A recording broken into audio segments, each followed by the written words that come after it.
Good morning, Chatty House. Hi, everyone. Did Good morning. Michigan really get the belt?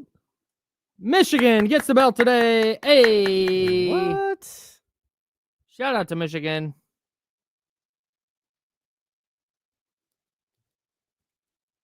Good morning. We got Sean O'Brien up in here, Miss Mac, Marcus, Nick V, West Sac Kings fan, Tyler. Actually, Tyler asked a really good question yesterday, which I don't think we got to. We definitely didn't. We so didn't that we took a picture of it. We did, and then we didn't even put it in the rundown today.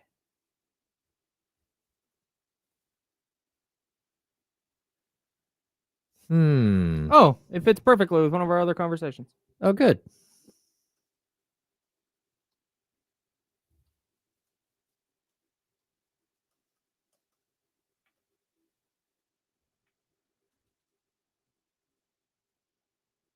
Jesus.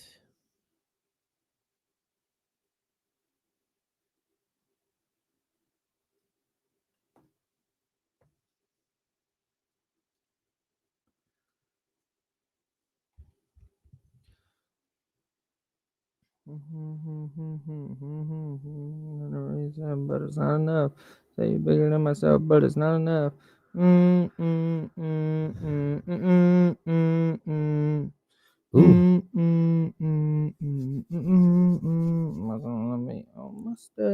have Faraz here tomorrow, right? Sure as heck do. Hell yeah. Wound up trading back from the third pick in my dynasty league. Oh. I traded the third pick in Dalton Kincaid for the 8th pick, the 7th pick in the second round, the 12th pick in the second round, and David Njoku. Ooh. And then I took Steelers running back Caleb Johnson with my first pick. And then I took Jaden Higgins, the wide receiver from Houston, with my second pick. But I'm kind of regretting that because I badly need running back help. All right, here we go.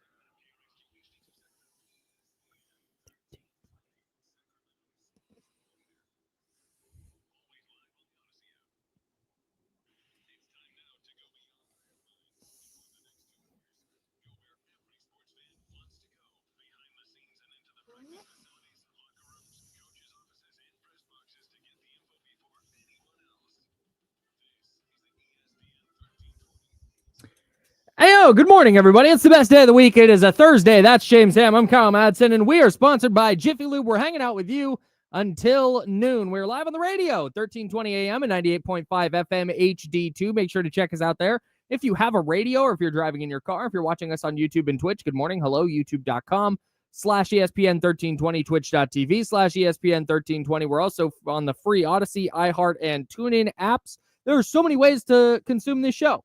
You're welcome. You can also hit the James Ham and Kyle Madsen Show podcast, available now wherever you get your podcasts. All right, so the NFL today dropped their rivalry uniforms. If you missed it, the 49ers have been telling us for 6 freaking weeks that August 28th is the day, and they finally dropped those uniforms today. I'm not surprised, but I'm disappointed in what dropped for San Francisco. Oh. And frankly, what dropped for several of the teams, because I don't get the insistence on using black uniforms for teams that don't have black as a primary color. The Sacramento Kings, purple and black, can have a black uniform. Yeah. It makes all the sense. There are some teams that have black as maybe like a tertiary color, and it sort of makes sense. The Raiders, silver and black. Yep. Black jersey, iconic. I don't understand why the NFL insists on giving teams. They gave the Dolphins a black uniform for rivalries week, which is week 18. Oh. Well, there will be a rivalries matchup. I don't know. I know it's week 18 for the 49ers, but the AFC East and the NFC West. The AFC East, when 2 of the teams play, they'll wear the rivalry uniforms, which came out today. The same deal with the 49ers. They're wearing theirs week 18 against the Seattle Seahawks. The Seattle rivalry uniforms are gas. They look fire. Big fan. Okay. Buffalo's, cool. New England's, cool. Why are we giving the 49ers a black uniform? Why are we doing this? They tried it already. It was ass. It was, to borrow a line from Damian Barling, it was unwashed ass. Black uniform, red numbers, gold helmet, black pants, red piping. Just, didn't work. At least not for me. If you disagree with me, that's fine. This is a totally subjective thing. So they go back to that. Well, the whole deal with the rivalries thing is show them who you are. That was Nike's pitch. Your rival shows up at the door. Show them who you are. So you throw it back to one of the worst seasons in recent memory with a black uniform? What are we talking about? This is an upgrade, to be sure. If you said, hey, the 49ers, gun to your head, they have to have a black uniform set. Which one are you picking? The old one or the new one? I'm picking the new one. It's a parlor font. The saloon font. They did the gold backdrop on the numbers. They have a black helmet to match at least the gold face mask. Fine. Okay. I like the black helmet, but I get your point. Yeah, I'm looking at it right now. I'm like, okay, it's at least intriguing, but it looks like a 10-year-old designed it. Yeah. I don't understand. You want if the goal of this is like, hey, get back to your roots, get back to your that passionate thing inside of you that your rival fires up, that passionate hatred. Like, why would you not lean on your classic uniform? Why would you not lean on? They came out with a heritage cream color, right? Yeah, they made that a big deal. Why not? And this is what I was talking to our friend Chris Biederman about this. Chris Biederman from the Sacramento Bee. And I was talking to him about this today. And he's like, why didn't they go red jersey with the saloon font with that heritage cream number? Maybe with matching pants, the off-white colored pants. Okay. With the gold helmet. Like, sure, yeah, that would make sense to me. Because at least it's like a red uniform. That's the iconic 49ers red uniform. The Rams, they put them in a black uniform with like blue and yellow shoulder stripe. Oh, like, no. What is this? I don't get it. I think it's because Nike probably sells one entire buttload of these black jerseys. Yeah. They probably sold a bunch of the ones that the 49ers had in 2015, and they're probably going to sell a bunch of these. Because I think on the rack in the team store, it's gonna be gas. It's gonna be fire. But I don't get this like, oh, the classic saloon font for the numbers. Okay, if you want to stick to classics, that's fine. Why are you giving the San Francisco 49ers a black uniform then? Yeah. It doesn't make any sense to me. They're fine. They're not awful. No, but it reminds me like the font looks like Knott's Berry Farm.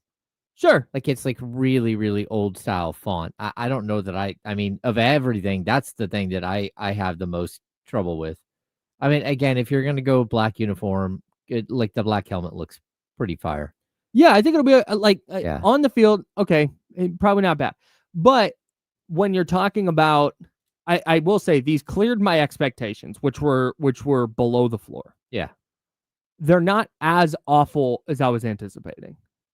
But I just don't understand this adherence to like, we got to give every team a black. Black looks so cool. But it doesn't for every team. The Dolphins ones, to me, look like ass. Because you have this teal and orange and white. That's the iconic Miami Dolphins colors. Lean into that. You want to do a Miami Vice type of thing? Fine. Where it's really bright, really neon. Great. Yeah, I like what the Heat's done. Yeah. Sure. Because at least there's like that connection to the city of Miami. Yeah. The Rams, like, why are we doing the Rams have a really iconic royal blue and yellow color. If you want to throw it back a little bit and go dark blue in the gold color, fine. Yeah. Go to that. There are things that you can lean on. They're just going, oh, black uniform. Like, no. You don't have to do that for every team, man. You don't have to, it doesn't have to happen. Yeah, I can't tell. I think the Jets are doing like a very dark green that kind of looks cool. I don't hate the Jets ones. No, I don't hate that, but the Arizona one is weird. So I've seen a lot of people that really like the Arizona one. It's like an off-white top with like a poo splatter on it. It's got like orange or, I'm not quite sure. It looks like a Looks like a Tampa Bay color. yeah, maybe like a copper for Arizona. I Because that's guess like the Old West, like maybe sure like a video game. What's a video game with the Dead Red Dead. Yeah, Yeah. one of those. Yeah, it kind of looks like something like that, but yeah, very strange. Yeah, not a fan. Yeah, definitely. But if you are, don't like. I'm not gonna see people wearing that jersey at a game and be like, "Wow, what an idiot!" Like, no, like I said, they're probably gonna look sick on the rack in the team store. And honestly, I will also say this: whatever merch comes out with it, I think is also going to be awesome. Yeah, because like I'm looking at the Miami, I don't get the Miami one at all. I don't either. No, it's like they went, all right, hey, these teams are gonna have a base black uniform, and then figure it out from there. It just, I don't get it. I don't get it. Not a fan. Okay, not a fan personally. If you like them though, shout out. It's more fun to like things than dislike things. They're calling the Miami Dolphins one Dark Waters. Like they have names for them. Do you know what color dark water is? It's not black. Blue. Although, unless, I guess technically if you get deep enough in the ocean, it gets very dark because there's no sunlight down there to reflect the blue off the sky. Okay, fine. But that's what we're going for. The Dolphins don't live there. Yeah, dark like even waters. The Arizona, so it's like a rusty truck. That's what it is. It's a Mater jersey. I don't. Daggum. Sure, I don't hate it. I guess. No, I think it's like I would assume it's like copper for the state of Arizona. I guess that would be my guess. But man, I stand by the idea, and this is getting away from the 49ers specifically because we see this a lot. It's all in the details. The helmet, according to the 49ers, a pioneering look for this first of its kind 49ers helmet, harnessed midnight black, accented by red, black, and gold stripes, while highlighting new to the NFL face masks coated in gold. Celebrating the faithful while honoring the iconic oval, this fresh take on the 49ers uniform starts at the top and is part of mining a modern era approach to style and success under the lights at Levi Stadium. What? Why is that modern? I don't know. Why do they need to pay someone to put a bunch of buzzwords in? What's modern about a helmet that I would have designed in Madden 2004? That's funny. Script. You got to tell us what the faithful script means. Loyal, devoted, and true, the faithful are at the heart of the 49ers organization, and the free-flowing stitching of the faithful script beneath the front of the jersey collar anchors the new rivalry jersey with a steadfast appreciation for the unwavering dedication of 49ers fans across the globe. Sure, man. I'm going to need a better ChatGPT to write that for me. The saloon font, fine. The gold drop shadow pays homage to celebrated jerseys of the past, blending tradition with a bold look presenting. Okay, fine. Okay, yeah. 3 red stripes on the shoulder pads. Yep. The red, black, red helmet striping, and faithful to the Bay inner collar stitch. Can I say something about inner collar stitches? No one sees them. No one like what? Hey, I hated those uniforms until I found out that it says faithful to the Bay on the collar. Unless you were to get that signed and then have it in a box with that going across the top. I don't know. Sure, maybe. I think it would look cool in a box. I totally agree. Yeah. But that's not what they're not like, hey, buy this because it says this on the collar. I'm going to say, hey, like, is check that out authentic? Detail. You're like, what do you mean? Hey, flip your collar. Let me see. Does it say it? Show me the inside of your collar. Also, can we ditch the faithful to the Bay thing while I'm whining about things that don't really matter? Like, that was a clear shot at the Raiders because they left for Las Vegas. Oh. And so I thought that was a 1-year thing and they're just hanging on to it.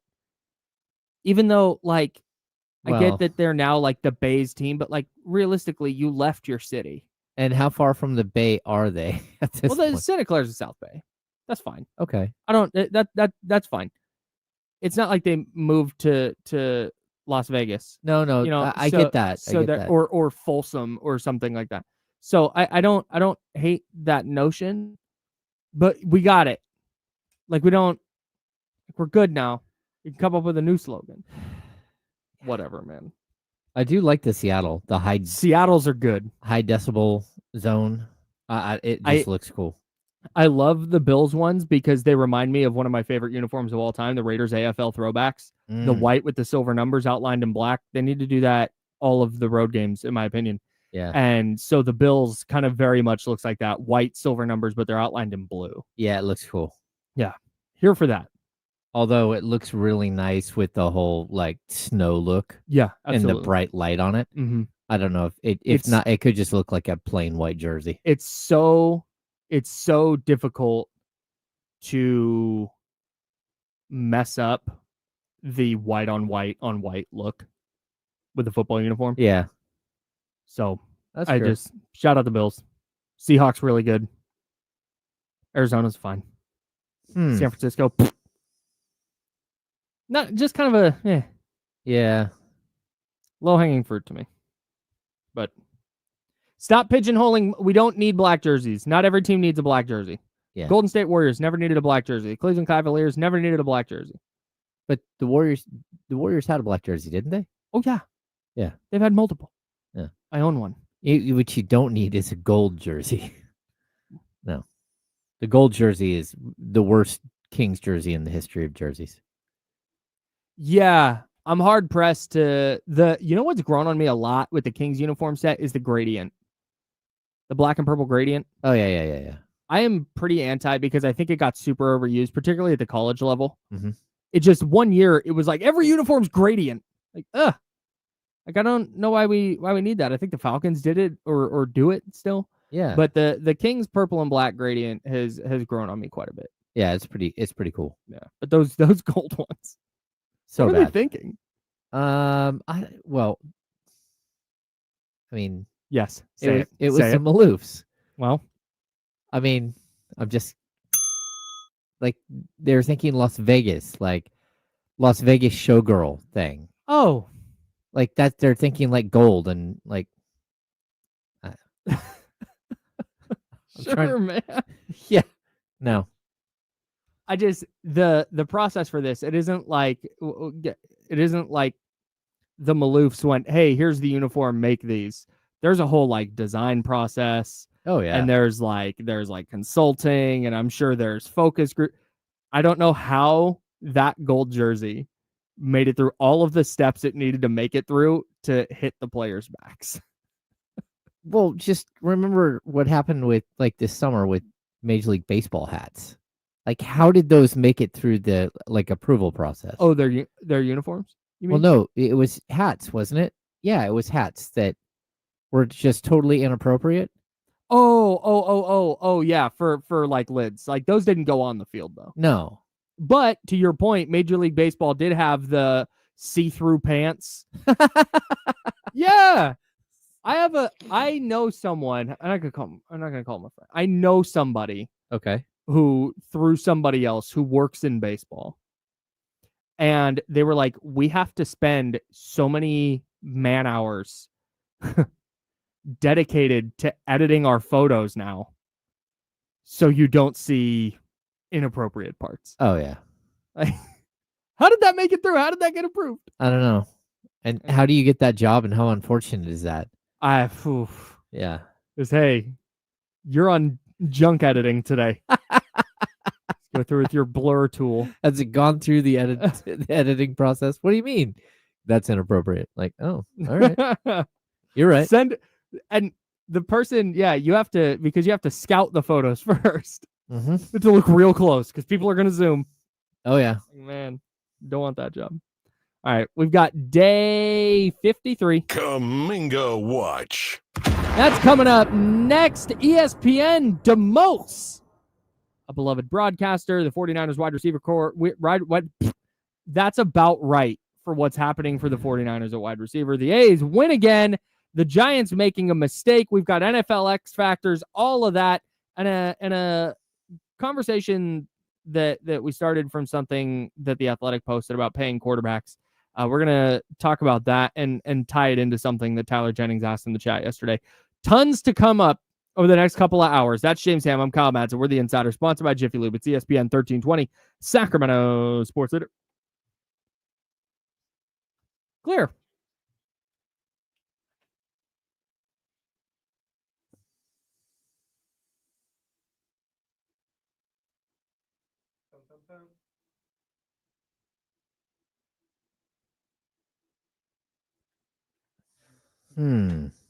Oh, well, imagine as we're pacing the pews in the church corridor. So I heard they lost 12-3. You asked a question.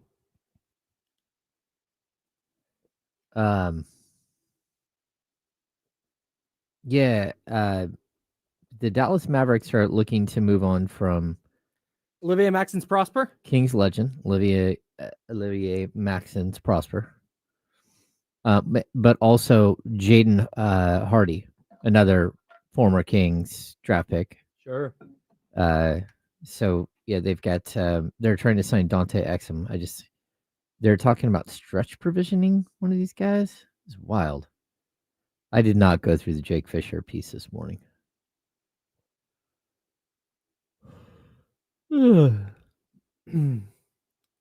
Watch out. That's right. 9.5 games out with 27 games left, right? Will they make just it? buy them, dude. If you're following them to Vegas, why not just get the season tickets now? Seems pretty straightforward to me.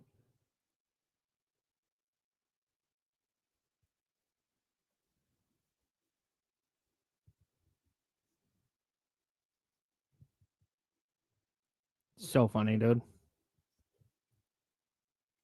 Like, how did I don't know. I don't. Seems like there should be a better process.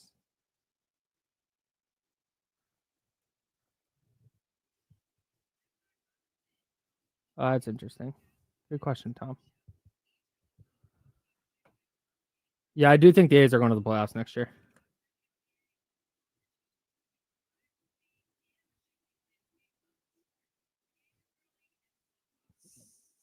Hey, mute the mics for a sec. Ooh.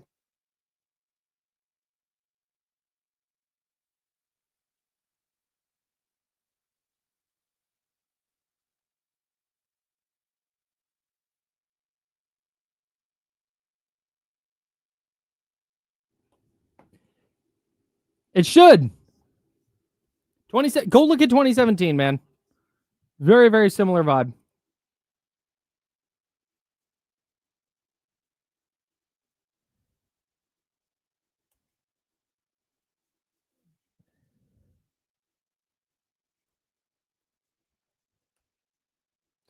Oof. I actually read about Man U last night. Oh. Yeah, that was an embarrassment. First of all, I'm like less and less inclined to back the coach. I hate firing coaches all the time, but I just think Amarin is an idiot. Like, what are you doing going out there with a half-ass roster? Just thinking you're going to walk out on the pitch and beat somebody, especially when you haven't won a game yet. Like, it should be a buildup, and to lose in the second round of the Carabao Cup against a Division 4 team, like, just pathetic. And then to go out there and lambaste your team, like, hey, I don't know what to tell you. You know, the first goal was just like straight up. You had a young kid who hasn't played very much playing at your right in a 3-back system, your right center back, and he gave up a goal. Didn't drop with a man. Like, yeah. This is basically it right here. Yeah. And then it starts raining, and you got to bring all your starters in. Yeah, what a mess.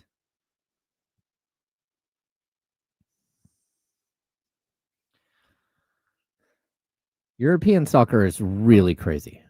Also, reading two things. One, I might be up in my dynasty draft during the show. Uh-oh. So we'll talk about it. I read an article. Soccer journalism is comedy. It wasn't like Manchester United fell to random team X Grimsby. to Grimsby on Wednesday, 3-2 in a epic penalty shootout or whatever. Blah blah blah blah. It's like Manchester United failed horribly in one of the worst seasons in recent memory. It was just like, oh my god. Well, that and there's the only Athletic. There's only been 2 regular season games. We're back.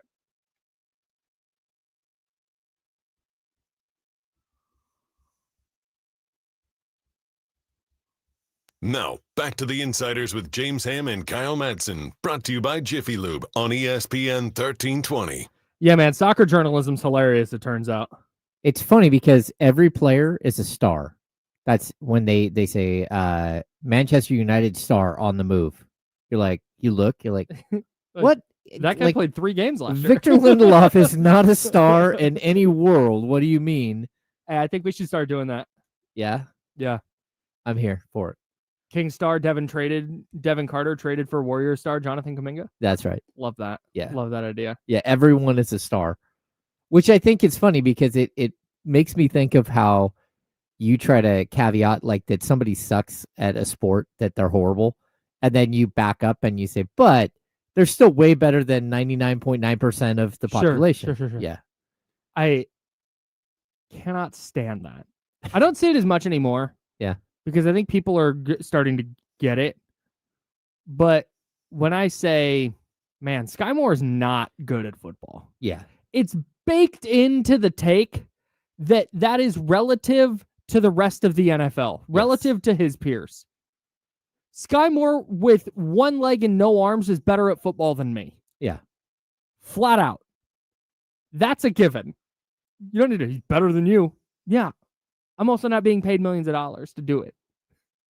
Yeah, I'm getting paid a little bit to talk about it. Yeah, when you see, Manchester United star retires and you click on the link and it's Johnny Evans and you're like, come on, Is man. he a rando? Johnny Evans is like a 36-year-old rando who they signed just to be there for the summer to help with the young kids. Sure. And then their team was so bad that he made the team. Oh, no. And then it was so bad that he played. And you're like, oh, man. So when you say, but like the word star should be reserved for we have this like hierarchy in the NBA of, like NBA player, near all-star, star level, superstar, like all-star, star level, superstar. Like I just think we get caught up in Kyle's tiers of players, and it to me it's just very strange how like the entire European soccer thing is weird. I'm gonna read you this from The Athletic. Okay. Owned by the New York Times. Grimsby Town. This is and if you're listening to this and you're like, why are they talking about soccer? We're not talking about soccer necessarily. We'll get back into day 53 of Kuminga Watch here in a second. But I want to laugh at this with you guys, and I hope you think it's as funny as I do. This is journalism. Again, if the Kings or when the Kings lose to the Hornets at home, there's criticism, but it's usually couched in the journalistic way of providing criticism. Yeah. De'Aaron Fox wasn't effective. Malik Monk, shot blank 0 for for blank 6 for blank. from Yeah. 3. Yeah, Yeah. This is the art. I'm just going to read the first couple paragraphs. Grimsby Town, take a bow. I'm getting that in straight away because A, it's what they should be doing, and B, the Athletics chief is a paid-up Grimsby fan. I know which side my bread is buttered on. But Manchester United, take a pew and repent after a Carabao Cup defeat you'll be hearing about for a while. I'm not sure if it ranks as their ultimate humiliation, but at the very least, it's moved in next door.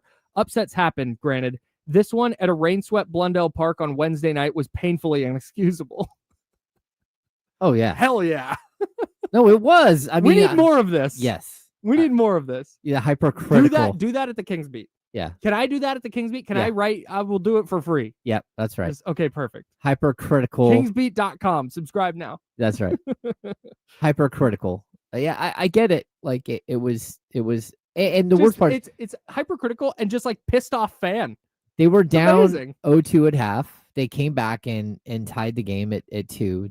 And then because it's a cup game, you go to penalties. Mm-hmm.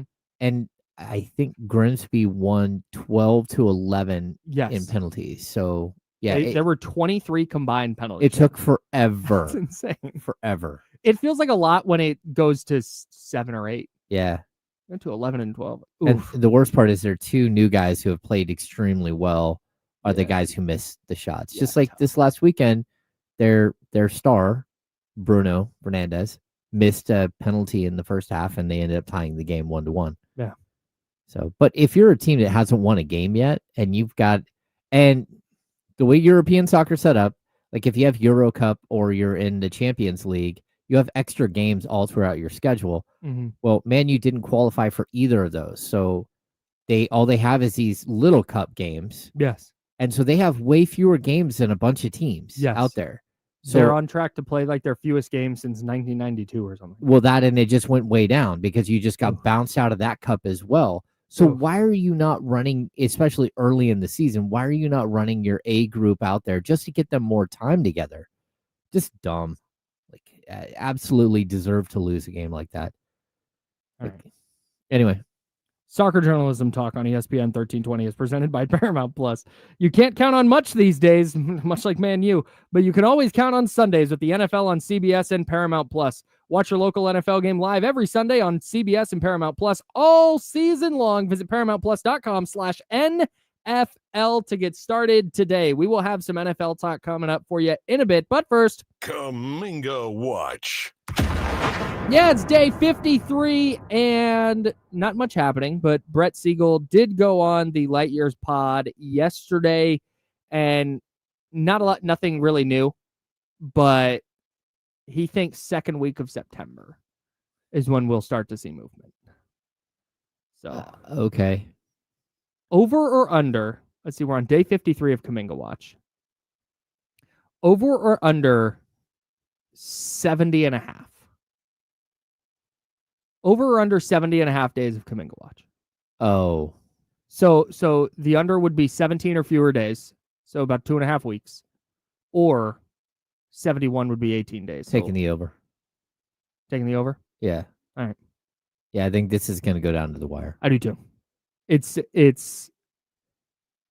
if he was going to blink on the, I really think that we talked about this yesterday with D'Lo and Casey. If you didn't listen to that, I think D'Lo had some really good stuff on agents and their relationships with players. But if they've reached this point where the agent's just like, yeah, we'll bet on you, let's take the qualifying offer, I don't think either side's going to blink and they're just going to kind of run into that dead end. Yeah, I the Athletic had a bit on it today too. Mm-hmm. There wasn't anything new other than Marcus Thompson saying, "Hey, why don't the Warriors just raise their offer just a little bit?"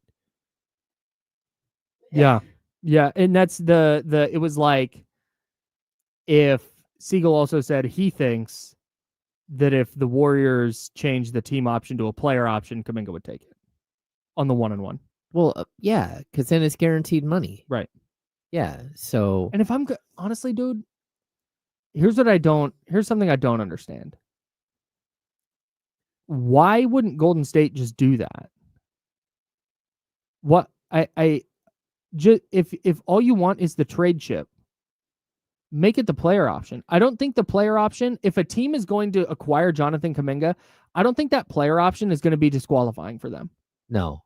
If he plays well enough, if he plays at all and plays well enough that a team is willing to part with something at the trade deadline to acquire him, I don't think they're going to be like, hey, if that was a team option, we'd be in. Player option, that one extra year, we're out. Like at that point, if you're acquiring him at the deadline, you probably want an extra year. Yeah. So I don't know, outside of just petty middle fingers, I don't understand why Golden State wouldn't just do that. Well, Golden State wants all the power. They want to say, like, hey, if we can't trade you, we're just going to dump you. Right. Understood. Yeah. But that's silly to me. If you're trying to, if you're If you're trying to get anything for him, if that's the case, if you're like, yeah, hey, if we can't trade you, we're just going to dump you, then cut ties now. Go call the Kings, be like, hey, is that Devin Carter in a second still on the table? Yeah. And at least get something. If you're so out on this player, which they are, at least Steve Kerr appears to be. Joe Lacob, I'm less sure, which is probably the hang-up. That probably answers my question. So many people around the team, like you hear nonstop. Right. Like they're just done. Yeah. Like the relationship is over. Sure. Like they don't want him back. Right. That's what we hear like nonstop from people in the know. Yes. And that's been going on for a while. Right. And that's what it's like dirty play here. Like they only want him as a trade chip. They don't care about anything else. Yeah, they don't care about it's just an asset. That's all this is. Yeah, it's a very, very strange situation that, again, I think there are ways you can get around this. There should be a way to get like a third team involved where they take on a contract that's expiring. Mm-hmm. But I just this thing is going nowhere fast. No. At this point, and any buzz, any like excitement for a move is gone at this point. So I had been leaning toward, I think Kuminga taking the 1-1 with the team option is off the table. I do not think that's the outcome here. I think he's either gonna. I was leaning toward he gets traded to the Kings, but as this barrels down this path, I lean more toward him signing on the qualifying offer because apparently that's what he and his agent are just ready to do. Yeah. Say, I'm going to bet on me. All right, man. I know. Good luck finding teams at cap space next year. Yeah. And again, the Athletic, they point out, when push comes to shove, that's $14 million you're walking away from. You're not going to do that. Mm-hmm. And so they might be right. But I think again, if you want a no trade clause, you want to dump the no trade clause. If you're the Warriors, you've got to concede the other side. Either guarantee the second year, right, which is probably the best move. Just guarantee the second year. It does not compute to me why Golden State wouldn't just go, fine, we'll meet you in the middle here. We'll get we'll get our trade chip. Yep. You get that control of and if Kuminga wants to walk away after next year, he can. Yeah. If it's a player option, which is going to happen anyways if he signs a qualifying offer. It's such a small thing that if that's really the hang up, team option versus player option, just do that. Yeah. And get this over with. But I don't think either side is keen to do so.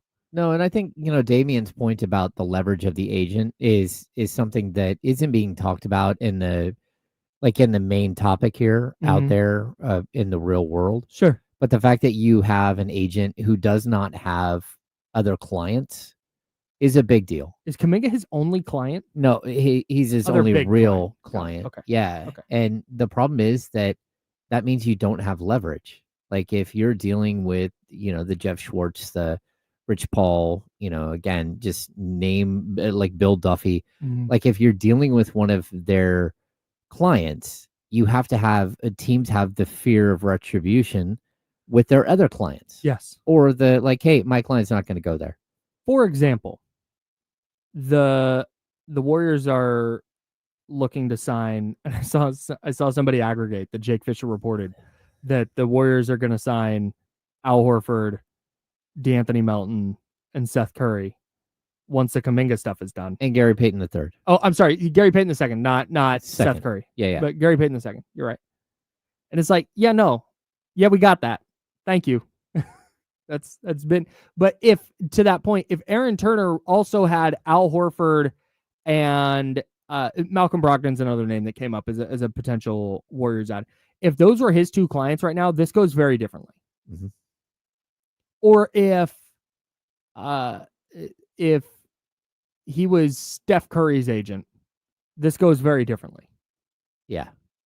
So that's why the agent part of this matters. And also, maybe he's just maybe he is what we talked about yesterday, and he's just a guy that's just gassing up Jonathan Kuminga because this is his only client, his only real client.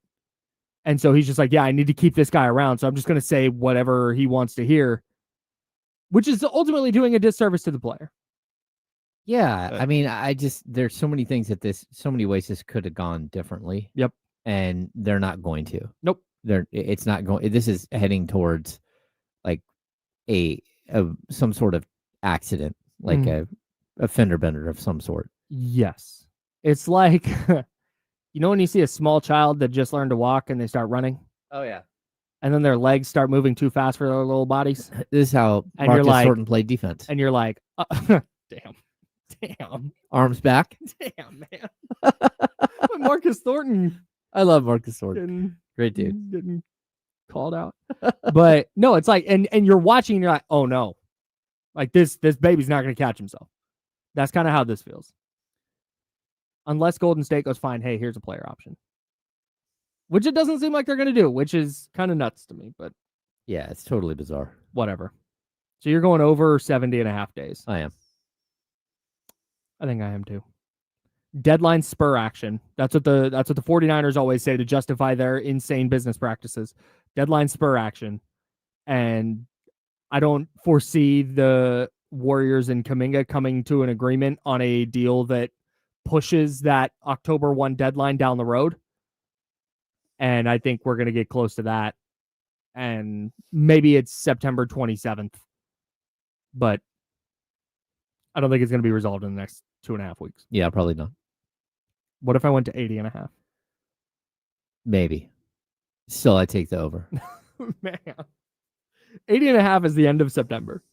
That's 27 days from now. 28 days from now would be the over. Well, training camp opens the last Monday of September. Okay. That's media day is like the 28th or something. Man. Yeah, tough. Hey, do you know? Never mind. I'm not going to talk about it. That's James. I'm Kyle. We have a small amount of 49ers wide receiver news, and then ESPN picked X factors for each NFL team. I want to dive into that as well. That's James Ham. I'm Kyle Madsen. We're the Insider, sponsored by Jiffy Lube on ESPN 1320 Sacramento Sports Center.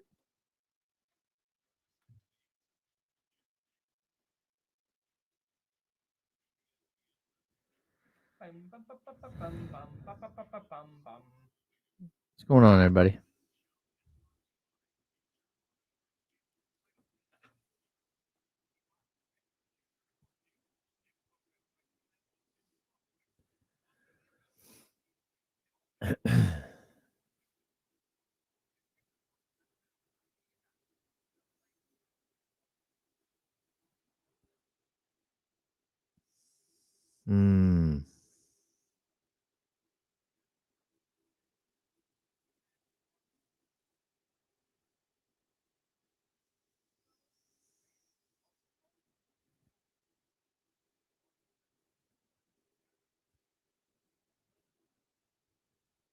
Yeah, European soccer stuff is so crazy. It just like, hey, we're going to start negotiating with your player. It is consistently, I think that's part of the reason I've never, because I like soccer as a sport. I like it very much, actually. But the reason I've never gotten into the Premier League, much to the chagrin of my mother-in-law, is because of that. Every story I see about the Premier League, Serie A, La Liga, is just insane. Oh, yeah. It's just like this star player is actually going to go play on this team in this league, but he's not being traded. He's just going to go there, and they're paying for him to play there for a little bit, and then he'll just go back to the other team. They loan him. It's Like- called a loan. Like, what? Yeah. That's absurd. I don't want to have to follow that. Well, That's too much for me. the other problem is, like, if you're a player who goes to Man U, you instantly get, like, your weekly wages go really high. And some of these weekly wages are nuts.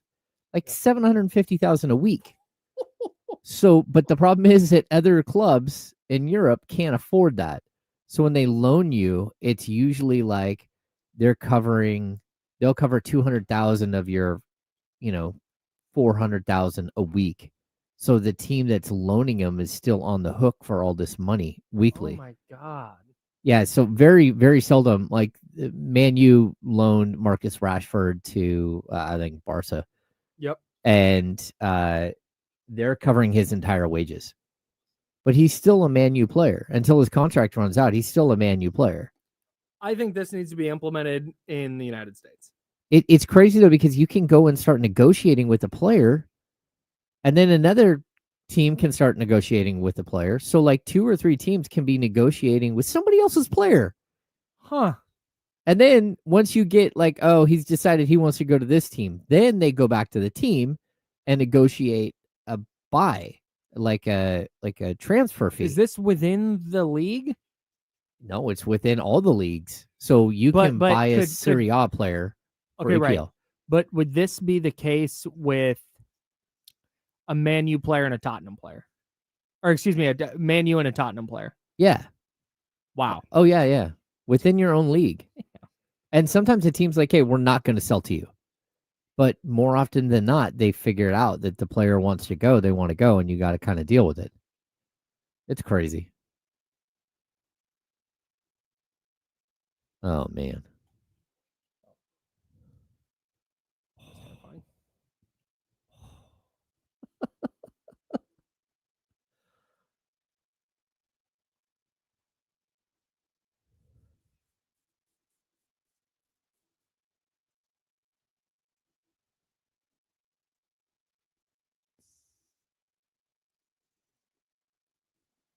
That's the other thing. Teams swoop in and steal a deal all the time.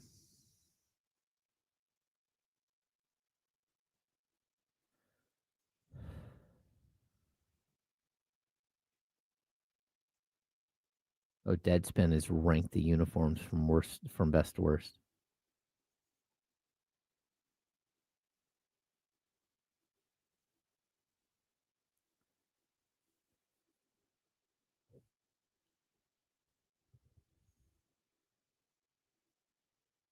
Oh yeah, the Bills uniform. I'm looking at the Josh Allen clip, him wearing it. That looks awesome. It does also look like a Lions uniform, but here we go.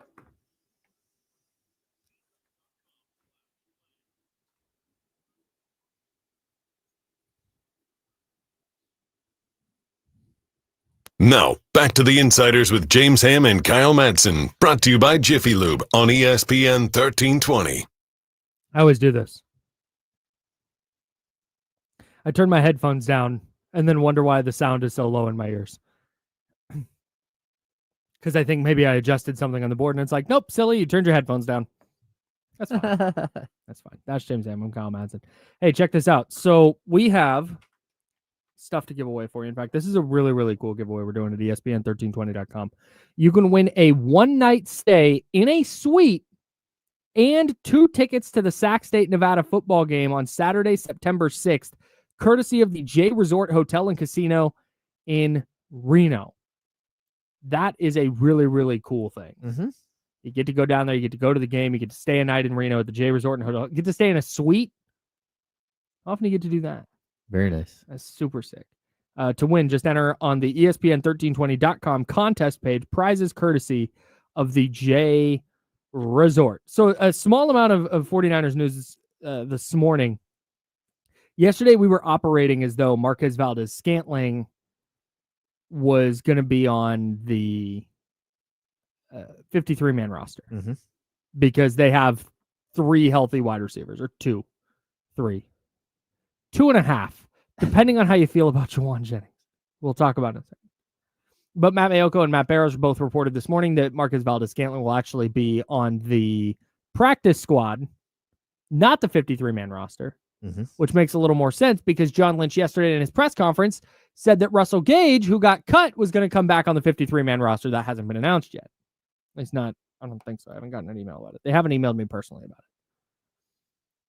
Kyle's kind of a big deal. Yeah, the 49ers send me emails. They send me emails to both my email addresses, so they just really make sure their bases are covered. It's just to me. Russell Gage, Marcus, but Matt Barrows is now saying that this has to just do with contract guarantees for Valdes-Scantling. He'll be elevated for week 1 from the practice squad and will likely eventually be on the active roster. Oh. But this is where they're at. Yeah, it's tough. This is just where the 49ers are in terms of their receiving core. It might get a little bit ugly. I saw my buddy Joe Spadoni from the Morning Roast at 95.7. He said today that Jennings needs the 49ers. The 49ers don't need Jennings. I completely disagree. I have never thought of a statement that was so more incorrect. Like I've personally said things wronger than that. But okay, let's remove Juwan Jennings from the equation. They're not going to trade him, by the way. John Lynch said that yesterday. Said he requested a trade. We're not doing it. We've moved on. Yeah. Not going to happen. But, dude, I think you're where I'm at on this. Let's remove Juwan Jennings from the equation. Yep. Let's just say he's gone. They trade him for a 6th-round pick or whatever. You now have Ricky Pearsall, Sky Moore. This is just on your 53-man roster. Russell Gage. Yep. A rookie, Jordan Watkins, who's out with a high ankle sprain right now. That's it. So now you plug in Marquez Valdez-Scantling. You plug in DeMarcus Robinson once he comes back from his suspension. Yeah, I mean, he's out 3 games. Brandon Ayuk is week 6 at the earliest. Yeah. And once he comes back, you have no idea what he's going to look like or how good he's going to be. Nope. The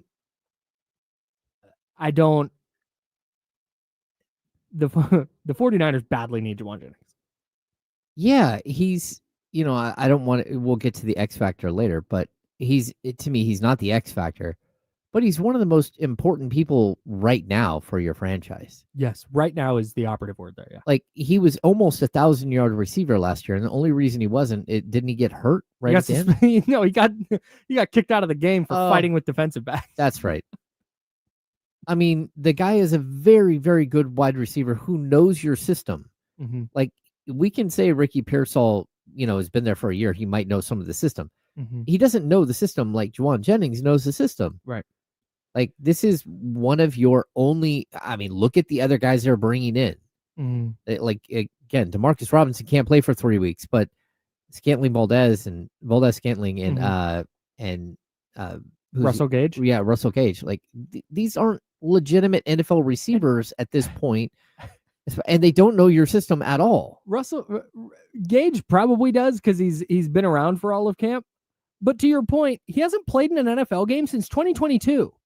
Yeah, that's a long time ago, Kyle. It's a long ass time ago. Yeah. So I don't. It is such a house of cards.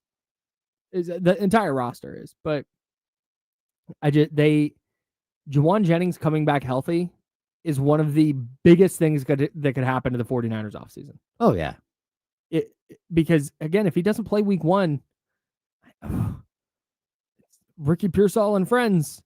Yeah, there's a big difference between having 2 starting level wide receivers. Yes. And throwing in randos here and there and having one guy who played in, what did Ricky Pearsall catch? How many catches did he have last year? Like, not 20? Not that many. 20 feels right to me. Yeah, a guy who, number one, is hurt quite often. Like, Yeah. we don't know that he can finish games, let alone finish 17 of them. 1,000%. And so, like, there's a big, big difference here. 31 catches for Ricky Pearsall. For how many yards? 400. Nice. But to your point, he had injury issues in the preseason. He had injury issues this training camp. Now, when he came back, he participated fully and was good to go. Yeah. But it's still a question mark. So I'm with you, man. They badly need Juwan Jennings to come back. But again, this is where I think the calf injury is legit. Uh-huh. But I also think that if he had gotten paid, he might be more willing to go play on this calf. Mm-hmm. Or might go, hey, you know what? The calf feels better, but hey, this is 2 calf injuries for me this offseason. I'm not going out there until I get a little dough.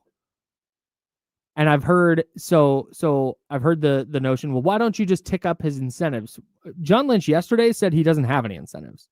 Oh. So you'd have to be adding incentives to his contract. I also think that if he wanted 15 a year, 12, 15 a year, which is about the range that I had him in, and I think you were kind of in the same boat. I think if he wanted that, it would have gotten done. They would have given him a raise this year and given him 2 extra years or whatever it is, and that would be that. It leads me to believe that he asked for like 25. Yeah. Or something insane, right? Like 30. So I don't. That's kind of what leads me to believe this. And the 49ers are like, okay, then you got to go show it. And he's like, well, I'm not going to go out and play because my calf might blow up. Yeah. And then I'm really screwed.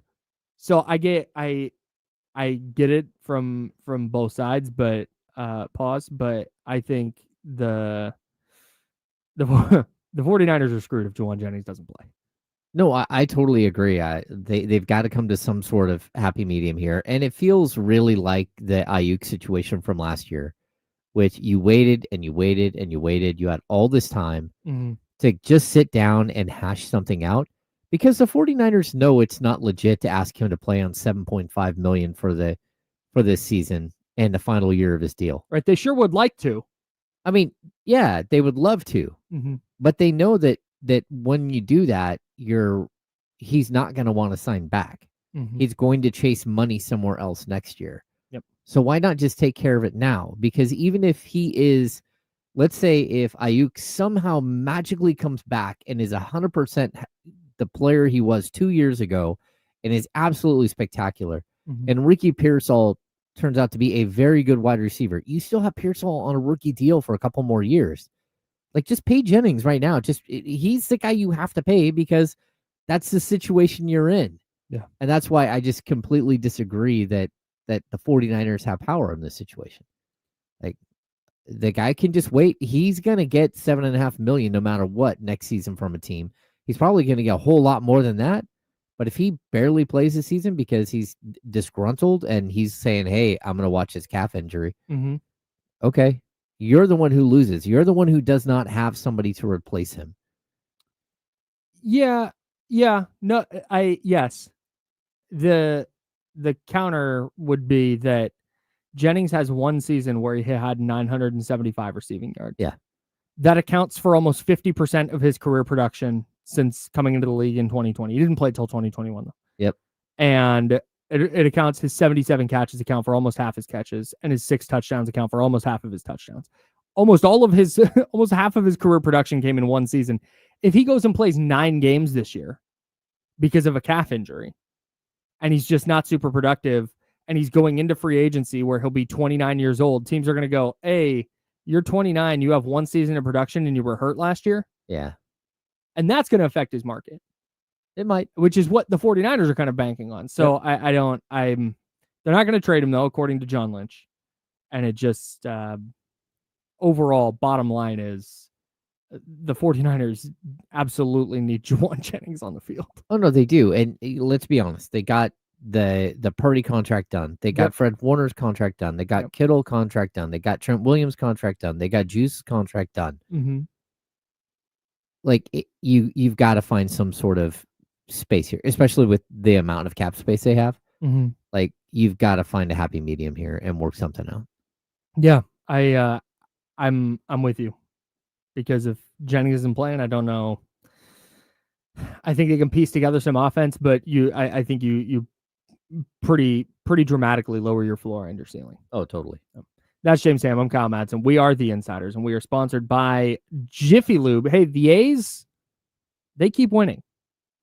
The Giants, they also won, but they also took a little bit of a loss. We'll tell you what it is next. That's James Ham. I'm Kyle Madsen. We're the Insiders, sponsored by Jiffy Lube on ESPN 1320, Sacramento Sports Leader.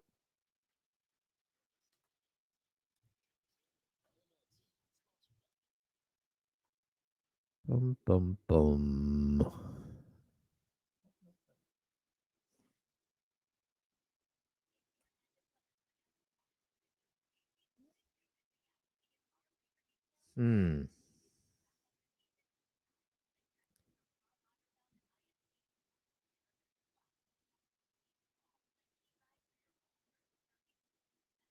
Jesus. What about me? NFL betting per ESPN estimated to reach high of $30 billion in 2025. Golly. Man, that is Crazy.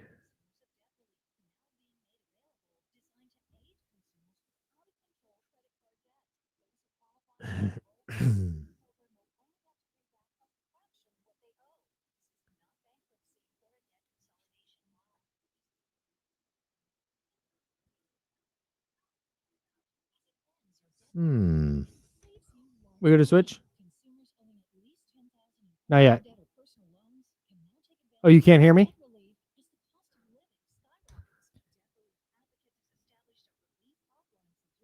We'll be right back, guys.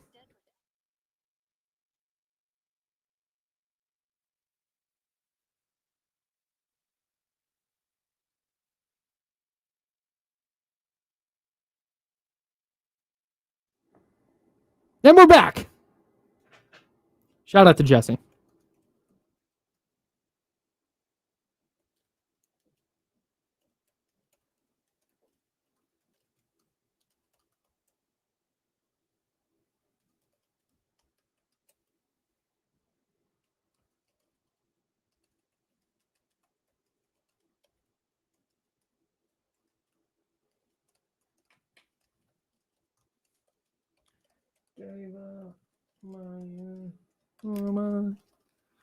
About a minute.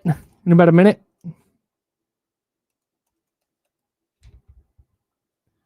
Get what? A word? Costco going from Pepsi to Coke is $1.50 for a dog and a Coke is legit. Well, I don't drink Coke, but I would imagine if you do. What are we talking about?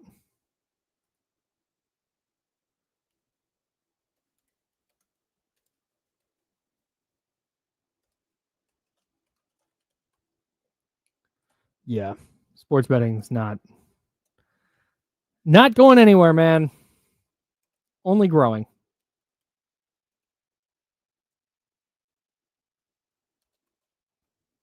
That's a take.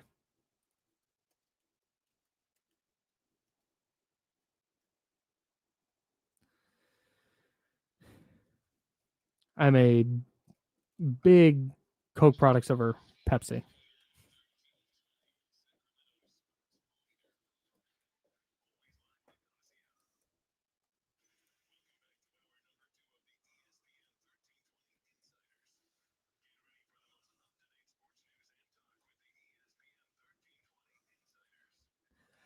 Hour number 2. That's James Ham. I'm Kyle Madsen. Jesse Tapia behind the glass. We're hanging out with you until noon. Jiffy Lube sponsors the program. And yeah, it's cruising along. Did you know that on Monday we have Bill Belichick's college debut on this station? Oh, do we really? Yeah, man. Monday night, TCU at North Carolina, 4:30 p.m. Coverage begins right here on ESPN 1320. Hell yeah. Nice. Hey, the A's aren't in the basement of the West anymore. They swept the Tigers last night. They're now 9 games under 500. They need to go 18-9 to finish the season at 500. Take that, Chris Ochoa. Hell yeah. What now, Chris? You and your Angels are in the cellar. Yeah. Take that. Looking down at the Angels. No, man, the A's are a really good example of what we talk about with the Kings, where you could finish the season under 500 but feel good about next year. Oh yeah. And the A's, for I always go back to that 3-24 stretch through May and June where they were 21 games under 500. Like if they play 500 ball through that stretch, if they go 13-14, they're 10 games over 500 right now. And leading the ALS. I think that's the math. Yeah, they're yeah. Yeah, man. I wouldn't bet on them getting to 500, but if it's a yes/no thing, do the A's finish 500 or better? It's like even money on both sides for me. Yeah, I'm going to say yes. I think they'll get there. Well, they're getting outs. And we've been saying all year, if they can find guys who get outs, they're really good. Yes. Like Luis Morales shoved again last night, a 1.19 ERA in 5 games. It's 4 starts.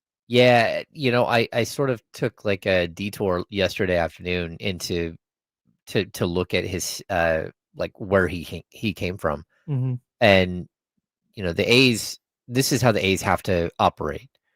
He is a Cuban defector that like moved to Mexico, and they were able to get him with international slot money. Mm-hmm. And they paid $3 million. He was the best pitching prospect in 2023. But here he is, 22 years old. 2 years later, he's up with the big club, and he looks like a bona fide ace. And he had control problems when he was young, but he sure does seem to have figured that out. And if they can keep building on what's happening right now, this is how you start to turn this thing around. Yep. Because you can't go out there and put money on players like Severino and hope that it works out. Because more often than not, it doesn't. So you got to find guys that are young, and then you have to supplement that with the guys like Severino, guys like Springs. Yes. And I think that, again, you can keep Springs around no problem next year, 10 million, 11 million bucks, whatever it is, to be your fourth, fifth starter. But you've got to find the other guys. And you've talked about like trading one of your big young bats. Mm-hmm. Or you just keep doing this. You keep drafting, you keep finding players and hopefully developing them in the minor leagues. All of a sudden they have like 6 top tier, players in their top 10 rankings for prospects are pitchers. And that's what this team needs. They've got to find the pitchers, because outside of that, all of the other positions on the field feel like they're taken care of except for third base. And I think that between, some of their young players that, Daryl Hernandez or who's the other kid? Max Muncy. Mm-hmm. Like maybe you can get one of those guys to play third. Maybe you can even shift Geloff over and then put one of those guys at second. Maybe DeVries goes there eventually. Maybe DeVries, yeah, or DeVries goes to shortstop, and Jacob Wilson goes to third. But you definitely have the skill and the talent all over the field. You just have got to address pitching like as soon as possible. Well, and if you have one spot in your lineup that's not awesome, you can survive that. Yeah. Like there's every team, the best lineups have 1 or 2 spots where it's like, So if that winds up being third base, like you can find guys to fill in at third base. By the way, Leo DeVries, the big prize of the trade deadline in 8 games at AAA, hitting a $161 with a 289 on base. He has yet to hit a home run. Yeah, but struggling a little bit. He played well. Pretty 18-year-old at AA is insane. Yeah. Yeah. So I am not super worried about the A's top prospect right now. So my hope is that he is up in time to play in Sacramento. I would like to watch him play in person. Yeah. But not holding out hope yet. No, he's projected to be in Sacramento next season. Not probably to start the season, but soon after. They're projecting him there. I think they're projecting Arnold there. Like some of their pitching prospects are projected to be up and ready to go for next season. Hey, speaking of prospects that are projected to be up next season or this season, real quick, putting a pin in the baseball talk to let everybody know. I know nobody cares about my fantasy team, but I'm in a dynasty league. So we have a 3-round rookie draft. Rookies and available free agents, but our rosters are so deep, there's no real free agents anybody wants. Your boy just drafted running back, Sac State legend. Oh, that's a good pick. Cam Scatterbo. Come on. I like that. Yeah, it's that 7th pick in the 2nd round, so 19th overall. Yeah. Yeah, I need running back, so shout out to Cam Scatterbo. Officially a big Cam Scatterbo guy. Scatterbo I might buy a jersey. Can definitely score touchdowns. Like I think that's something that he's going to be able, whether he's able to, break away and put up 1,000 yards or something, but you could definitely see seasons like 500-600 yards plus. Yeah. But then 8 to 10 touchdowns. Well, there's receiving upside. Yeah. There's not a super entrenched starter there. Mm-hmm. So yeah, that was I messed up. Not messed up, but I let another running back go earlier to draft a different position. So best running back available. Shout out to Cam Scatterbo. Nice. Singers up, baby. All right, back to baseball real quick.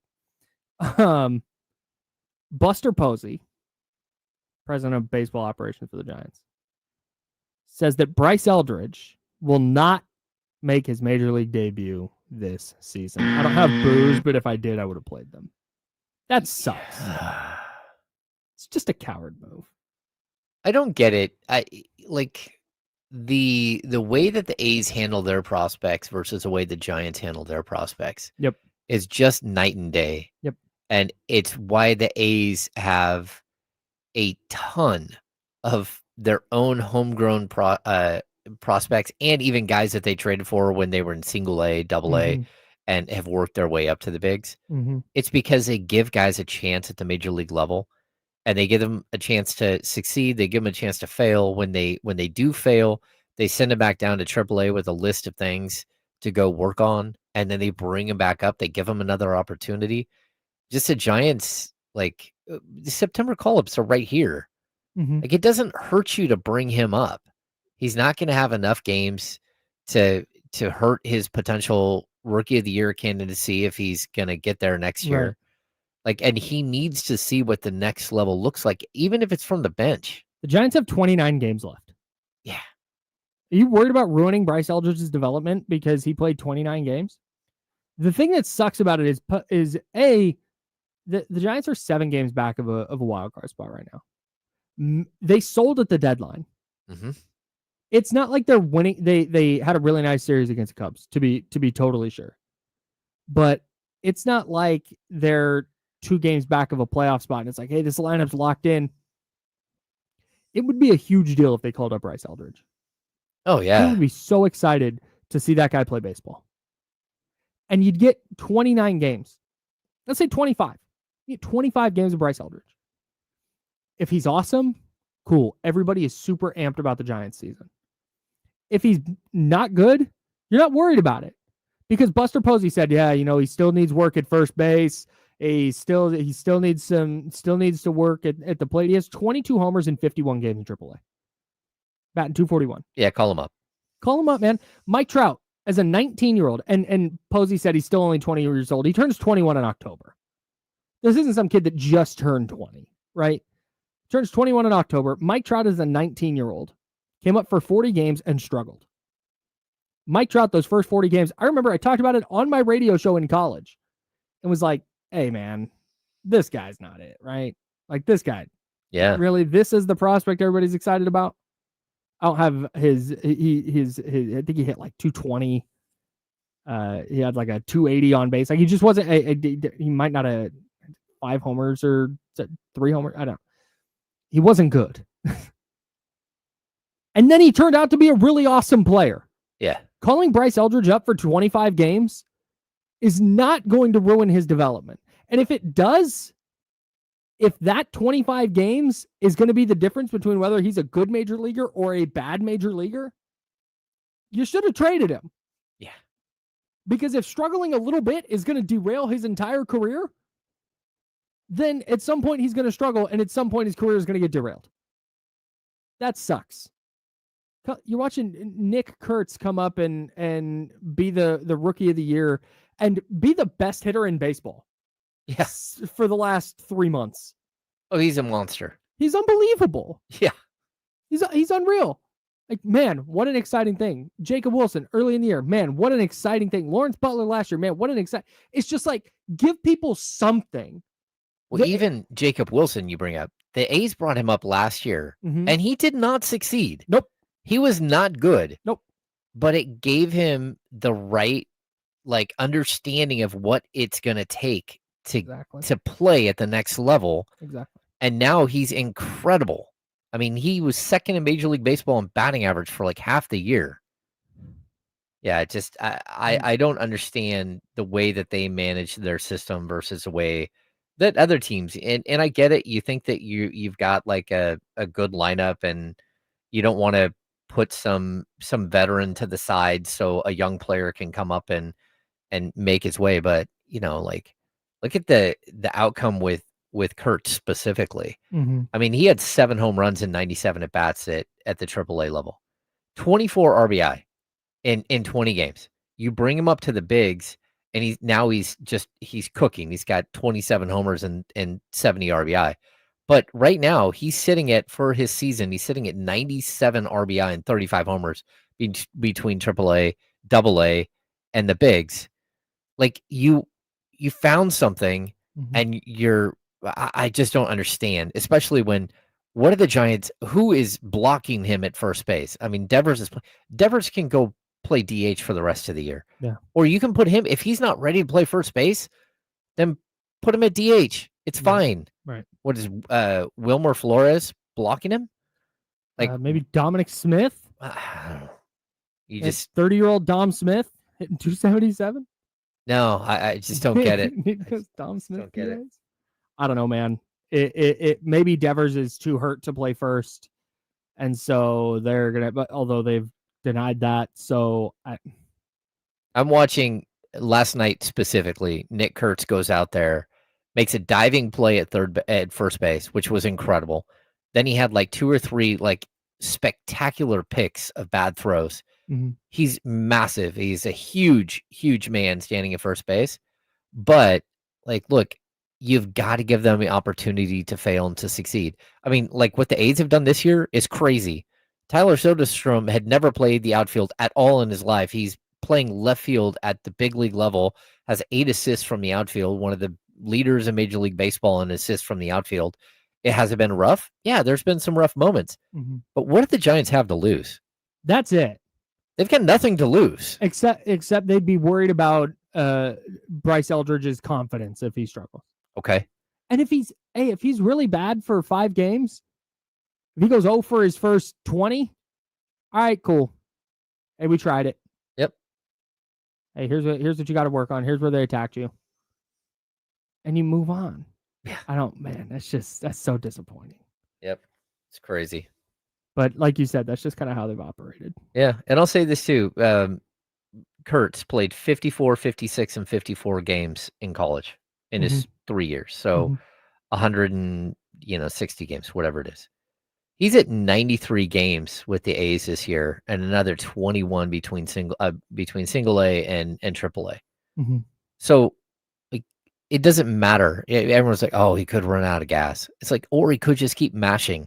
He could just still be one of the best players in baseball, despite the fact that he's never played this many games. Like, give Eldridge a shot. Doesn't make any sense. Yep, right there with you. Boo, Buster Posey. Alas, if you're in Sacramento, he'll play for the River Cats. That's true. You can go watch him hit homers at Sutter Health Park. You can also head out to Sutter Health Park on September 6th. Oh, yeah. Because James and I are going to be there. Come to hang out with us. We're going to sit there for 9 innings and drink beer and eat hot dogs and watch baseball. Something like that. It's going to be a great time. Yeah. But we're also throwing out the first pitch.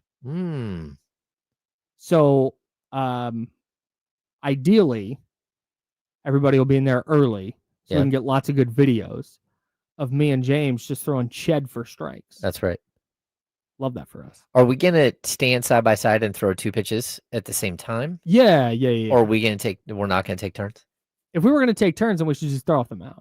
Yeah, well, that's what my question was. Are we going to throw off the mound or not? No, man, we discussed this. Okay. You don't want to take more time because it's like, all right, hey, here's Kyle Madsen with the first pitch I throw, and then it's like, all right, hey, we're not done yet. Here's James Ham with the first. Like, nah, we don't want to do all that. Yep. James wants that moment. It's like, introducing James Ham. Oh, no, I don't need that moment. No, that's fine. Sure. Yeah, no, that's fine. We can get that from in front of the mound while we throw together, presenting a unified front. I think that's a move. Jesse, that's a move, right? Nobody likes a second first pitch. Yeah, just do those at the same time. Yeah. All right. And that's just cool because we're going to get it to the plate. We're going to throw strikes. I hope so. I'm not going to lie. If I'm a fan and I got to, like, if I didn't know you guys and I got to sit through Kyle's first pitch and then James's first pitch, I'm like, oh, these guys, like, what are we doing here? Yeah, exactly. You don't want to do do it at the same time, like, oh, cool. The 2 show hosts are now lockstep throwing the pitch. I will say this. If this was last year and this is our first time doing it, I would be 100%, hey, we're each doing it from the mound. But last year, we both got different opportunities to throw from the mound. We've done it. All right, shout out. No, now we're going to be so cool. Yeah. So that we're like, hey, we're just throwing from the front mound. All right. I'm with you there. That's my plan anyway. All right. I don't care about them calling out my name or anything. They're going to, though. Well, yeah, but I wanted, like, if we're trying for strikes, like, we'll have the board up here with James already has 1. I have 1 strike and you have 0. I definitely threw ball 1. We'll do pitch count for opening pitches or whatever right. for you guys. That's right. First pitches. It's like River Cats. Hey, we're gonna need 25 games this year. We're doing a thing. Yeah. We're doing a bit. Yeah. Anyways, get your tickets at rivercats.com. That's James Ham. I'm Kyle Matson. Jesse Tapia on the ones and twos. We're the Insiders, sponsored by Jiffy Lube. X Factors for the 49ers and Raiders. We'll talk about it next on ESPN 1320 Sacramento Sports Center. All right, I'm up again in this dynasty draft. Do I want to keep just chopping away at running backs?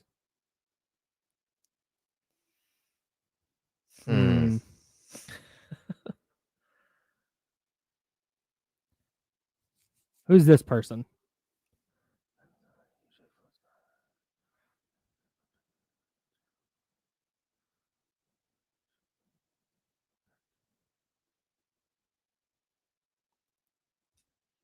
Sorry, guys, I'm locked into my...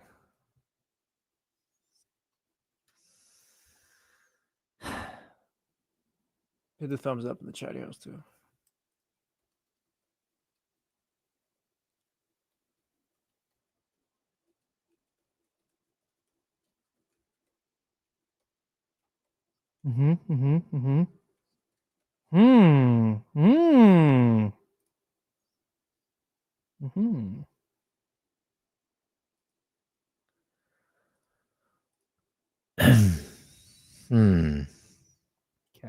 Okay. Man, the running back thing is just a cliff.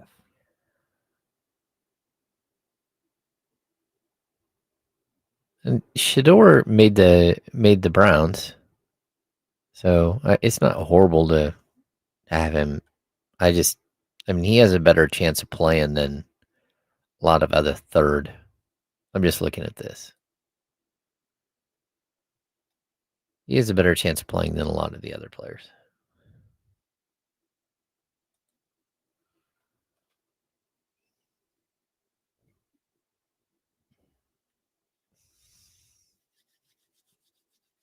Raiders wide receiver already went, right? No. The young kid? No. Oh, really? Yeah, still probably too early.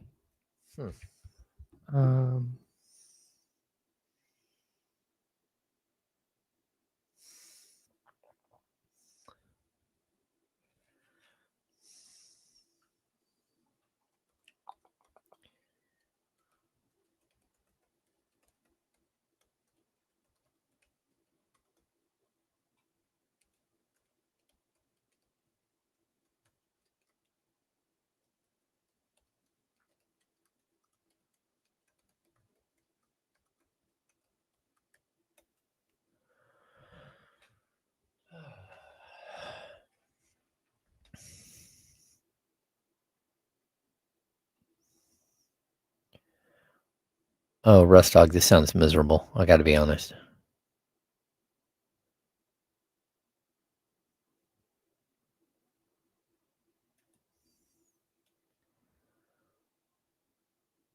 Oh, we have our big dinner out tomorrow night. Ooh, I'm excited.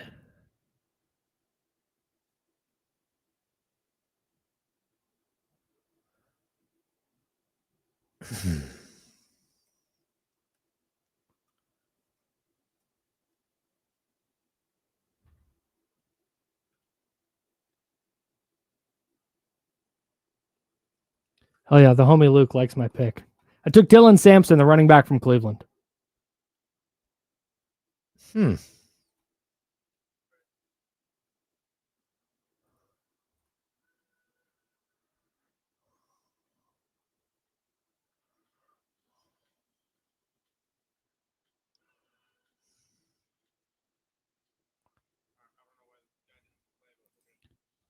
Now, back to the Insiders with James Ham and Kyle Madsen, brought to you by Jiffy Lube on ESPN 1320. I'm Kyle Madsen. That's James Jesse Tapia on the ones and twos. We are hanging out with you until noon. The handoff with D'Lo and KC coming up in about 25 minutes. Johnny G asked us what night we're throwing out the first pitch at the River Cats game, September 6th. Not this Saturday, but next Saturday. Labor Day weekend's this weekend. So yeah. Next weekend. Okay. September 6th. September 6th. Coming out at Sutter Health Park and chill with me and James. And tomorrow we have the incredible Faraz Siddiqui. Yeah, we do. Ready to talk fantasy football. Yeah, Fantasy Friday. Faraz going to help you win a league. So if you're unfamiliar with Fantasy Friday, what we do is every Friday, Faraz Siddiqui from Upper Hand Fantasy, upperhandfantasy.com. Follow him on Instagram at Upper Hand Fantasy. He joins us and answers your questions. We ask him about the news and injuries and all the kind of big headline stuff. But all the minutia, like this segment's for you guys. Oh, yeah. Whether you're playing in an office league, whether you're playing in a family league, whether you've been in a league since high school, like we want to know what questions you have, and we're going to ask your questions. That's kind of the goal, because nobody cares about our fantasy teams, even though I'm literally picking one right now. Yeah. My dynasty league. It's fine. Shout out to my guy, Luke. I hope he's watching. All right. Hey. All right. Speaking of the NFL, ESPN picked X factors for each NFL team. Who's the Raiders' X factor for you this year? I think, in all honesty, I think it's Pete Carroll. And I know that's weird to not have a player, but I think this is the most competent, like, NFL stability piece that they could have gone out and got. Sure. And I think he's going to mean so much to just establishing legitimacy for that football program that I don't believe has been there consistently over the last, decade.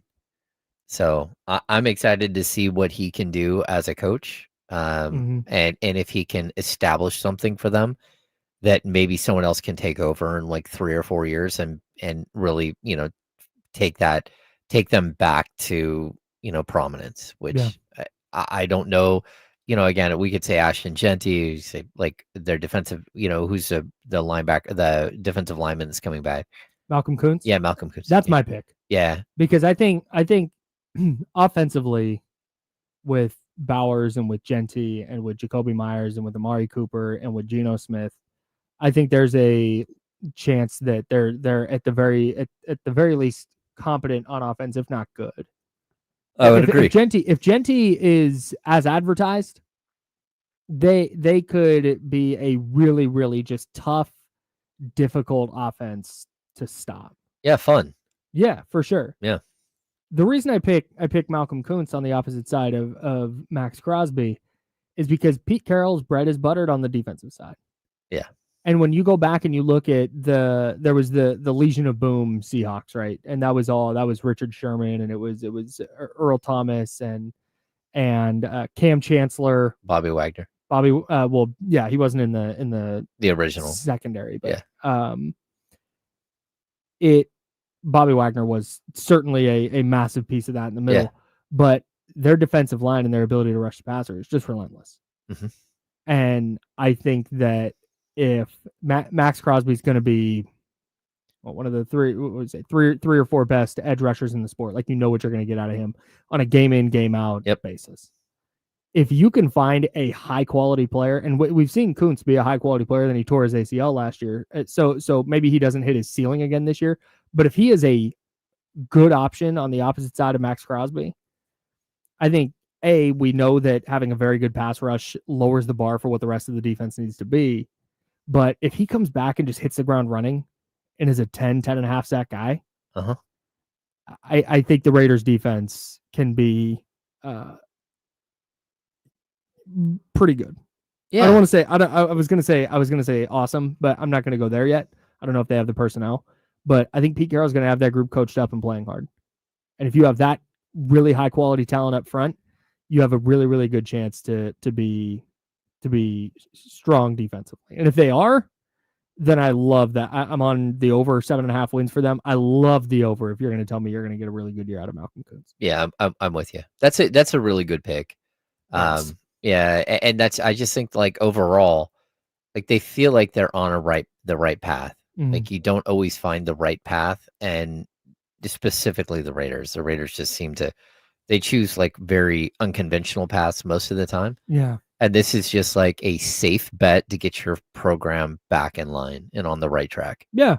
Yeah. I'm with you. ESPN, Ben Solak did this piece for ESPN. He picked Jordan Meredith, their center. Oh, wow. Who has never played center before. Not in the NFL, not in college. And they moved Jackson Powers Johnson, the center that they drafted from Oregon last year in the second round, moved him to right guard. So the reason that Solak picked him as the X factor is because he has never snapped before. He's never been a center. Okay.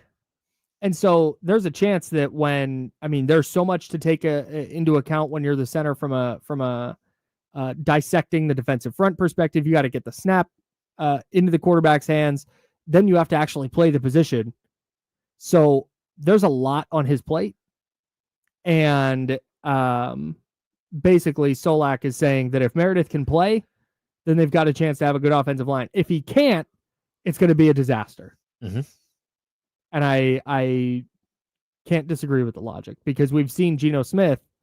Geno Smith is a good quarterback, but the quarterbacks in his tier, when the offensive line breaks down, when the pressure starts to show up, those awesome throws that Geno makes turns into, oof, what was that decision? Yeah. Like, what was that ball? Ugh. So I don't necessarily disagree with Solak's take. What about the 49ers? I think I went sort of like conventional here. Mm-hmm. I think that getting Christian McCaffrey back on the field, if you have wide receiver issues and you have like question marks, you even have offensive line issues. Like I just think that he is such a stabilizer for everything that they do on offense. And it's we can talk about Brian Robinson being there, or Garendo being there.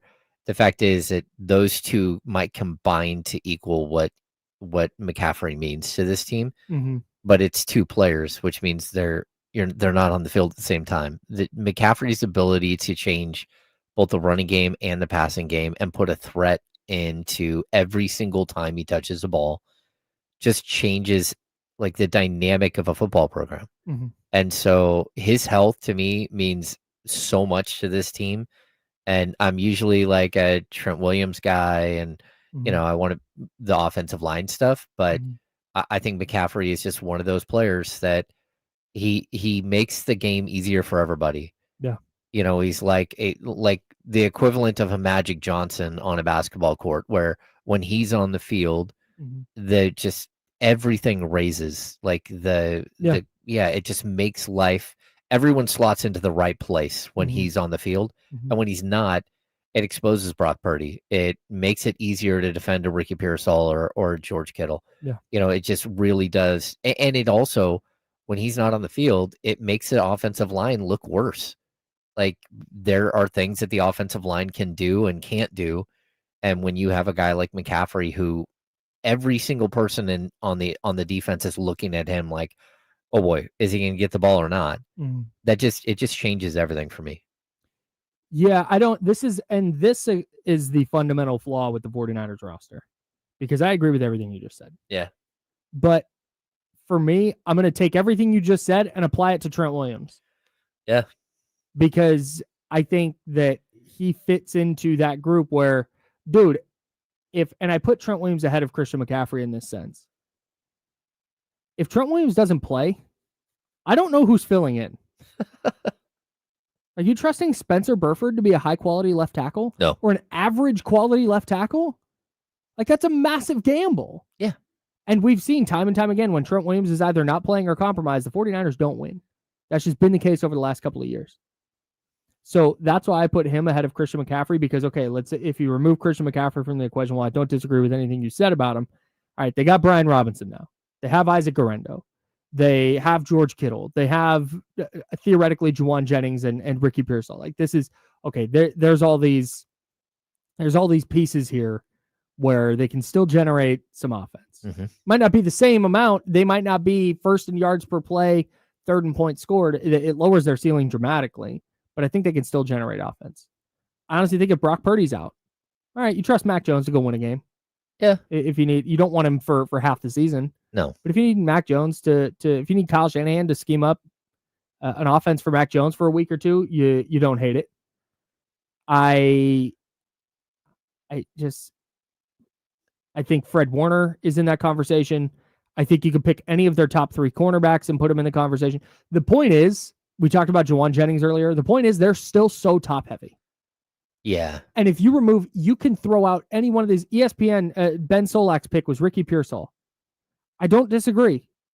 No, you can throw Fred Warner. There are like Fred Warner for sure. Nick Bosa. There are like 8 guys on this roster that if you remove them from the equation, you're like, I don't know what they're going to do. Yeah, that's an uncomfortable position to be in. Right. And maybe it'll be fine. Maybe Micah Williams and Bryce Huff are awesome. And maybe one of the defensive backs behind Diamador Lenore or Renardo Green or Upton Stout is awesome. Maybe Nick Martin is ready to play Mike linebacker, and he would be great if Fred Warner is out. But it's still all question marks behind those top guys. Yeah. It's just, I said it yesterday. It feels like a house of cards. No, it's like, all right, this looks great. But man, you remove one piece. That's what I feel the same exact way with the Kings. Oh, in all honesty. Like the backcourt, you're fine. If Zach LaVine goes out for a month, you've got Keon Ellis. He's not the same player, but you make adjustments, right? Mm-hmm. But I look at all three of all three of your front line positions. Man, it doesn't matter how much I sit here and say that I don't believe that DeMar DeRozan is the right fit for this team. Mm-hmm. He's there. And if he's not, you're looking at Neat Clifford as your backup. And that's not to disparage a rookie. It's to say, look, he's a 24th pick in the draft. He's got some seasoning that he needs to have, And again, I look at the same thing at Keegan Murray. If Keegan Murray goes down, you've got Isaac Jones. You've got, Dario Saric as your power forward. Ugh. And it's not like you can say, we just shift over DeMar DeRozan to the 4. Okay, who's going to play the 3? And then we get to the center position. It's like something happens to Domas, and you're looking at Drew Eubanks and Maxime Reynaud, completely unknown in Reynaud. Sure. So I think that there is, when you have a top-heavy roster, it doesn't matter what sport it is, it's really difficult to have that second line, that second group. And it's why valuing teams like Indiana or OKC in their depth, even look at what Houston's done for their depth, it just means so much. And to get back to the 49ers, I do feel like, they're trying to figure out these young players that can potentially help them. Mm-hmm. But it's a very high likelihood that some of those players that we're talking about, it's not just that they have to be on the field. They're going to have to be on the field for a ton of snaps. Yeah. And that's whether something bad happens or not. Mm-hmm. We can watch a Nick Martins and go, oh boy, that's not good. But he got better. He did. From game 1 to 2 to 3. Mm-hmm. He figured out the speed was different. He figured out the angles were different, and he started to look better. But at the same time, it would really be nice if he could play the entire season as your number 3 linebacker and fill in here and there, and not play, 60 snaps per game. Yeah, because that's where you're going to get into trouble. I think if we remove the injury question from this, because we're attacking this question as though who's the most important player, basically. Yeah. If you're saying who needs to, if this person has a really good year, I think Christian McCaffrey is probably the right answer. If Christian McCaffrey is offensive player of the year, Christian McCaffrey again, the 49ers are going to be good. Yeah, I just saw on the Chiron on ESPN that somebody says he believes the 49ers will be back in the Super Bowl. Yeah, Dan Graziano said, don't be surprised if the 49ers go back to the Super Bowl. He also said, don't be surprised if the Seahawks defense keeps them in the playoff race or something. It's it varied on the surprises. But I'd be a little surprised, I think, if the 49ers went back to the Super Bowl. Because it would mean, for that to happen, it would mean so many things went right. And that's just not, to me, realistic in an NFL season. Yeah. It means everybody was healthy. And if everybody wasn't healthy, the players who stepped in for them were really good. All the rookies who have to play are good. And the division maybe struggles a little bit. And their schedule allows them to be the 1 seed, so they get a bye in the first round, which would mean nobody on their schedule really improves. I think if San Francisco is going back to the Super Bowl, I would be, I don't want to say surprised. I wouldn't be shocked. What's between surprised and shocked? I don't know. Baffled? No, baffled might be above shocked. Yeah. Yeah, I'd be a little surprised for sure if they went back. Yeah, caught off guard. Not in the way that I would be surprised if the Panthers went to the Super Bowl.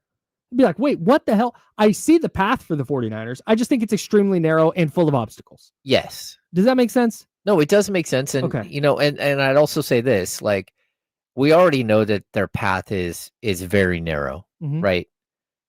And that path, it becomes even more narrow when you walk into a season with question marks with Juwan Jennings and you walk into the season with question marks at your kicker position.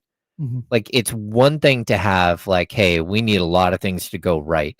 It's another thing to have very specific pitfalls that you see, that everyone sees, that you're not addressing. Yeah. And so that's where it's like, hey, man, I think that there is something about pulling back and having some separation between you and your players, and then looking at the big picture and understanding, like, man, if Juwan Jennings isn't here, how bad is the season? Yeah. We go from a potential 12-win team to maybe a 10-win team, and that's not because Juwan Jennings makes a difference in 2 games. It's because you don't have anyone else. Like, he matters that much, and you can't have a kicker lose games. This season specifically, you Jake cannot. Moody, the X factor. Yeah, you cannot have a kicker lose you a game this year. Yeah, that's tough, but that's the pressure that is going into this season. Yeah. So we can talk about the potential for them to make the Super Bowl, but, like, man, you got to shore up some things right now. Hey, Jesse, can you hear us? I want to ask you a quick question before we hit the break. How do we feel about the Dolphins uniform? Oh, hang on. Here we go. Got to get ready. It's a 6 out of 10 on the graphics. I need to see it in person, I guess, like on the field on TV. All right. It's fine. All right. Very good. Whatever. That was all. I was going to get to that earlier, but then we started having a good discussion about 49ers X Factor. So, anyways, I'd be floored if the Raiders made the Super Bowl. Yeah. I'd be would you be more, we'll answer this next. Would you be more surprised if the 49ers went to the Super Bowl, the Raiders went to the playoffs? We'll talk about it next on The Insider, sponsored by Jiffy Lube. It's ESPN 1320, Sacramento Sports Center. Yeah, Norm, 3rd and 4th downs and red zone for sure.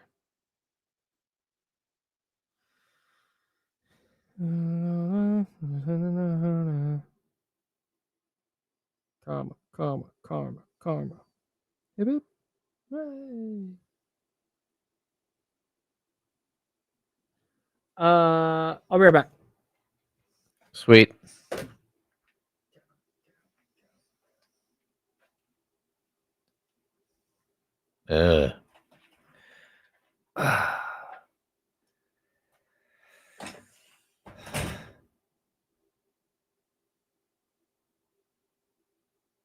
What's going on, everybody? Got to stretch.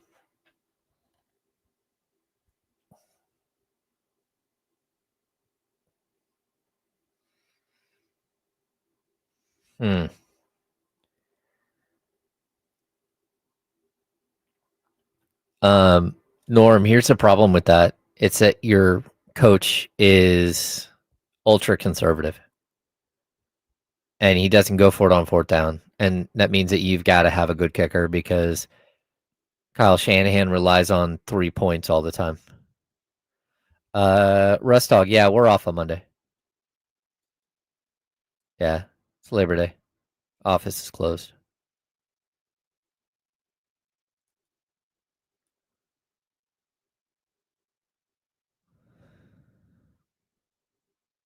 A lot of craziness in the chat today, although not as crazy as yesterday. Yesterday was a little out of control. You guys were wild.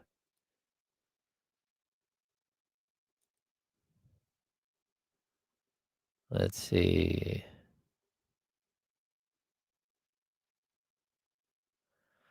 I don't think he believes in the math that so many other teams do. And I also think it's a big difference when you have Christian McCaffrey. You've got, 4th and 2 at the 36-yard line, and you've got Christian McCaffrey versus, Jordan Mason or anyone else that they, Garendo or any other dude that they ran out there last season. Securing Bagley. Would it be for a second round pick? And you're saying Devin Carter. Yeah, I mean, I got to be honest.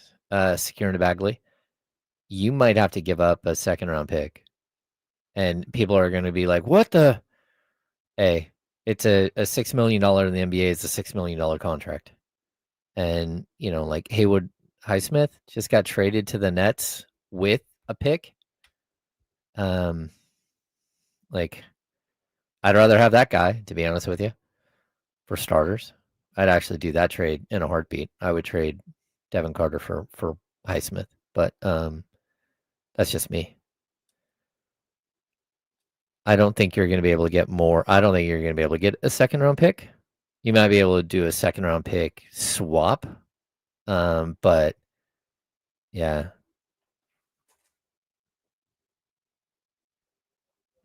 That would just be like a major fail. Another like bad mark on the end of the Monty and Wes tenure.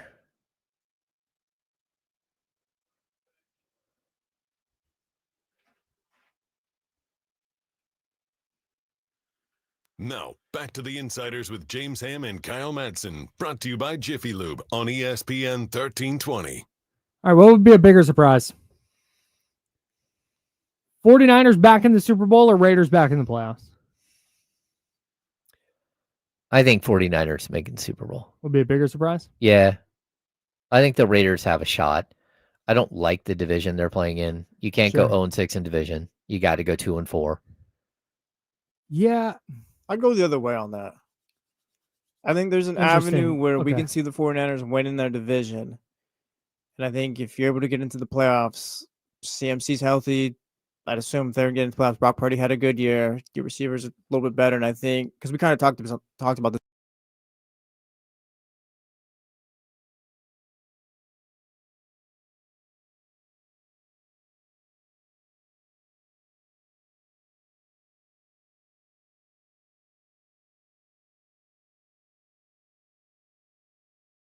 Do there, and then obviously you get to the NFC Championship game. You got to steal a game against Philly there or whatever, I'd assume. But looking at the other side, the Raiders got to get through 3 really good teams in their division.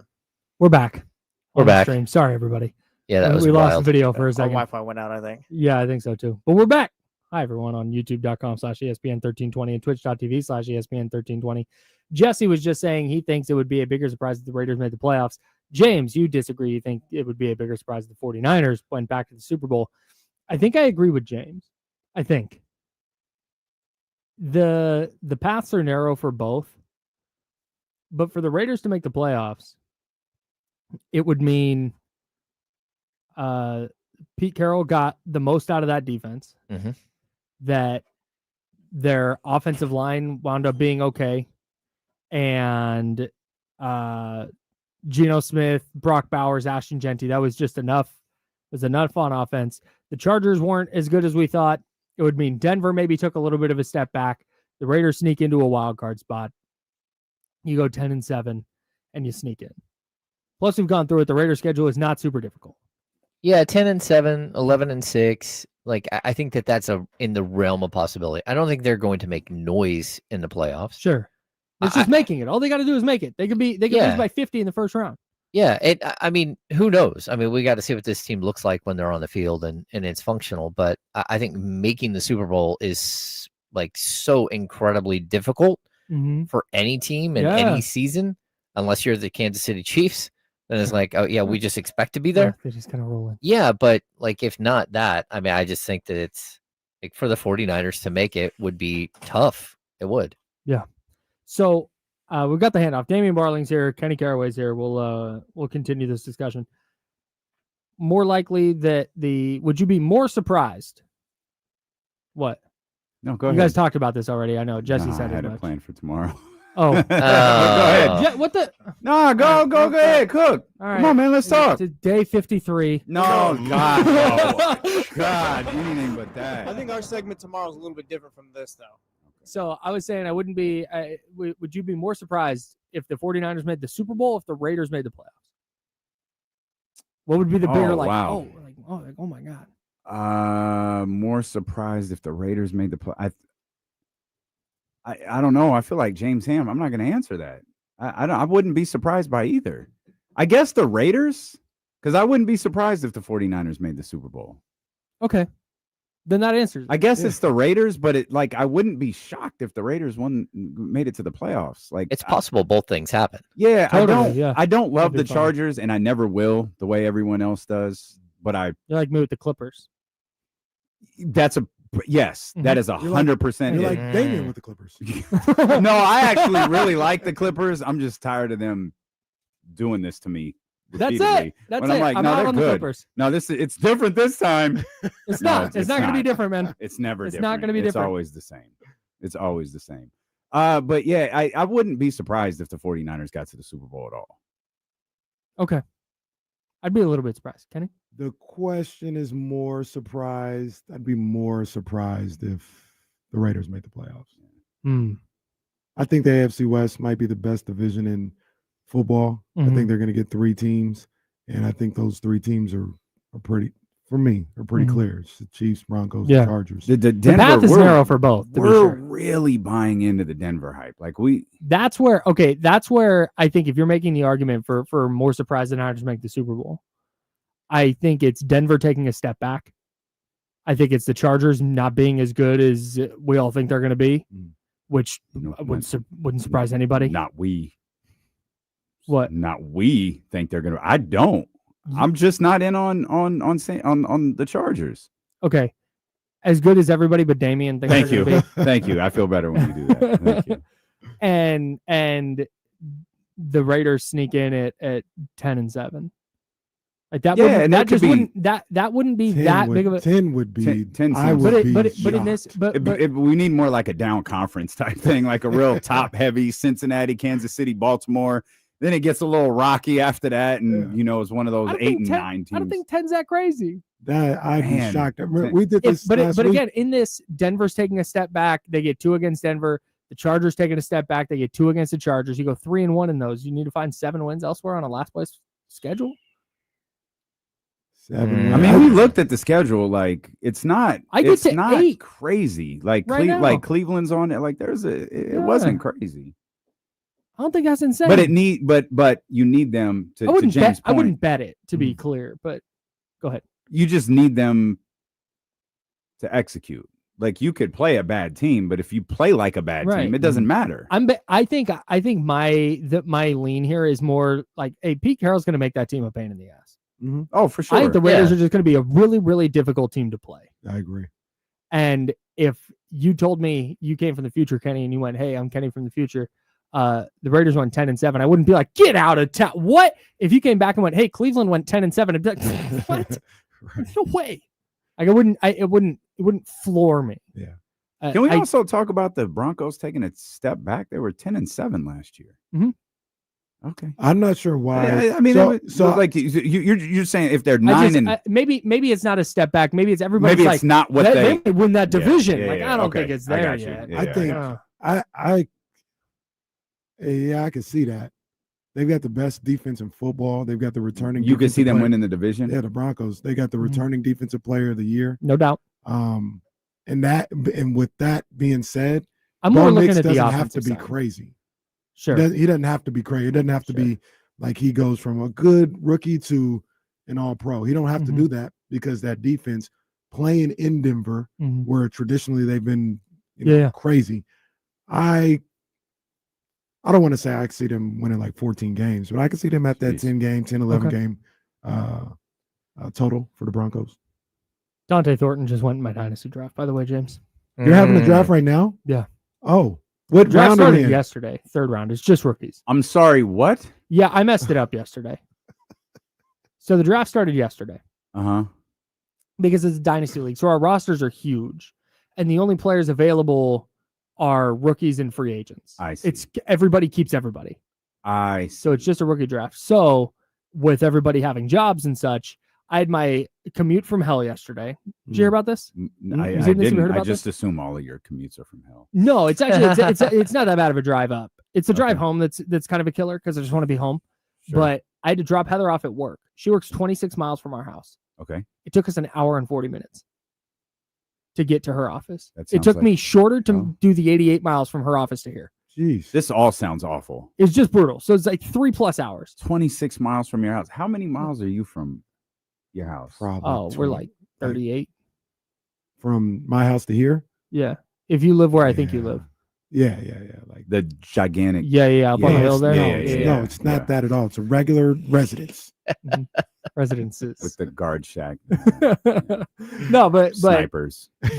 it was just a nightmare. So I got in here at like 9:45, Oh, which God. you know how I operate. So I can't just be like, it's fine. the fact that you didn't text me, the fact that you got in at 9:45 and didn't text me in advance is pretty crazy. I'm working on myself. Okay.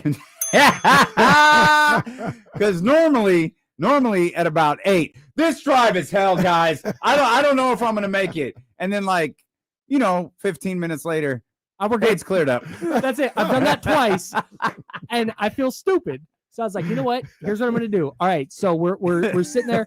I can see on my GPS we're 4 miles from her work, and we got 38 minutes to go. Oh, So like, it's just like, all right, we're gonna be there by babe, 8. you have to walk. Yeah, she was like, I can call a lift and just be here. I was like, no, we're not doing that. We ain't doing So- that, baby. So I Yeah, we're I not was like, spending the money on a lift. Just yeah, walk. no, I would get on StreamYard on my phone from the car.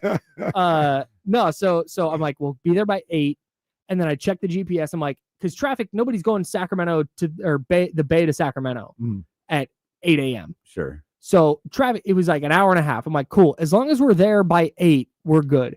If we had pulled up like 8:20, you'd have been getting a phone call from me. You text me at 7:11, like, "Oh, this looks bad, Yeah, I said I was gonna might not be there on time." And I'm unacceptably like, late.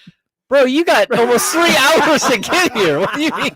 Dude, it was not, and I got here so 9:45, and so the draft had started. And I Well, was first of all, good for you. thank you. Yeah. Yeah, Good for you. made it. You're doing Yeah. a good job. Thank you. The draft had started, and I'm trying to figure out. Okay, James has put a rundown together. What do I want to talk about? So I'm trying to figure all that out. And I told him, I was like, guys, I'm on here till noon. Like, I'm not going to be able to pick until noon because I had the third pick. So they were like, cool, no worries. Well, then we go to 12:30, obviously, because that's how the show goes. And then I got my post show stuff. Well, then Kyle Shanahan and John Lynch talked at 2. About halfway through their presser, I get hit with a migraine. Oh no. So you Put a looked leash on really it. flustered when you left yesterday, and that explains why. Yes, just not in a good space. I ended up going into Gotcha. this conference room here and falling asleep for a little bit. Got good enough to drive home, and then like halfway through my drive home, I was fine. It's weird, Okay. but anyways, That is weird. so didn't end up making a pick until like late last night. Okay. Might have even it was late last night. Mhm. Made a trade with a guy, so I ended up trading back from the pick. Anyways, All right, John Lynch, Kyle Lynch. I see yeah, him. I traded the third pick for number 8, and then it just for 3 picks. It's fine. I'm sorry, I'm confused. The Yeah. draft goes for 24 hours. The draft goes until we're done with it. It can Because it's last all like manual. days, It's right? all. We're doing this via Facebook Messenger. Okay. It's all manual. I mean, that's cool. it's brilliant. My buddy Luke, who's watching, salute. Luke. He organizes it all, has it all squared away. We have a That's separate. awesome. I'm not even channel to looking make down picks. on it. Haven't heard of that.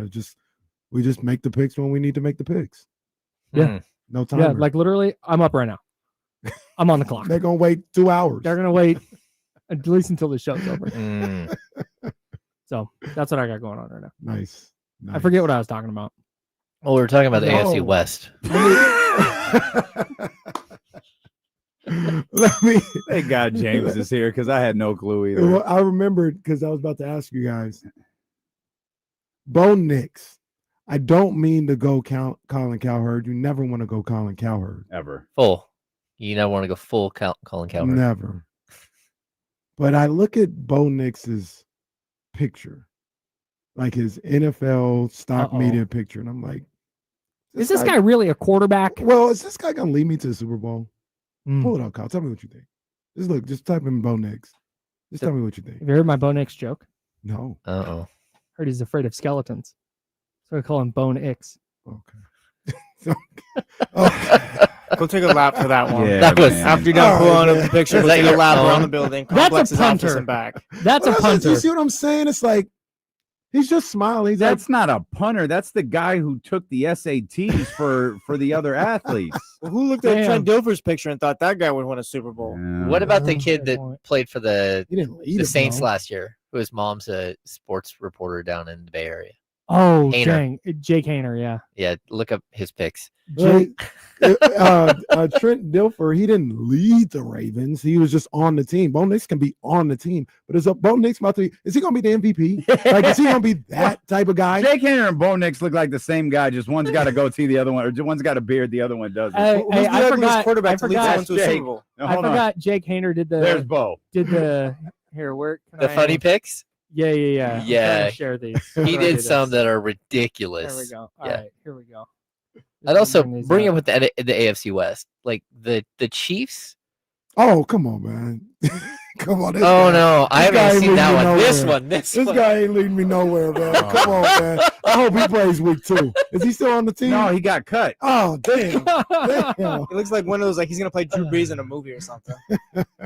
He was having fun with it, though. I was salute him. Yeah, the Chiefs last year won 3 games. I mean, 5 games by 3 points or less, and they had a bunch of other games where they 5 they games could in have a lost. 11 one I was score about to say games, 5 wasn't it? games in 1 month. With like 3 I think it was points, wasn't 11 one score games. Yeah, they had It was- 3 in a row that were like a 3-point, and then they won 2 in a row that were 19-17. Like there's an easy regression from the Chiefs. You just have to figure out how to break them, like how to like beat them in situations like that where you don't give them the ball back. And maybe Philly did. I mean, they beat the hell out of them, but maybe Philly, like it was like last year, it was just, it doesn't matter that they don't look the same. They just know how to win. Mhm. And Philly won the Super Bowl. No, it matters. They don't look the same. We're going to beat the hell out of you. And it's almost like he's bleeding. He's human just like you type moment. And maybe that's how the AFC West is looking at it. Yeah, that's how I think the AFC West can look much different. Yeah, this but year. you're not Philadelphia. Denver can say that Philadelphia. Maybe. Let me see.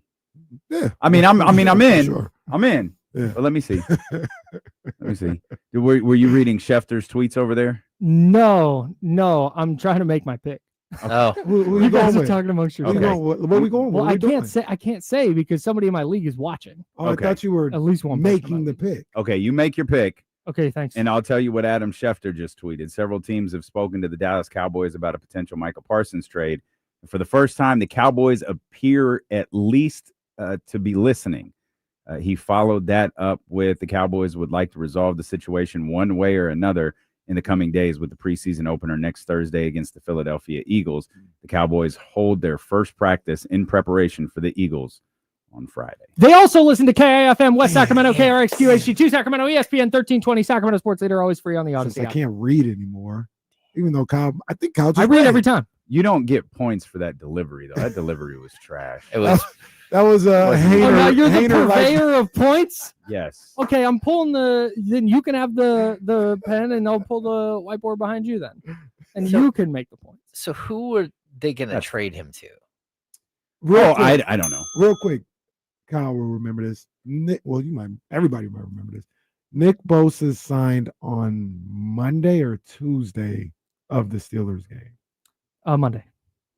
So this is is this the Maybe Monday Tuesday. for them for the Cowboys? That would be No, well, yeah, it's a week. because they played it's, a Sunday, it's 7 right? days. Yeah, they it's played 7 a days. Sunday, So so it's it'd probably be like Saturday would be their Monday. no, it'd be tomorrow, tomorrow, right? Yeah, it'd be tomorrow, Yeah, you're the right. day of their you're first right. Yep. practice. Oof. And I always thought he'd be there week 1. I don't know if he's gonna be there week 1 now. I don't know if he's gonna be traded, but I don't know if he's gonna be there week 1. But are you like, what's his game plan?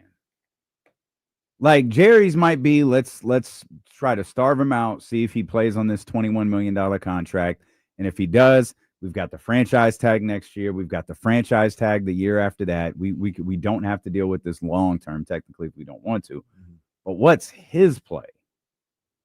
Do you hold out till week 8, or I don't know if is it still week 8? Is it week 9 now? The year of service type thing?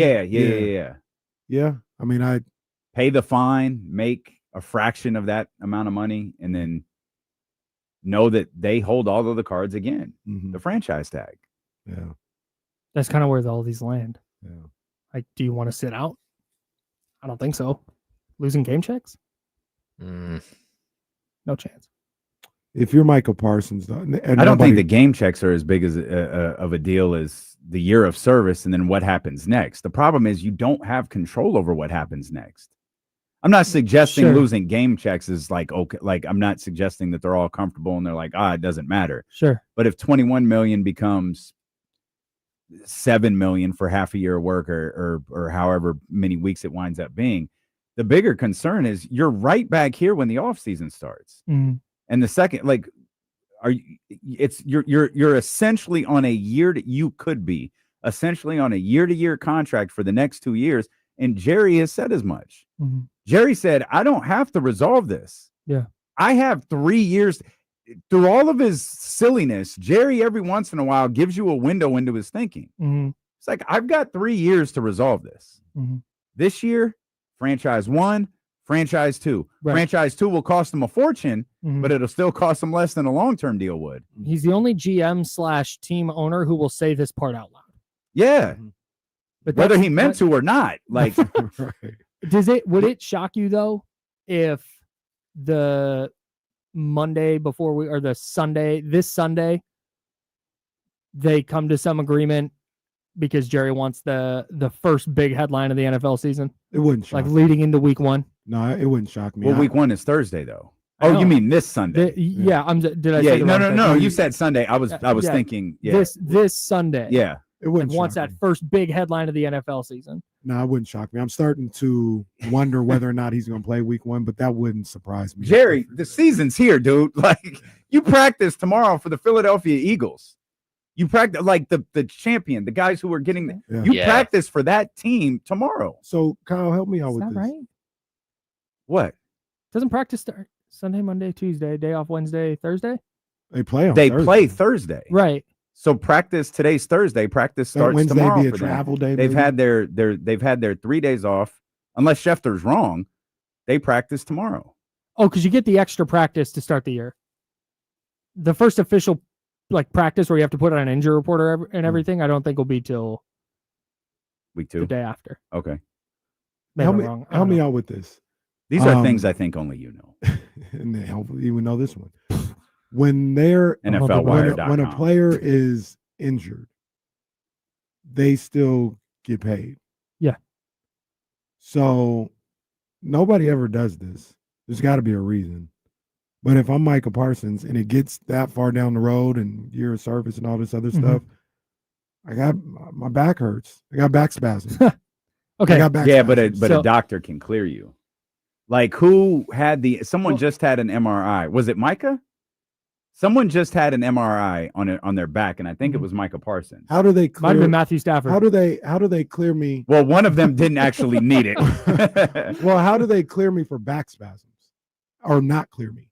Like, if I'm telling you that's I don't want to say it's undetectable, but I think it is detectable.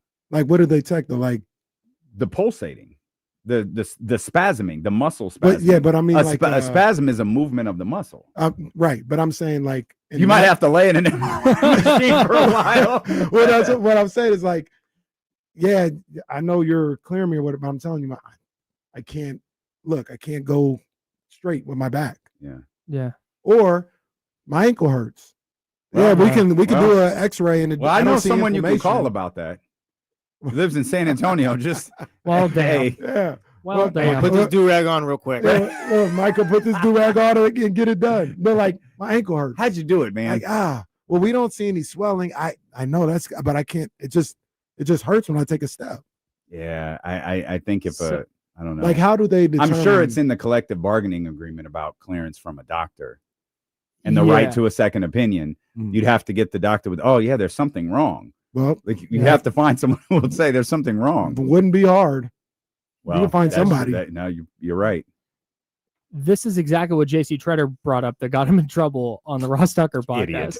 Well, don't. He was just say like, it. he's just like, I wouldn't say this, but Here I am if I saying were to it. hypothetically want out of their situation, why not just say my ankle hurts? I don't know, but I'm not advocating this, but you could. And that's been the question with Juwan Jennings this entire offseason. Mm-hmm. Is he actually hurt? Does he actually have a calf injury? Do we know the answer to that yet? It sounds like both. Yeah. John Lynch yesterday, first of all, sounded pissed when he I'd be brought pissed when the too. Juwan Jennings stuff came up. But what I think, this is a total guess. It sounds like he had a legit calf injury that happened in OTAs and then flared up again in camp. Because I'm inclined to believe if he was going to fake an injury, he would have done it. He would have gone out maybe for the first day of camp. And then after that, been like, hey, woke up, my calf is still sore. I can't. Mhm. But he pulled himself out of practice mid-practice with this calf injury that plagued him in OTAs. I think, my opinion, and based on what John Lynch said yesterday, is like, it's an injury, but also like two things can be true. Mhm. He can be hurt, but also be like, hey, I can go, but I'm not risking this on my $7.5 million contract where I'm a free agent next year. Right. Because I just watched Tyrese Halliburton and I just watched Jason For Tatum. sure. And I've watched all these players do this. And for me, that's the good part for John Lynch. Oh, I understand your kid. That's fine. You don't want to play on that, and I'm not signing you on that. Right. Because I just signed a wide receiver who tore his meniscus, and he looked like he was completely, not even his meniscus. ACL. He tore everything that has a ligament.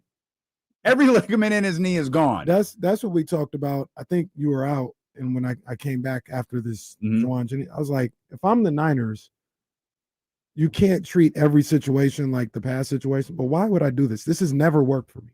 This has never worked when I've paid somebody and they sat out all camp, or they were in a contract dispute the whole time.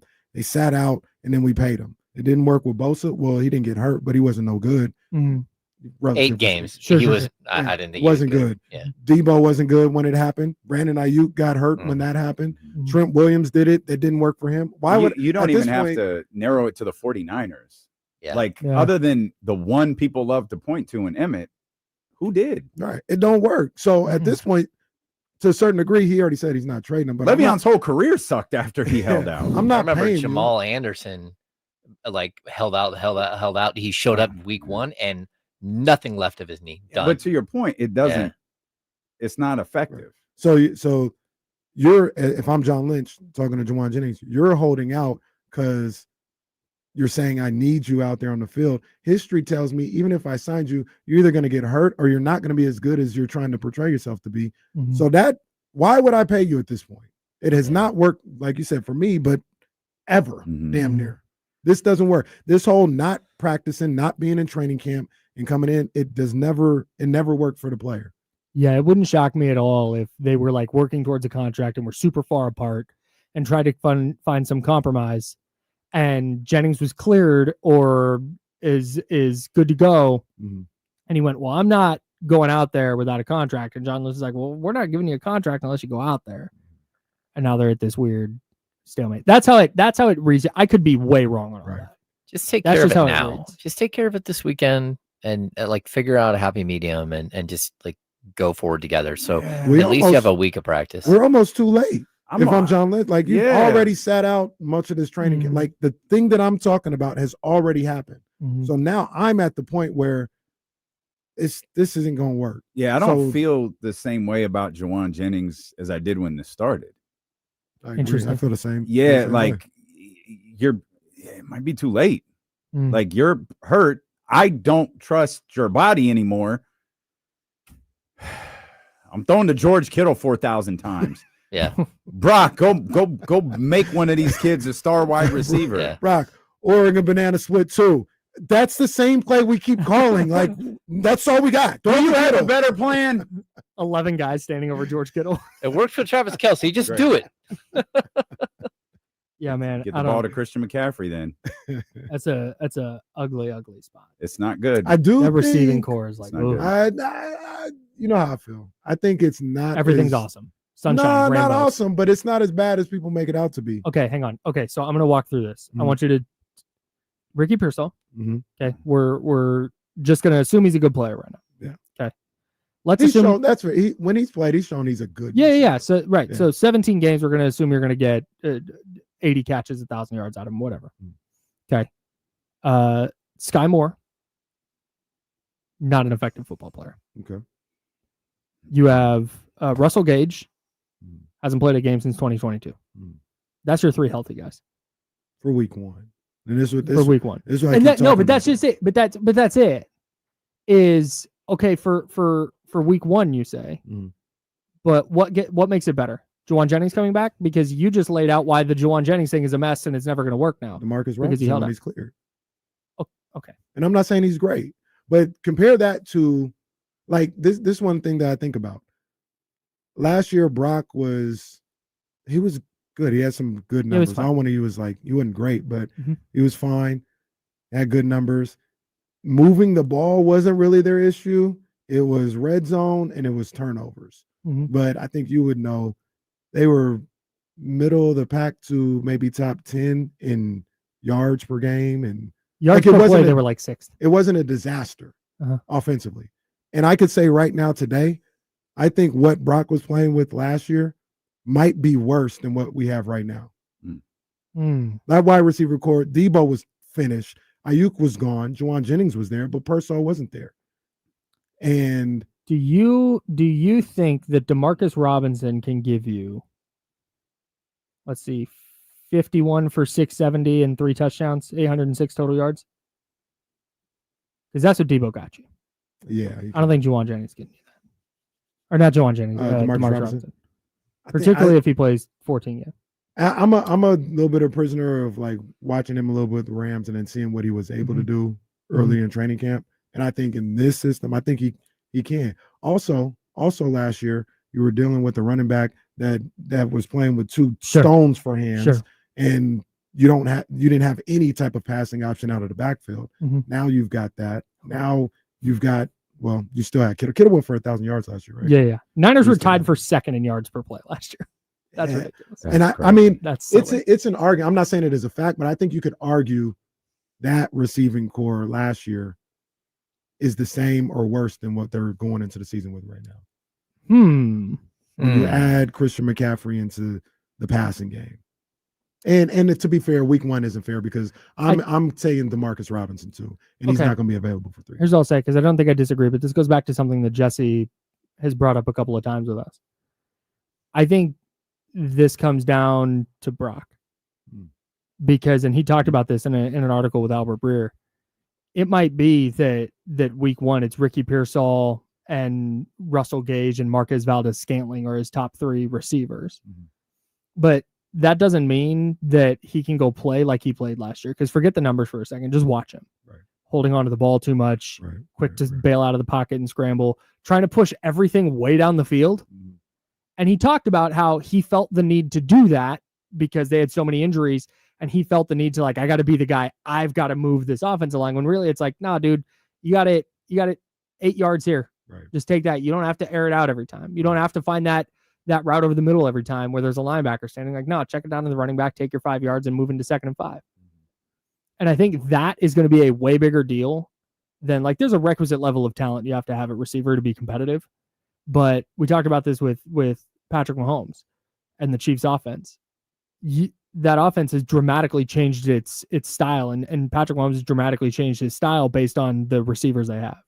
And I think that's what it's going to be up to Brock to do. Yeah, that's for sure. Regardless of whether Juwan Jennings or Marquez Valdez-Scantling or Sky Moore or whoever is out there. Dame talks about this all the time, Jesse too.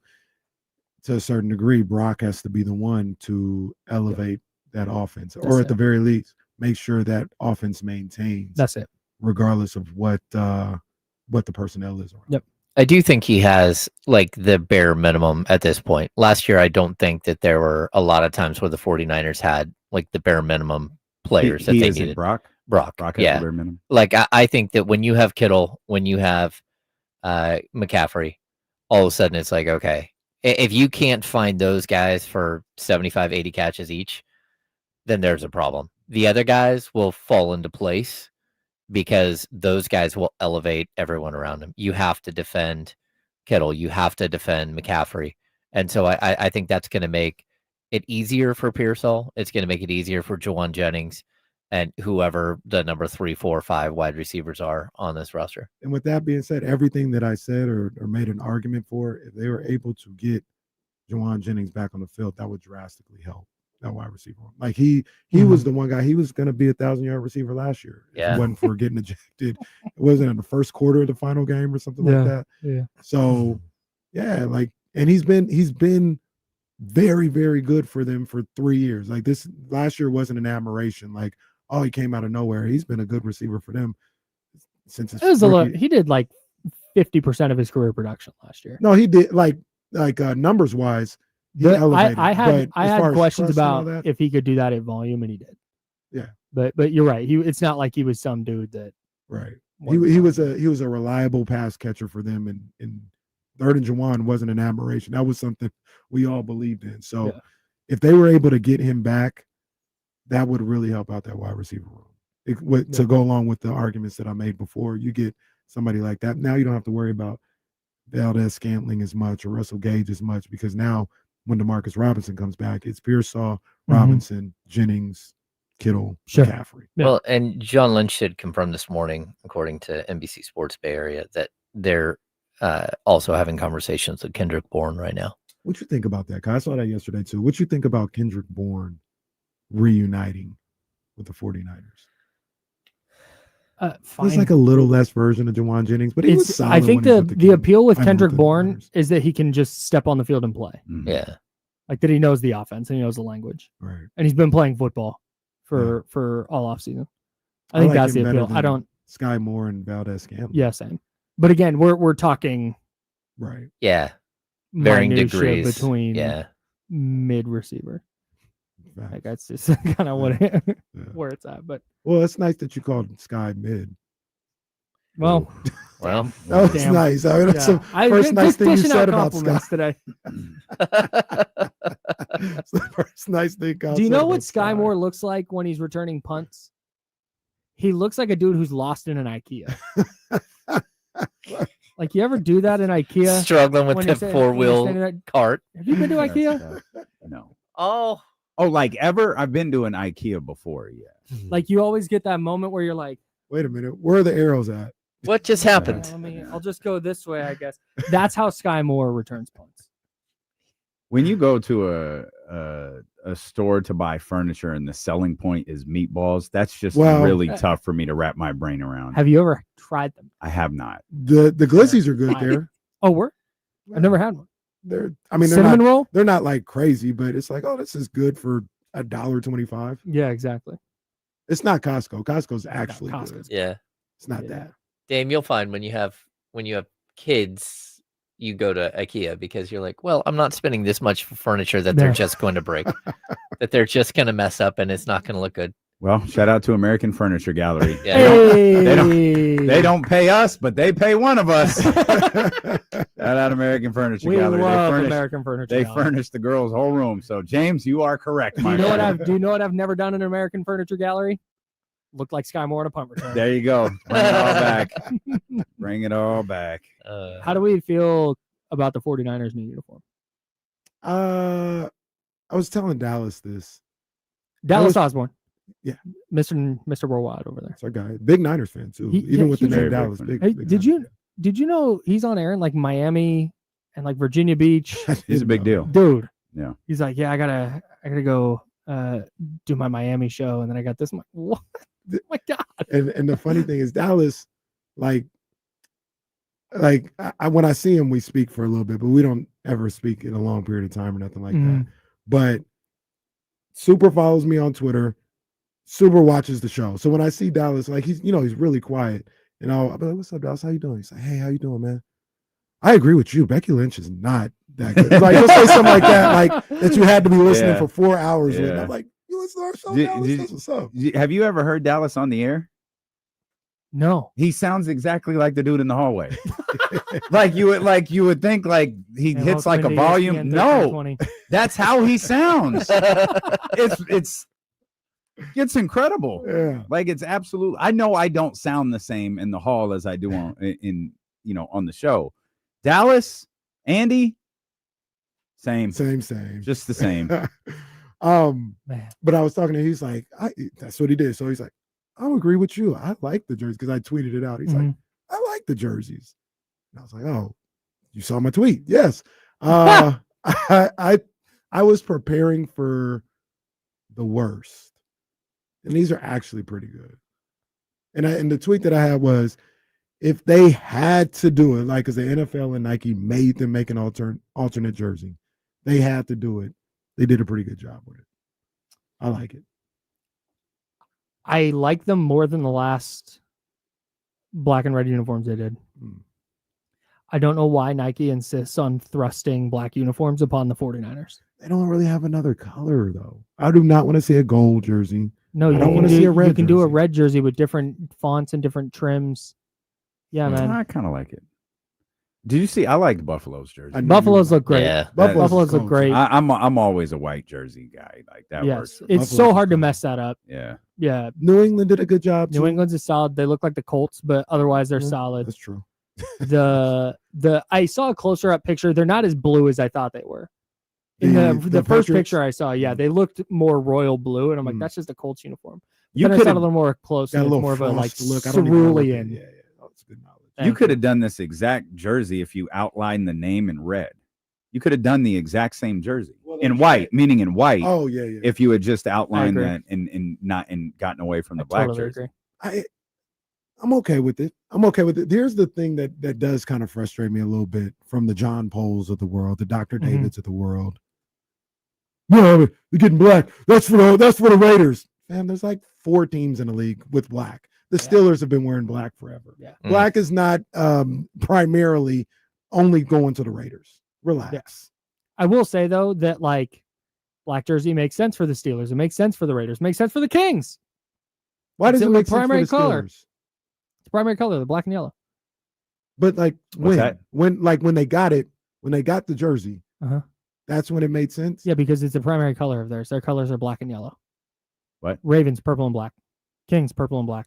I keep trying to egg you into going black and yellow, and you won't bite. So whatever, man. Understandable.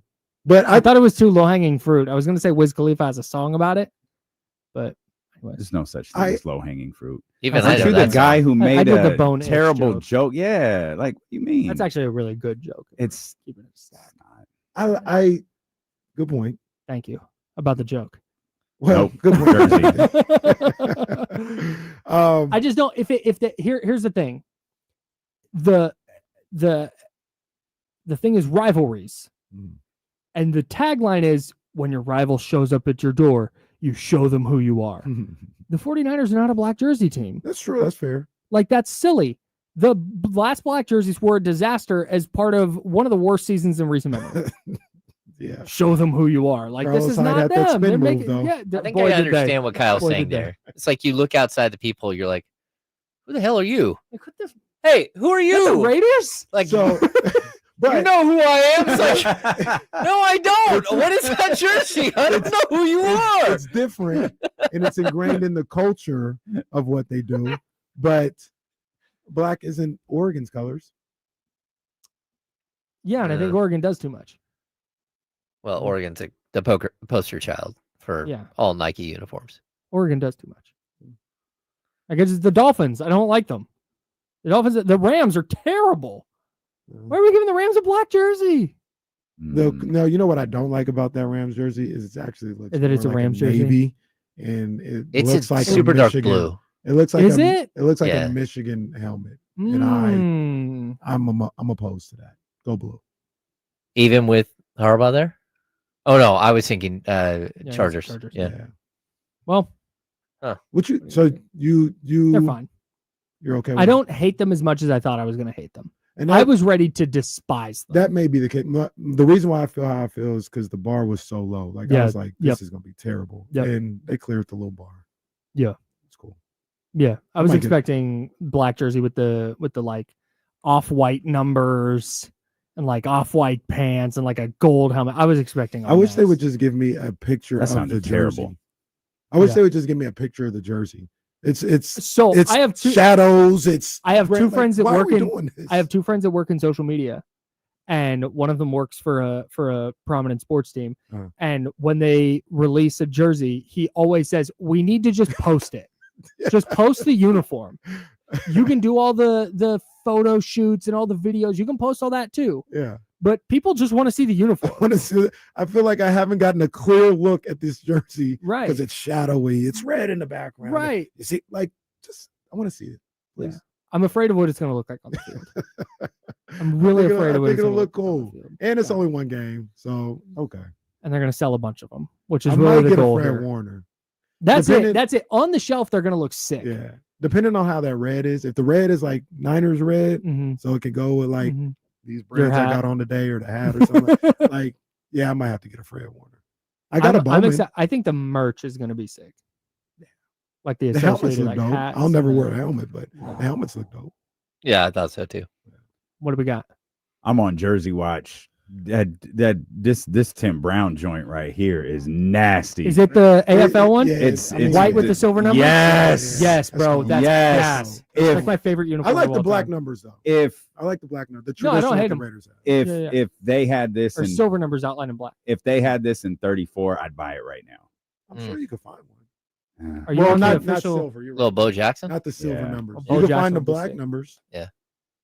For sure. I got the black. I Wise. got the black with silver. That's what I'm looking at right now. Get the 32. Little Marcus Allen. I don't want Marcus. I want Bo Jackson. All right. 34. All right. D'Lo and Casey are next. Drink water. Be nice OJ's people. little buddy. I don't want that. Well, see ya.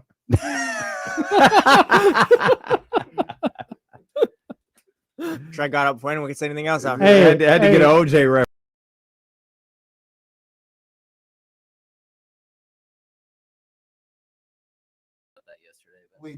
Yes. Oh, all right. Hang on. Mic's off. Yeah.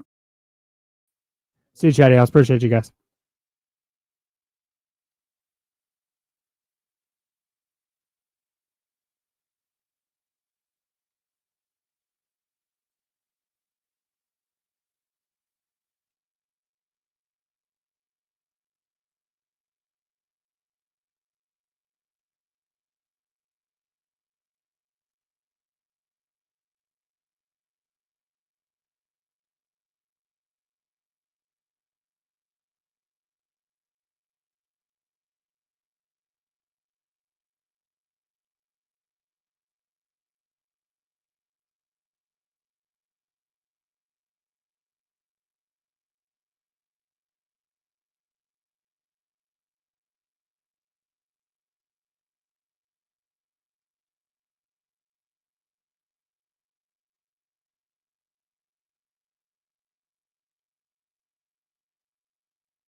Hey Jesse, how much time we got? I don't think you can hear me.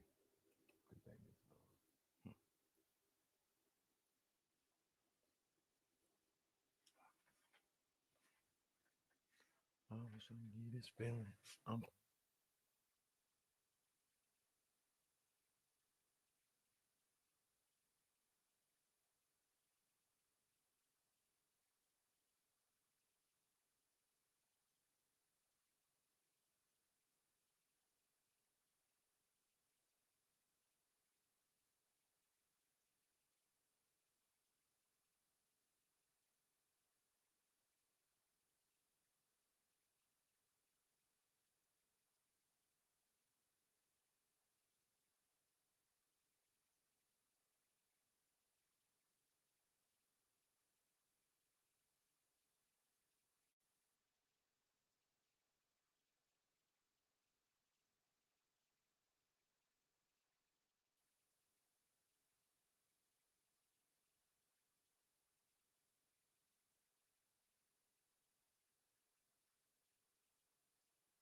Yeah.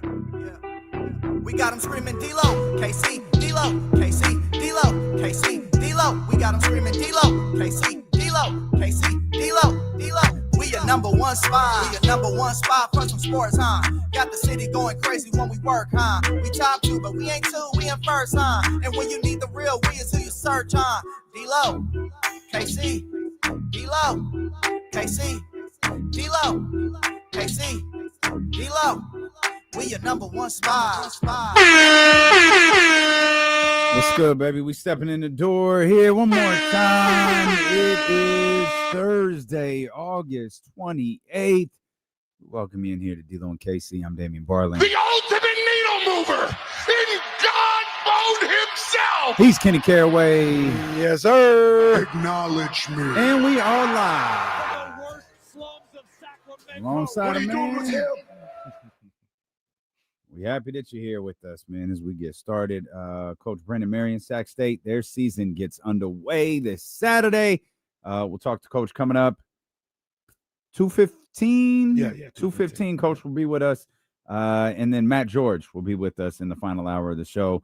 We'll talk Kings basketball, NBA basketball with our man from Locked On Kings. And, of course, ABC 10. Had some fun conversations about the Kings yesterday. Had some fun conversations about the San Francisco 49ers just a few minutes ago, as we are now 1 week away from the start of the NFL season.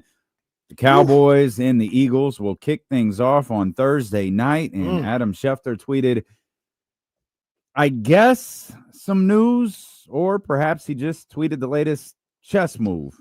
There was a little Packers. You see that? What would you say? My bad. Yesterday or 2 days ago, there was a little Packers rumor floating around on the Twitter sphere that there was they had an offer out for Micah and then a contract extension on the table if Dallas wanted to take that. And then the Schefter thing comes out today. I didn't see the Packers thing from anywhere super credible or anything like that. But when little things come out like that, and then Scam Sharania. And then no, it wasn't that. But it was just the trade stuff comes out. Well, at least Jesse didn't go, I got news, boys. Yeah, I didn't bring it to the show or anything. I'm just saying, news, it's just kind of curious, just kind of interesting to me. I mean, I think it's probably more real than they're just fielding calls, quote unquote. I agree. I think that was a little bit of news by Adam. It feels like, and so this is, when you're in situations like this, one of the things I don't want to say maybe we like to do, I certainly like to do it, is who gave Schefter that? Sounds like Cowboys. That's absolutely what it feels like, that came from the Dallas Cowboys. And I don't know if that's I'm not exactly sure what the benefit of it is, because most teams probably, maybe a team or two called and inquired, but I'd imagine now there's probably a number of teams calling hey, is this real? What's this look like? Because we'll sign the extension, and I'm not sure what the end game is with that tweet that the Cowboys are listening at. And again, it didn't say we're open for business. It said for the first time they're at the very least listening when teams call. To me, the bizarre thing about this is it doesn't feel like it's a haggle on money. Jerry, and I believe him, says I'm willing to. Well, I love Jerry Jones. How do you know where that is so automatically? Well, I know now because it's the second to last button. That's why I can find it so quick. But I believe him when he said, I'm willing to pay him what I'm willing to pay him. Whatever he said almost the most of a non-quarterback, almost $200 million. According to him, I guess to everybody, when Jerry and Micah talked, they talked about something that had Jerry and maybe even Micah happy at some point. I agree to this. And it only went south when Micah was let me talk to my agent. So like I said, it's not that Micah, they're $30 million apart. It feels like when they've talked, and I think if Micah was good with it, I feel like the agent will probably be relatively good with it. Money's not the issue. It's this weird thing with Jerry saying, I'm not working with the agent. Yeah. So bizarre. Yeah. Because usually in these situations, it's the money. It's these sides are far apart on the money. They're $40 million apart on the money. It seems like financially they've gotten everything in the same ballpark. Yeah, I just think with I think with football you can't negotiating a football contract without an agent is difficult. I think Lamar did it. Mm-hmm. I mean, Lamar was it his mom? Yeah. Like Lamar, like they had that. They had the the legal wherewithal to be able to understand, the contracts and stuff. But the NFL, man, just read a tweet and you're confused. Mm-hmm. You've got contract numbers, then you've got guarantee numbers. Now all of a sudden there's actual guarantees and partial guarantees and injury guarantees, and you can't, you have to have representation of some sort, being an agent or a lawyer, to go over these contracts. And like, what's Micah gonna do? Negotiate a $200 million contract on his own and then have to give his agent? Like, no, like right. that the agent has to do their job in this process, even if it's going, yeah, Micah, this is cool. My guess is the agent heard it, saw it, and was like, wait, hold up. He can't do that. Right. Like, this means he can cut you in a year with nothing. Right. Or this means this. Like, was Jerry telling the truth about the amount of money? Sure, perhaps. Were there a few things that maybe they didn't go over together about when he could be cut?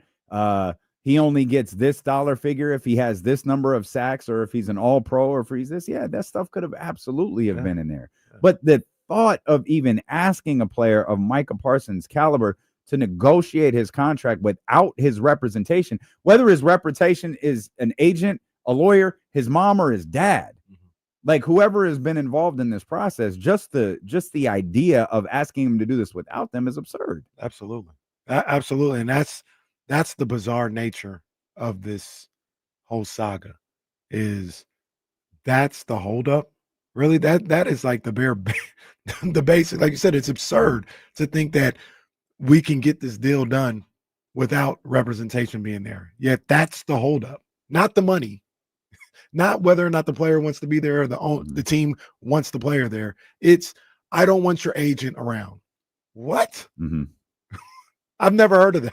I feel like I've never heard of that. I've never heard of that's what's holding up a deal from being done. That is crazy.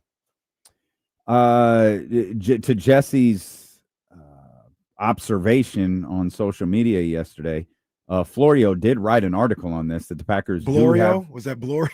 No, it was it was Mike Florio. Wow, that's a point for me then. Count it. I should have brought it to the show, damn it. Well, now wait a second. No, wait. No, you did the right thing. Okay. No. Florio. Florio wrote about it. There's a Twitter account. It's at Ricky Scoops. But whoever this person is has 54,000 followers, and Florio knows who he is. So that was the person who linked the Packers to the Cowboys. And of course, now today, as Schefter tweeted earlier, yeah, maybe they'll listen to a trade offer. I believe Ricky Scoops too as well has a dog picture for his Twitter. Correct. Yeah. Correct. And I also think that the Cowboys would burn in hell before they traded him to the Green Bay Packers. Yeah. So if you're an AFC team, I'd start calling. NFC teams, sure, feel free to call. Packers, sure. I can't see that no matter how many first-round draft picks they offer. Yeah, I agree. I'd be livid if you traded him within that conference, if I was a Cowboys fan. Like, I'm like that, though. I know you've talked about it before when we talk about, like, Kings and Lakers, and, like, your job is to get the best deal possible. I will look for a close enough deal to what the rival or whatever is offering me before I give them my star player. Here's what I'll do, though. I'll ask myself, how close am I? If I'm Jerry Jones or Stephen Jones or whoever wins that franchise, I'll ask how close are we to a championship with Micah Parsons? How close are we to a championship without Micah Parsons? And this is the difficult thing, I think, with the Dallas Cowboys. This might be the difficult thing for any owner or general manager. I think they have a hard time, honestly, answering that question. I think when you're the Charlotte Hornets, maybe the Sacramento Kings, maybe the Washington Wizards, you have an easy time answering that. If you're the Kings, yeah, can we get to the playoffs? Sure. Can we win a 7-game series against Houston and then win another one against Oklahoma City, all while probably having to beat Denver or something along the way? Yeah, probably not. But I don't know that Jerry or Steven can properly assess that answer. But if you can honestly answer that and then ask yourself, how close are the Green Bay Packers to a championship? How close are the Green Bay Packers to a championship with Micah Parsons? And too close for my comfort. Man, and see, so that's where the offer becomes really important, because now it's, guys, we're probably not there. We're not a Micah Parsons away from winning a championship. Are they? Maybe. Are we? I don't think we are. So what would those 2 or 3 first-round picks mean to us? What would those second-round picks or third-round picks? I feel like it's never a first and a second. What do those first and third picks mean to us? And how quickly can we become a championship contender if we do what we're supposed to do in the draft room and land players that impact our team immediately? How close are we? And that, to me, is where the difficulty in assessing trading a player like Micah Parsons in your conference becomes. Yeah, man. And that's to me, that's the Kings-Lakers question. I was always like, if the trade can ultimately make the Kings better down the road, you have to at the very least consider it. You have to do what's best for your franchise. Man, I would shop him. No, I understand. Elsewhere. I understand. I would definitely shop him elsewhere. But AFC, all that other stuff. What I wouldn't do, though, is take less. That's like, I wouldn't take less to just keep him out of the conference. Do you have is it just less, or is it like a lot less? So if Green Bay's offering you 4 first-rounders and the Raiders are offering you 3, yeah, I'm taking the 4. I'm taking the 4. But here's what I'd also do in the sense of, we'll stick with the same 2. The Packers are offering me 4. The Raiders are offering me 4. Hey, there's a conference tax. I'm gonna need 2/3. Then we go there, or maybe I'll start with 5. I need 5 threes. I'm gonna get. I will push to get more from my in-team conference, and I'll make that clear from jump. If I get equal offers, it's not going to be good for you. Yeah, there's going to be a conference tax. So you think about that as I go field this phone call from Mark. Yeah, or Spy Tech. Is that really? Is that right? Is it John Spy Tech? Yeah, I'm gonna go. Hey, I'm sorry. Forget it. Tom Brady's calling. Tom Brady's calling. You think about that conference tax, and I'll holler at you. See, that conference tax for me, it's there.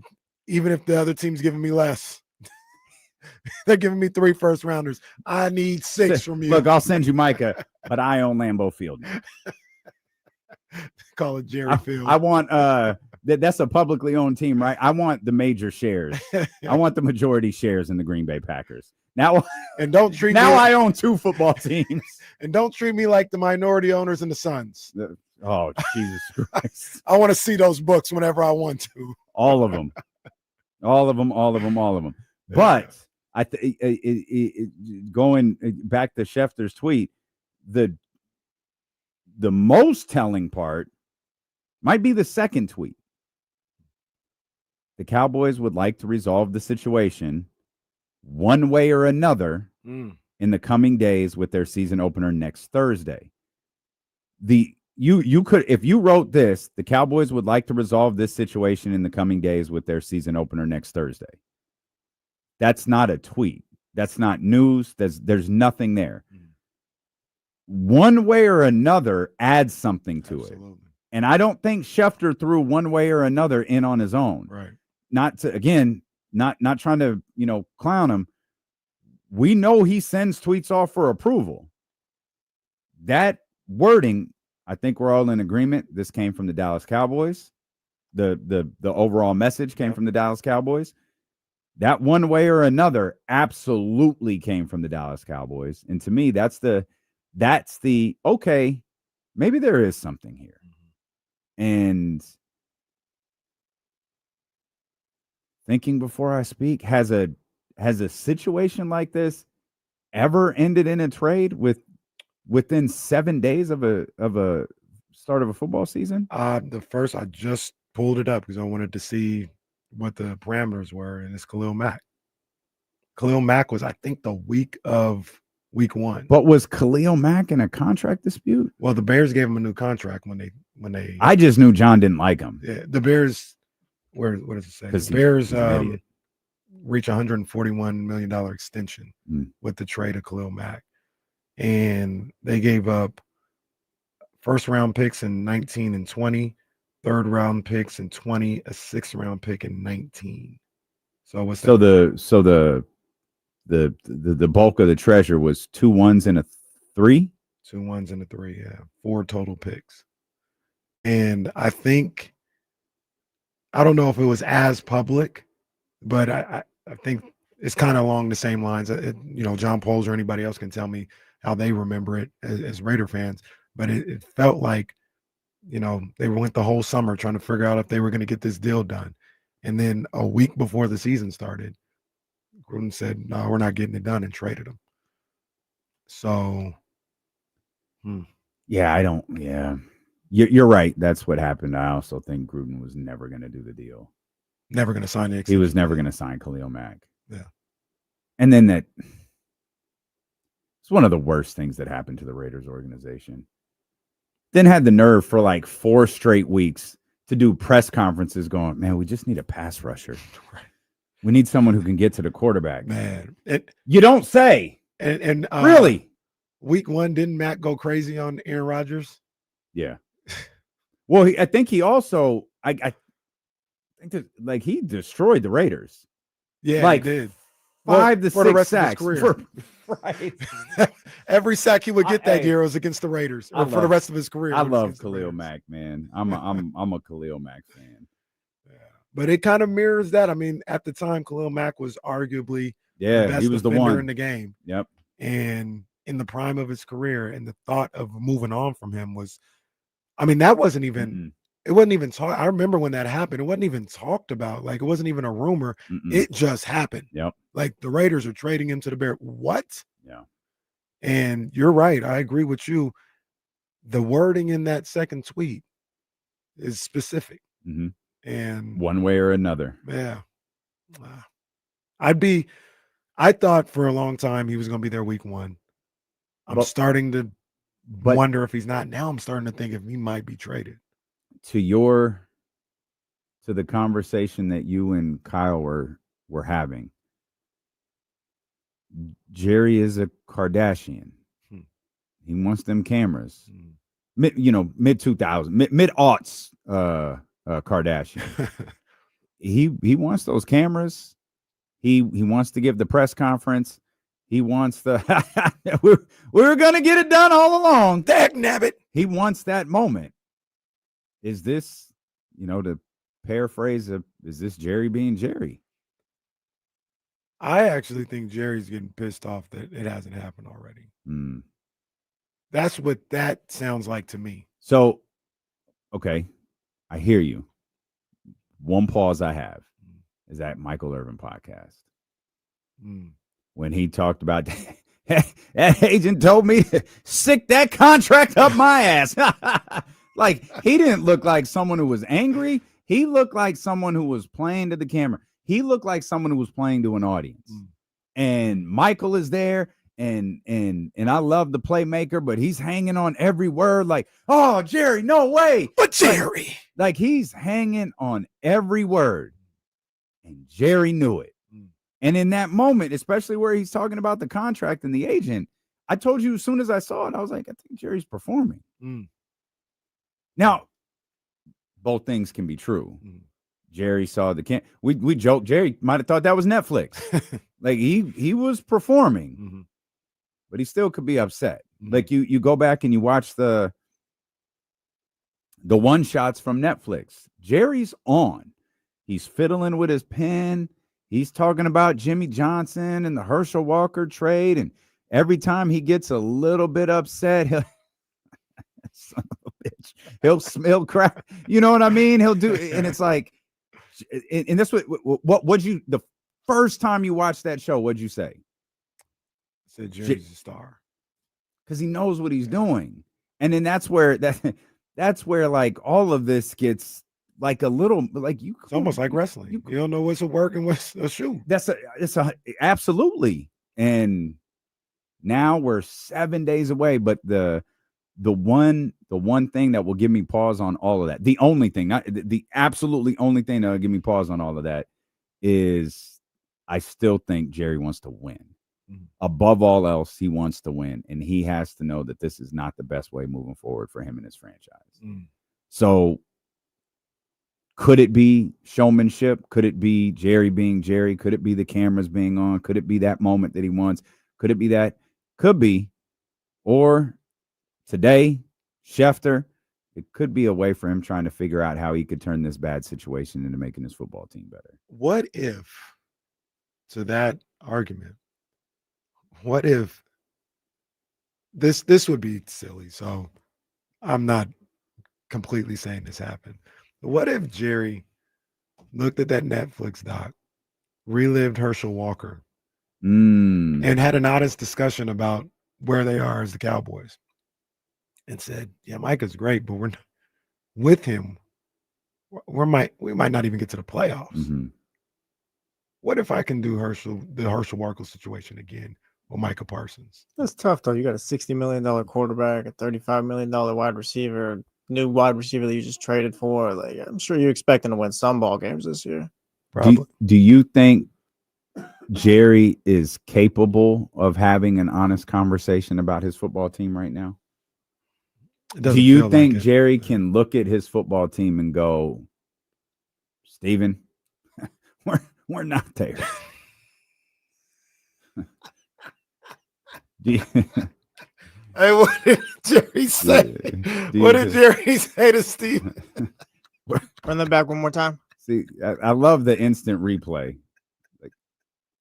That was a good one. We're not there yet, Steven. We're not there.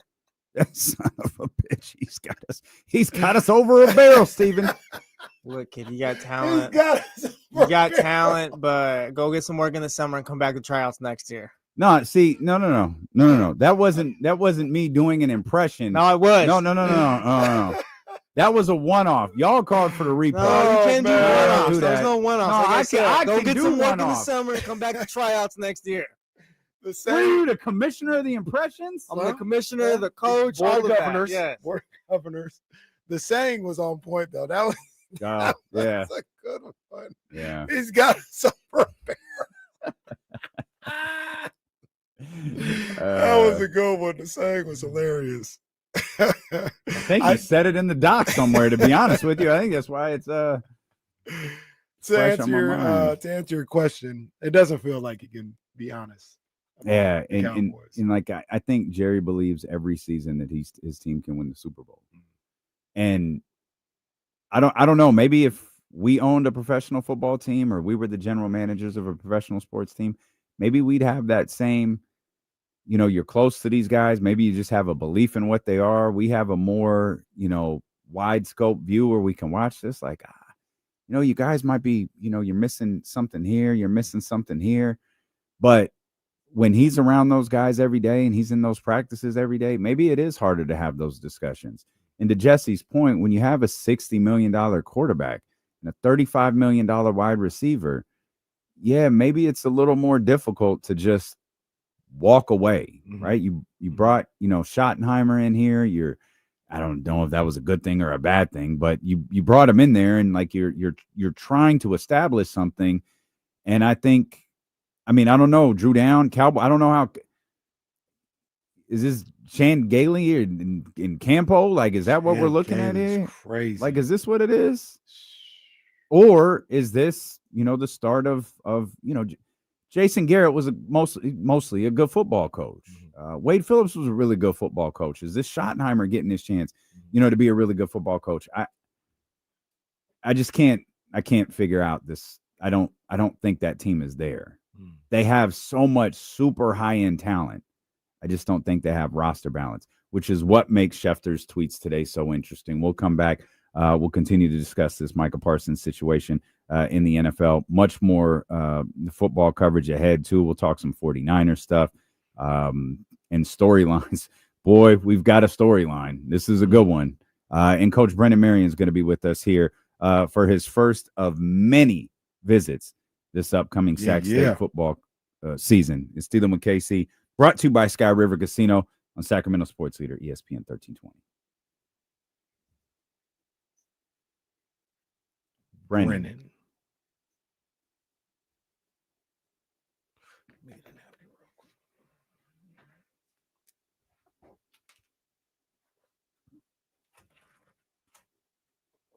Peyton, I already got a headache, dog.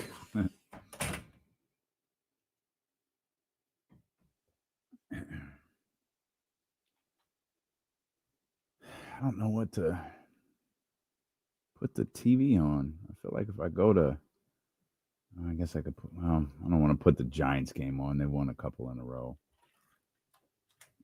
I just said I'm not going to put the Giants game on because they won a couple in a row. And your scenario is looking really nice right now, so I'm just going to leave it alone. We'll leave it alone. Sweep the Cubs, and then you'll have my attention. I was about to say something. Oh, I saw this video. I'll tweet it out. I saw this video. A really comprehensive, objective look at Zach LaVine. Okay. And quick follow-up, by the way, NBA TV is available on Hulu. You just have to get a different, you have to have an add-on for it. Sorry, go ahead. No, the FCC didn't got involved. I don't need them. That's a good point.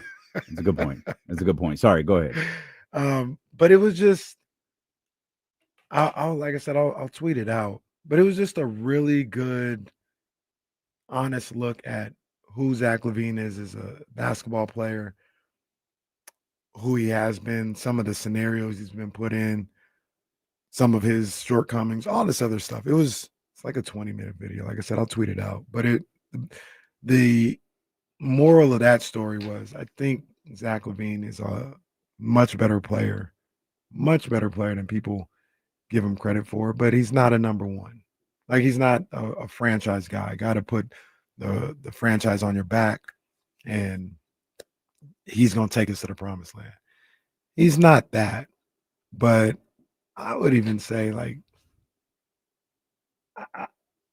I want to do a little more research. I don't even think his contract is that crazy.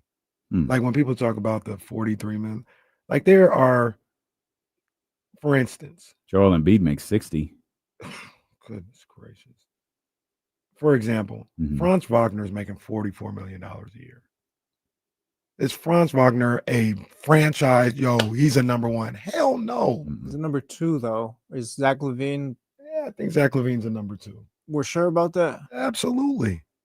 Absolutely, he's a number two. And Franz Wagner's a number two for what? Is he a number two for a championship? Can he beat Jalen Williams? I think don't this think Magic so. team can I'm make a it out little the annoyed East, that so you yeah, did I'd say this during the Franz good. commercial. This feels like it's a good. Well, Kings content. No? Yeah, I listened to it on the way here, so I didn't get a chance to put it in, so I didn't pause. No, okay. Well, do we run that flag when we how do you do that during commercial? Yeah, no flag. No, it was a flag. Do we throw it back? Do we throw the flag when we come back from commercial break? It's during the commercial. There's no flag. I'll do it right now, I guess. Flag retroactive when we come back from break. I mean, I can. There's more on the topic. We could probably do something with that with Matt too. Do we have something Kings? Oh yeah, started the show with something Kings. Just didn't do it.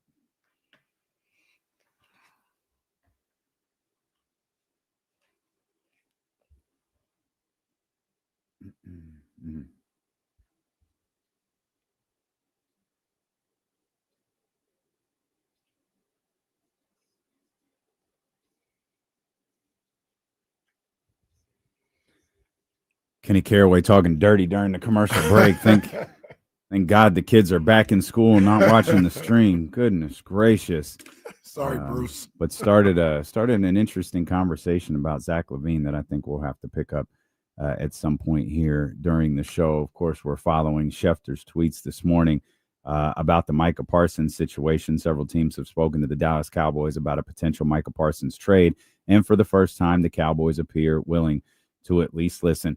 All right, it hurt me last time we did it. Let's do it again. Well, Nick Bosa to Dallas. Well, talk about a match made in heaven.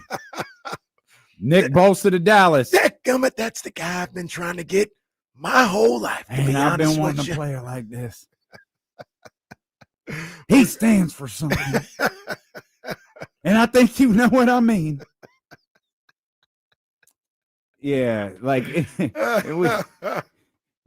Of course, we're talking about the Cowboys. Like, I don't know if I'm doing a deal with the Green Bay Packers. You talk about hell freezing over to get a deal done with the San Francisco 49ers. Man. And maybe they feel like they're in a better spot with Mike Nick Bosa. Or at the very least, the difference between the two would be you'd be getting a player of that caliber. Yeah. The Packers, I don't think the Packers can give you anything but picks and maybe, a player, a good player. That's what it feels like most NFL trades are, right? Like picks. Yeah, you don't get a lot it's of not players a. It's not a. Bosa for Bosa for Parsons. Let's make this the first one, please. Although Micah, oh man, I just want to see the Rams win so bad. I don't want that one to happen. That's arguably the dumbest thing he's ever said. So that was it. The Eagles. The Eagles. Everybody in the NFC East are rivals, but the Eagles. Yeah. If you're a Cowboys fan, go win it for the division. Yeah, that's pretty. It's a tough look. Roger Staubach rolling over in his grave. Roger Staubach's still very much alive. Is he? I think no so. way. I think so. I think he is. I don't think Roger Staubach is dead, is he? No, yeah, he's with us. I think I said that matter of fact without looking it up, but I think Roger Staubach is with us. Yeah. Jesse killed him off. He's 83 years old. Has survived. Man survived COVID, and Jesse out here offing him on a random Thursday. My fault for assuming, I guess. Still younger than Mark Levy. Man, I hope I live to 100. It is crazy that Roger Staubach is 17 years younger than Mark Levy. Roger Staubach rolling over in his rocking chair, I guess. Well, as TNT has taught us, the NBA on TNT, you can't roll over in your grave while you're still alive. Troy rolling over in his grave. So it's funny when you say Troy, when it's a guy that you're not sure about, it's like, not. Wait a minute. It's like, wait a minute. It's not as funny. It's more funny when I say Alvin Harper. Yeah, that's funny. God, I haven't heard. Come to think about it, I don't know that Alvin Harper's name was mentioned once in that documentary. Well, it was mentioned once for sure because it was that wide damn receiver? Yeah, it was the damn just play. Just the plays he made. That was it. I remember when that. Now this is just me. This is 12-year-old Kenny talking, not adult Kenny. So no disrespect. I remember that bum getting on the sidelines talking about, "I'm the real 80. I'm the real 80." Boy, Jerry should have smacked the mess out of your ass. Don't disrespect the GOAT that way. And then Deion came over and locked that boy up. 94, Deion locked Alvin Harper up. He said, "We done with all that. We cutting off that water." You remember that, Donnie? Donnie actually younger. He might not remember that at all. Donnie a little younger than me. He might not remember it. Drew Down, you remember that? Donnie also says killing Roger is wild. Is it though? Sorry, Donnie. Drew Down Guru. Y'all remember Deion came over there and put the clamps on Alvin Harper for talking crazy about the GOAT? You know this was 31 years ago. Yeah, I can't wait to get to that episode. I ain't got to that episode yet. You're never going to get to it.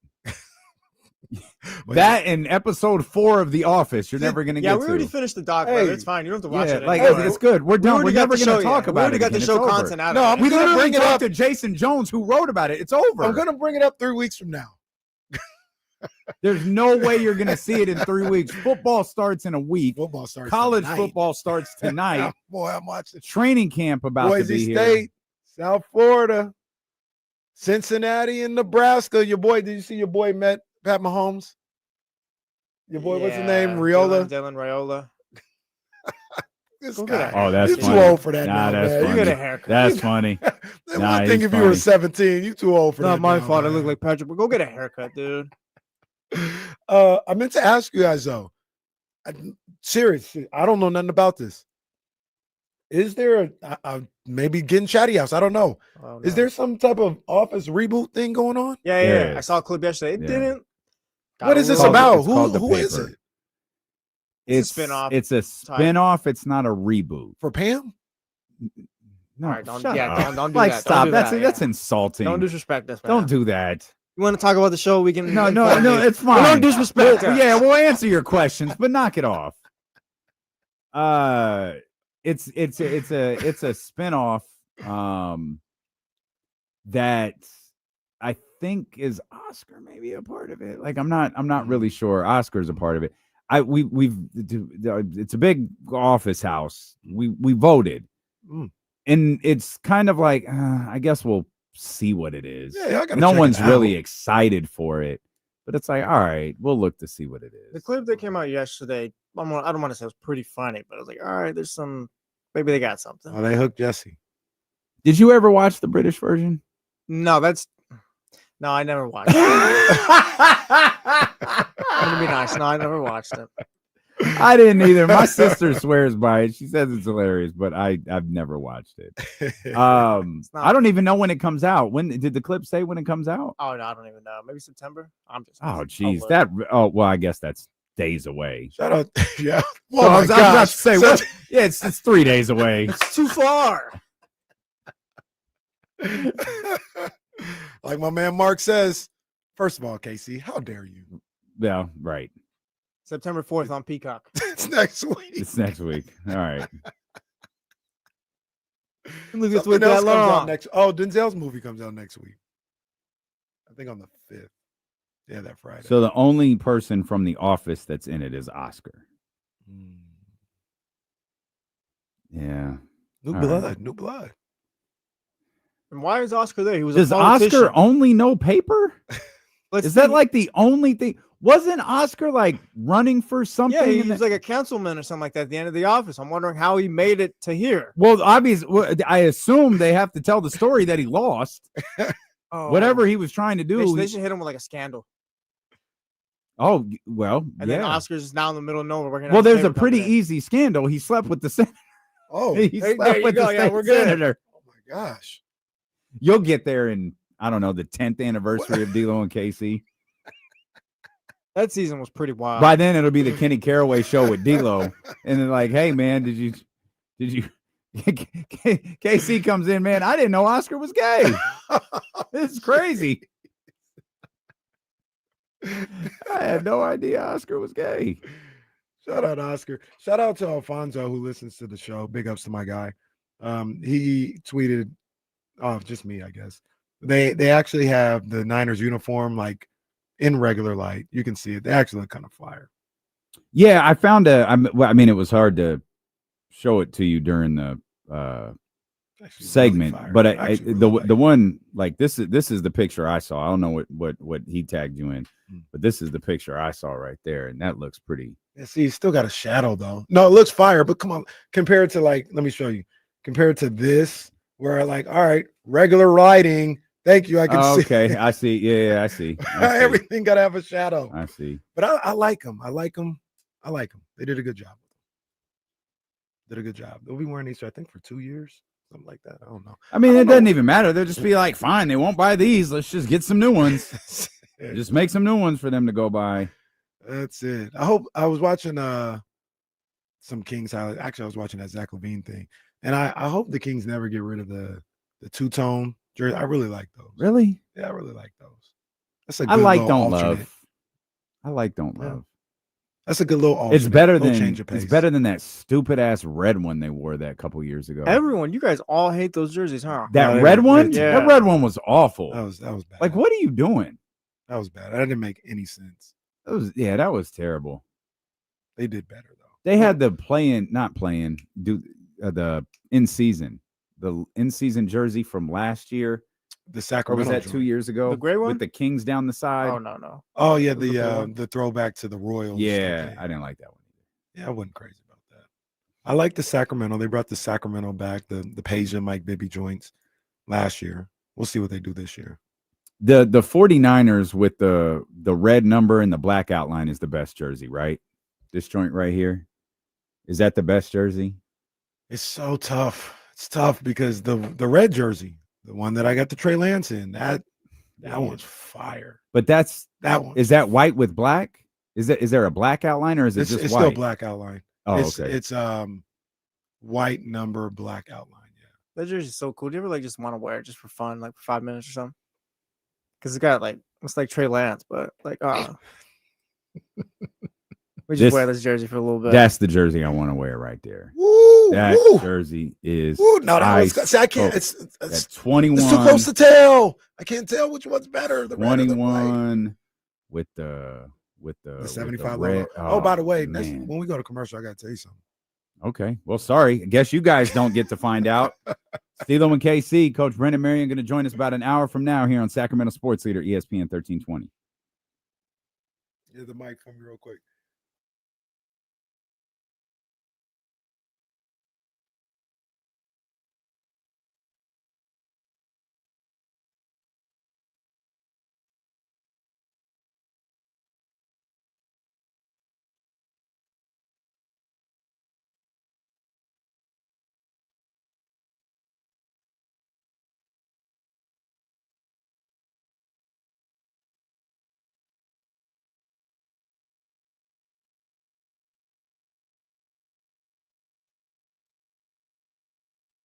I was like, bitch.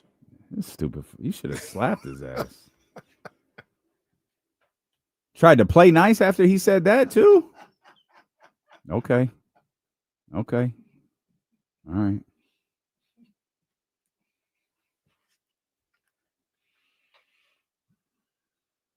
Shout out friend of the show, Wayne Mahalan, says he likes the Chargers. Says he likes the Chargers uniforms.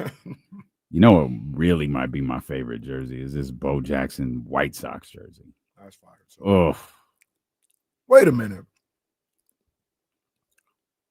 What is Wayne talking about? Go Raiders. Isn't Wayne who oh no, Wayne isn't. Is Wayne who I think it is? Yeah. What do you mean go Raiders? He's a Niner fan. No, I support the Raiders. I want to see the Raiders do well, but it ain't never go Raiders. I ain't gonna say that. Come on, Wayne. Hey, When is what that up, boy? tailgate thing too? Thursday? Thursday. They don't have I hope I remember. they don't have that they don't have that white Dion. Yeah, no, They got that Jerry. I got the Jerry coming. Made a call. They have the so what's the difference between the $300 jersey and the $160 jersey? I have a $160 Montana. Uh-huh. They feel good. They feel fine. It's not like the old school like replicas. Like Oh, okay. it's a good jersey. It looks good. That's it. The only reason why I got the Steve Young and the Jerry the way I did is because they don't make the 160s in that throwback. So Mm-hmm. that was the reason why I got that. If they made that jersey for 160, I would have got that one instead. See, I feel like with a Dion jersey, I could be like, no, I'm a fan of Deion Sanders, not the San Francisco 49ers. If I get a Jerry Rice jersey, you're a fan of the San Francisco 49ers. You can still get that off. That's a good excuse. It would be Either way. kind of weird though if you got. Well, you're not a Cowboys fan anymore, I guess. What would I be don't know. weird? Well, if like you got the Niners Dion when you could just get the Cowboys Dion. I'm thinking about it, buddy. Yeah. I'm thinking about it. The white Dion joint. Yeah. They That's don't a have good they jersey. don't have the white one. What? No, they have the Thanksgiving joints. Those aren't that bad. You know what that always reminds me Falcons of? Dion is the best too, by the way. Jesse, do you know? Yeah, that was the white Falcons joint is crazy. Yeah. All of them. Do you are you familiar with Little Giants? Oh yeah, I love that movie. Okay. Annexation of Puerto Rico, blah blah blah. Yeah.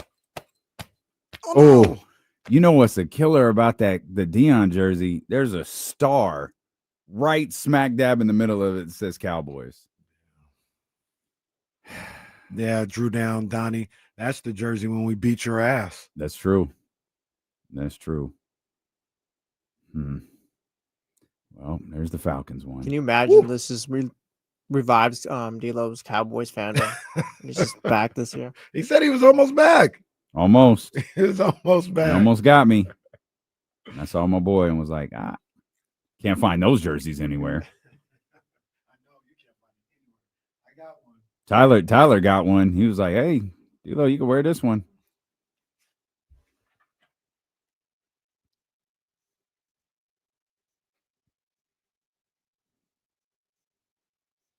What's so funny is Jersey Watch has been going crazy for the last week, and in the end, I'm probably not going to buy one. I'm just going to go, sorry, Aaron, I'm not participating.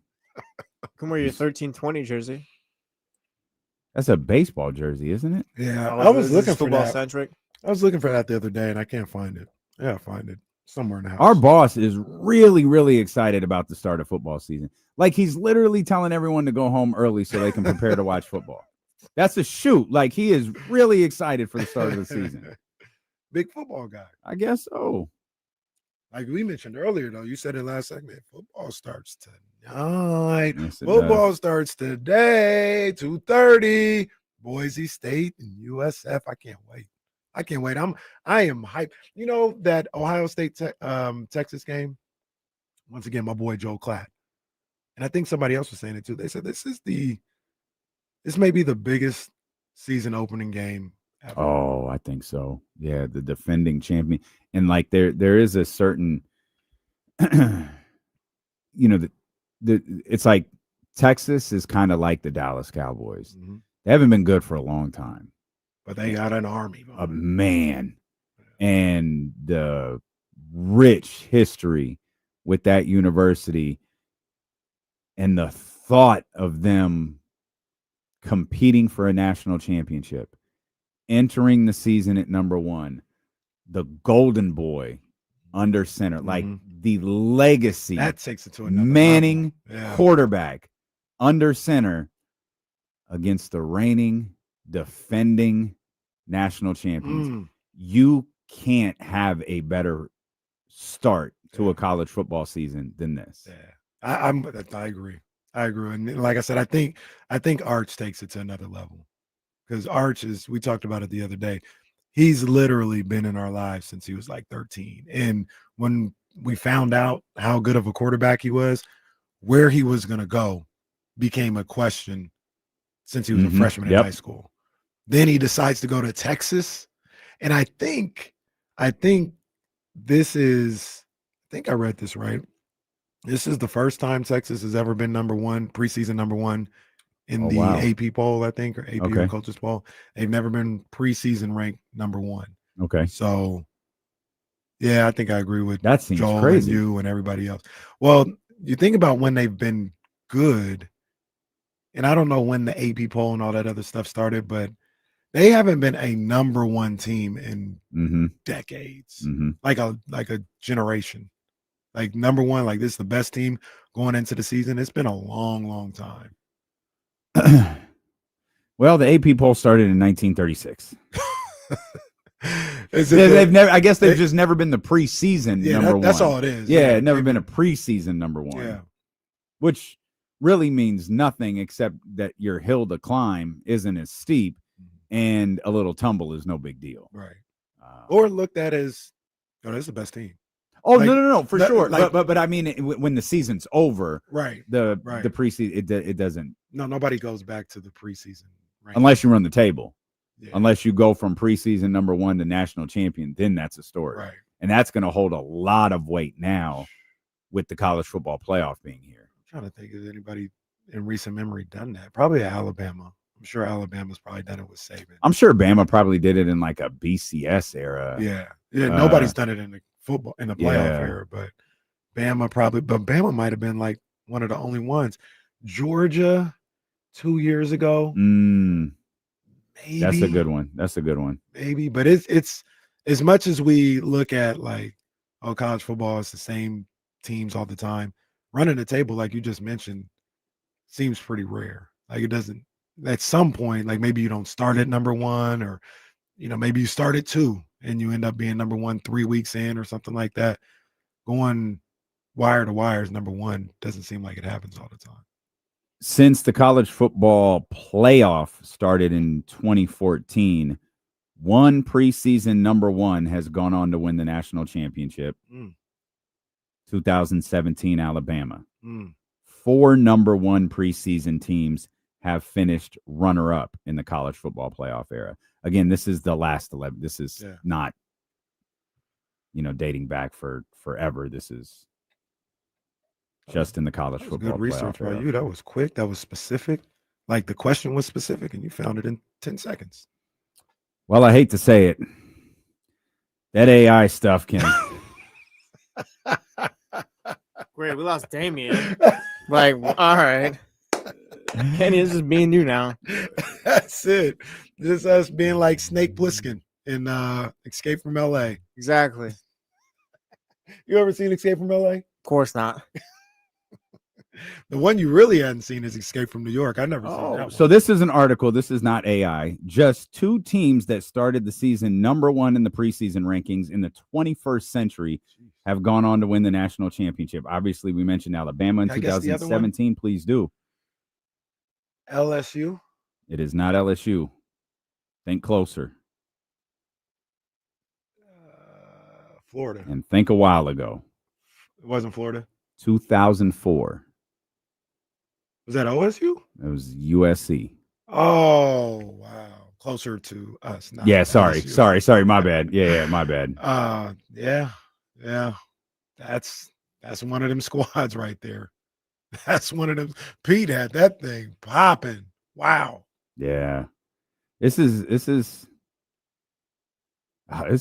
interesting. It has a breakdown, like the BCS era. Preseason number 1 was Nebraska. They finished 8th.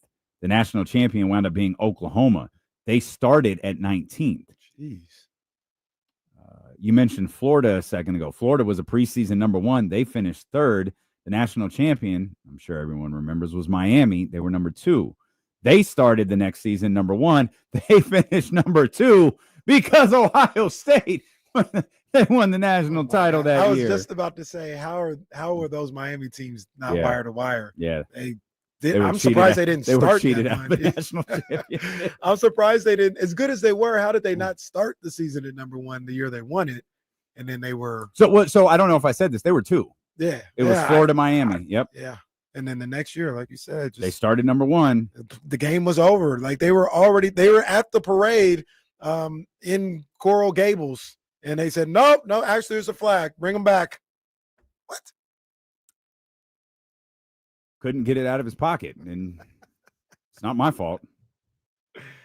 That reminds me, unfortunately, Jesse. This is far more interesting than I like. Number 1's finishing number 3. This is really interesting. I'll send it to you because we could do the whole show on this. This is fascinating. Like, it's not that college football rankings, preseason rankings don't mean anything. They absolutely do, but it's interesting to see how they shake out and like what the number, what the team that winds up winning the national championship where they were ranked. Yeah, and it's much like I would say probably like the would you say it's like the NFL, and like we go in, I say this all the time, that Thursday game, the defending champion plays, and whoever they play, and everybody's looks like Team X is on their way to repeat. Who's going to stop them? And they almost never repeat. Yeah. They almost never repeat. Yeah. And that's kind of like how Texas is number 1 team in the nation. I don't know who's going to beat them. And every year it seems like that team doesn't win the national championship. Yeah. And you're right. The difference is, at least in this regard, like is schedule and the way things are scheduled. There's probably, I don't have Texas's schedule in front of me. I can pull up. There's probably only 3 games you realistically think they're going to lose. One of them is Saturday. Right. Like when you, I mean, now it doesn't mean Still you can't have underdogs. Appalachian State. Doesn't mean that you can't have. Doesn't mean that you can't have a. Why'd you bring that one? Well, it just doesn't mean because it was a great day. No, it was. It doesn't mean that you can't have, a moment in a Right. college football season. It just means you're probably, if you're a preseason number 1, 2, you're probably not going to lose too many. Mhm. And in college football, it's weird. Like, who did you lose to? Who did they lose to? And I think this is starting to change a little bit. When in the season did you lose to them? Mhm. Because that was always a really big, Right. that was always a really big thing. Lose early, you got time. Right. You lose late. Now that computers aren't involved and it's a committee, I think they're exercising a little bit more. All right, let's talk through this. Are they really not one of the best teams in the country? Are they really not now deserving of one of these playoff spots? How does this all work out? That's kind of started to change a little bit. They're at a sweet spot right now, I think, with the playoffs. There is talks of, it sounds stupid when you hear it, but there's talks of going to like 28. And 28 sounds dumb, but when somebody broke it down, and it's essentially like an extra week of what they really are doing is they're creating play-in games, and they're, instead of calling them playing games, they're just playoff games. Yeah. I think they're at a sweet spot, but they've talked about like 24 or 28 or something like that. It's like, all right, Not a fan. whatever. Not a fan. I told you this was a rabbit hole that I'm sinking into. Can I read this off to you real quick? Yeah. Preseason, It's the start of college football tonight. Absolutely. preseason number 1 since 2016. Follow me here. Bama, Bama, Bama, Clemson, Clemson, Bama, Bama, Georgia, Georgia. Jesus. Now, Texas. Jeez. Yeah, man. And those guys, Clemson and Bama, didn't they play what, like 3 or 4 straight years in the national championship game? Yeah, it was driving people crazy. Yeah. And Georgia. In the year, Bama, the preseason number 1, finished number 2, finished number 1, went wire to wire that we just talked about. Bama in 2018, finished number 2. Clemson finished number 2. They lost to LSU that year. Clemson the next year, they finished number 3. Who did they lose to? Alabama. Alabama preseason number 1. They finished number 2. Who'd they lose to? Georgia. Bama preseason number 1. They finished number 5. Who won the national title? Georgia. We'll skip 2000. No, I'm about to say, who won the Georgia number 1. National champion Ohio State. Of course, you start getting the playoff games in there, and it starts to look a little different. Yeah. Michigan, I forget, Michigan was preseason number 2 the year that they won. Really? Yeah, they were preseason number 2 that year. They won their fraudulent title. It was a real one. Well, it was a real title. They just stole it. They didn't steal anything. They beat the hell out of TCU, I think it was. No, who'd they beat the hell out of? All I remember is the Alabama win. That's celebrating the a Rose Bowl. TCU victory? Did we beat the hell out of? Yeah, I think we did beat the hell out of. You don't even remember because no one cares. Who did they beat? I don't remember. I think it was TCU. No, because they had lost to TCU But the you year don't before. even remember. Yeah, this is what a sham. Washington, that's who they beat. Thank you, Zabo. I knew it was a purple team. I couldn't remember who it was. Penix and Washington. Yeah, to beat the hell out of them. All-time appearances in AP top 25 preseason rankings. Ohio State 72. I'm about to say they've got to be at the top. Oklahoma 67, USC 63, so on and so on and so on. Texas at number 6 with 58, Michigan at 54. You know what that tells me though? They need to get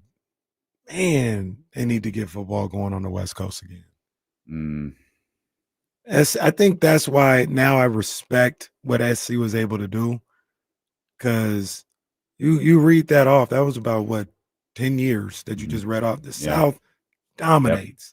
Yep. And these boys out here on the West Coast were beating them all. Yeah. They were beating them all. And they need that again. I know Washington went a couple years ago. Arizona State had a great year last year, and they're poised for another good season. But, yeah, they got to get that. What's his name better get? Lincoln Riley better get it together, or he need to go. You're in Los Angeles. It's USC. You can't figure this out this year, or you're gone, buddy. Yeah, you're right, man. Look at when you open that article. I said The South got something to say.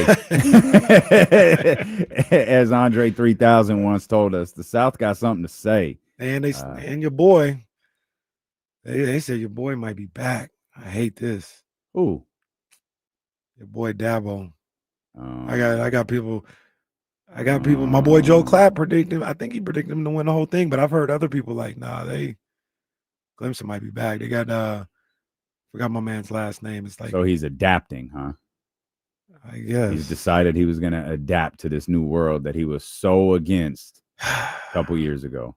I guess. And when he was getting his ass beat in the NIL world, like, nah, it's not so bad now, is it? Dabo. Speaking of NIL, talk of the town, Arch Manning. Projected earnings $6.8 million for 2025. The most valuable college athlete in the country. Oof. Second highest earner, Jeremiah Smith. Carson Beck, quarterback at Miami. Yeah. $2.5 million. That is a kick in the groin from Carson Beck. Damn. Yeah, that's tough. That's tough. But Arch, I actually thought Arch was closer to 10. I mean, you know, not. I thought he was closer to the 10 million marker than 6.8. You think? Are you able to pull up how much he's made? Because he might be at about. I can try a total of 15, maybe. I don't know. Because if it's 6 this year, it's probably gone up a little bit because he's about to be the starter. But he was getting it in financially before he was even a starter. To get him on campus, I'm sure he had a nice little bank account. Can't find total earnings. It's going to take me a little bit. Oh, great. The NFL's taking a break, and now look who's in the chat. What the hell? Talk about college football. Now they get in here. Those spam bots are crazy. At least they're listening. Hey, salute. You have to. They're subscribing. You've got to subscribe to be able to comment. Shout out to them. There's this article, Arch Manning surprising NIL strategy despite $6.8 million in valuation.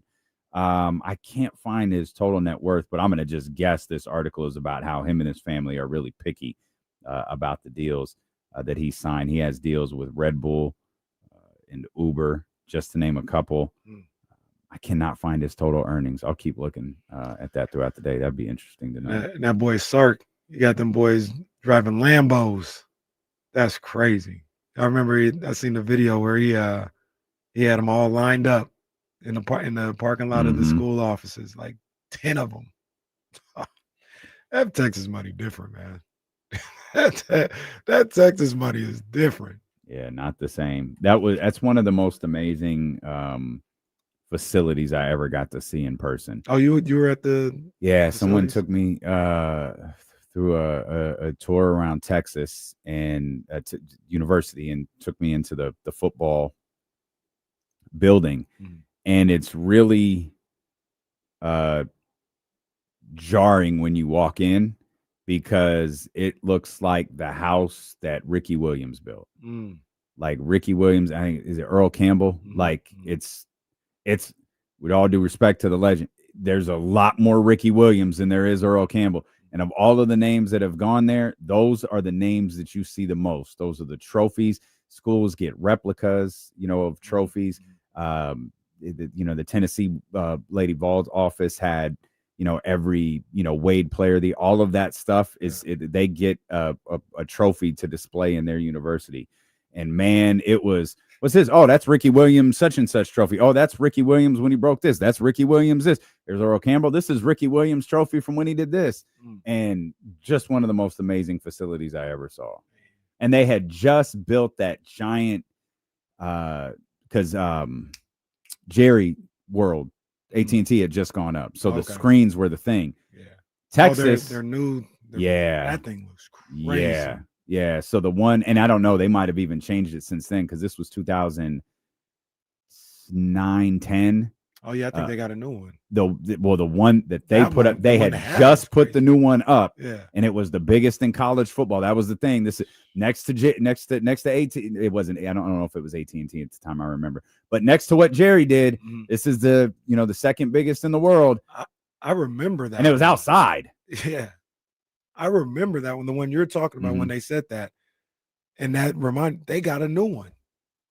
Yeah, I'm sure they do. That's crazy. Yeah, because that one, the one you're talking about, I was like, yo, these boys ain't playing in college, and it just dawned on me. I was like, I think they replaced it like a year ago. Stepping into a stadium, and this is where I wish like college football fans here in this region got the opportunity to experience it. And this is no shade at our brothers at Sac State or anything like that, but when you walk into a college football stadium like that, like especially like I don't think I ever actually did it at Neyland Stadium, but in Texas, it's breathtaking. Like you walk in, it's empty, and you look around and you realize you're where the University of Texas plays football. Yeah. It's breathtaking. It's amazing. Those college stadiums,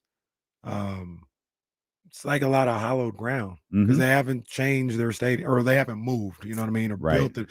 It's like, yo, this is you get in. I can only imagine. I've been to the Coliseum. That's the only big time stadium I've been to.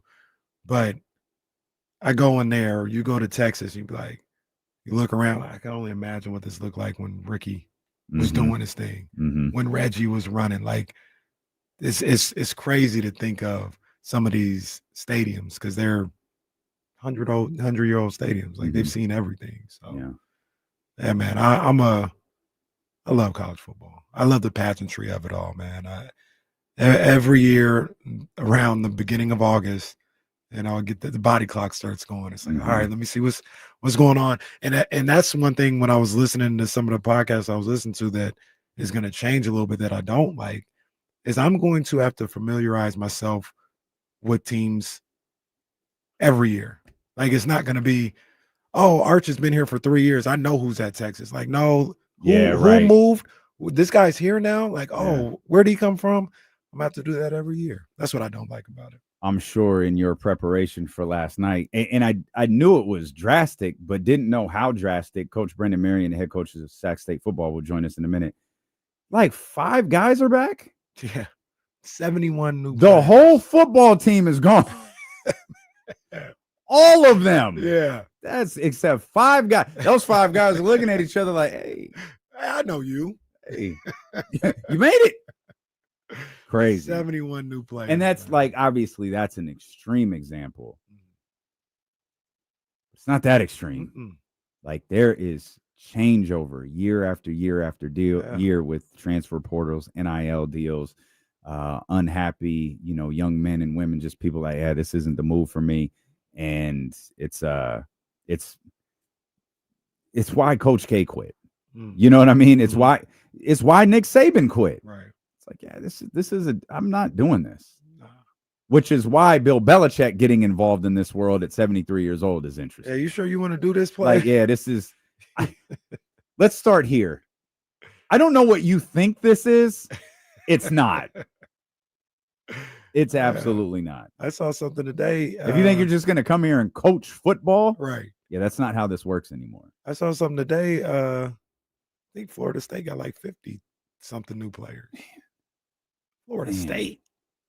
So. See, that's the thing. Like, what Sac State did, that is extreme. Not that extreme though. There's changeover, man. Yeah, there's changeover, but it's exciting with college football getting underway. I told Katie, I was like, things are going to get a little different on the weekends. Oh, what do you mean? Well, on Saturday, hey, we got to go do this. We got to go do that. We got to do that. I understand. Yeah. But at 9:00 in the morning, we're going to sit down for 3 hours and watch Texas and Ohio State. I watch it. And to her credit, she was like, oh, great. I'd love to watch that. Like, okay, good. We'll see how you feel in about 6 weeks when this becomes the norm for Saturday and Sunday. Yeah. But poor Jazz. Shout out Jazz when I tell her, hey, I got to watch Stanford and Hawaii. Oh, yeah, I was going to say, Katie well, can watch different. Ohio State, Texas, but is she ready for Ohio State, Iowa? Well, the good news is she ready for the 10-3 madness of that game? The good news is I would never make her sit through Ohio State, Iowa. Where's Iowa at, man? What's he? Is he hyped for the season? He called the other day. I didn't get a chance to talk to him because we were here, because he doesn't know what we do for a living. And I haven't had a chance to talk to him, but I'm sure he's pretty excited for Ohio State, Texas. We'll Greatest opening game ever. Has to be.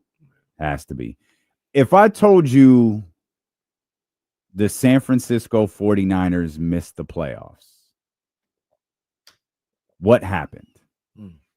We'll talk about that. Steelo and KC brought to you by Sky River Casino. Get in on the action. Sky River Casino is the place to play with 2,100 of the newest slot machines and over 80 table games. Sky is the limit at Sky River Casino. Hey, sorry. Do we have that? Do you have it? Do we have it? Yeah.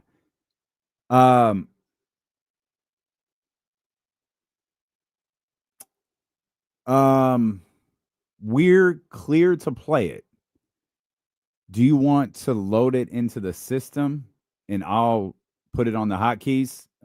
Okay. I think I remember how to do this. Go library. What's the number?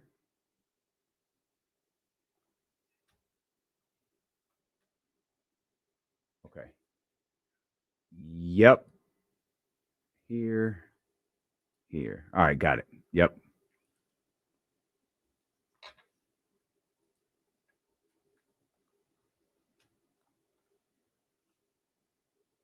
Got it.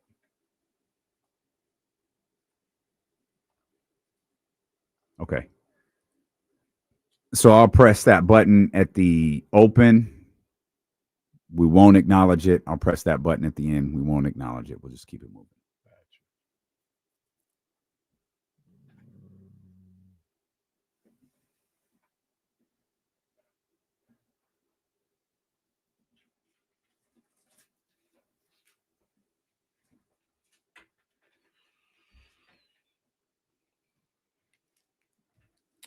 Do places still show fights? Like, I got a bachelor party to go to the day of Canelo and Crawford. And it's like, I'm not going to hit Buffalo Wild Wings. Like, we're not hitting Buffalo Wild Wings to watch the fight. Am I going to have to Netflix on my phone that day? I think. Be in San Jose. They do, to be honest. Well, I shouldn't say for everybody. I'm trying to work it where, hey, we end up at this place. Oh, they have the fight. Because everyone likes to watch boxing and stuff. But, dude's getting married. Canelo, Crawford, I think there'll be places. Might have to search in San Jose where. Yeah. But there'll definitely be places. That's a big time fight. I know you're not going to be here, but I'm pretty sure Tom's Watch Bar is playing it. Tom's Watch Bar was playing Tyson Paul that night we were out at the rail. Wouldn't know we were in the cold. Actually, we did see a little bit of it. Yeah.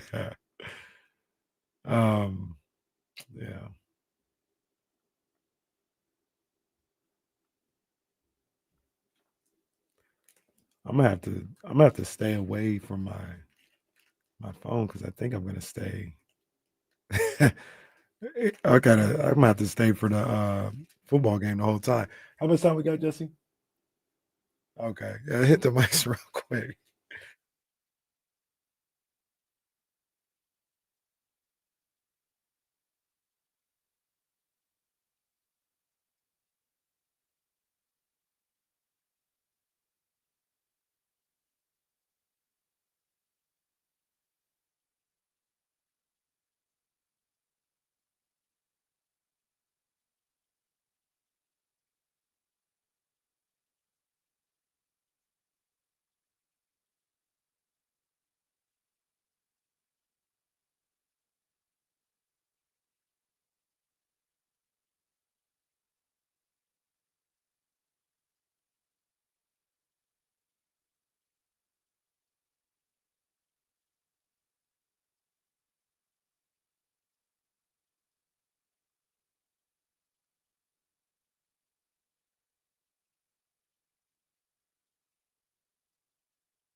Brennan Marion going to be with us coming up here about 30 minutes or so. Coach will be with us as he will. We're planning on every week during the Sac State college football season. It was fun talking about college football with everything getting underway tonight. Of course, the big Ohio State-Texas game. Schefter tweeted earlier that the Cowboys are at the very least listening to calls that involve Micah Parsons. He also followed that up with the Cowboys are anxious to get that situation resolved one way or another before next week's game against 1 week from today, the NFL opener against the Philadelphia Eagles. I asked you a question right before we went to commercial break. If I told you the San Francisco 49ers missed the playoffs, what happened? My first thought is injuries. I think that's the only thing that can – I believe that's the only thing that can derail them from making the playoffs. I think they have the talent throughout that roster.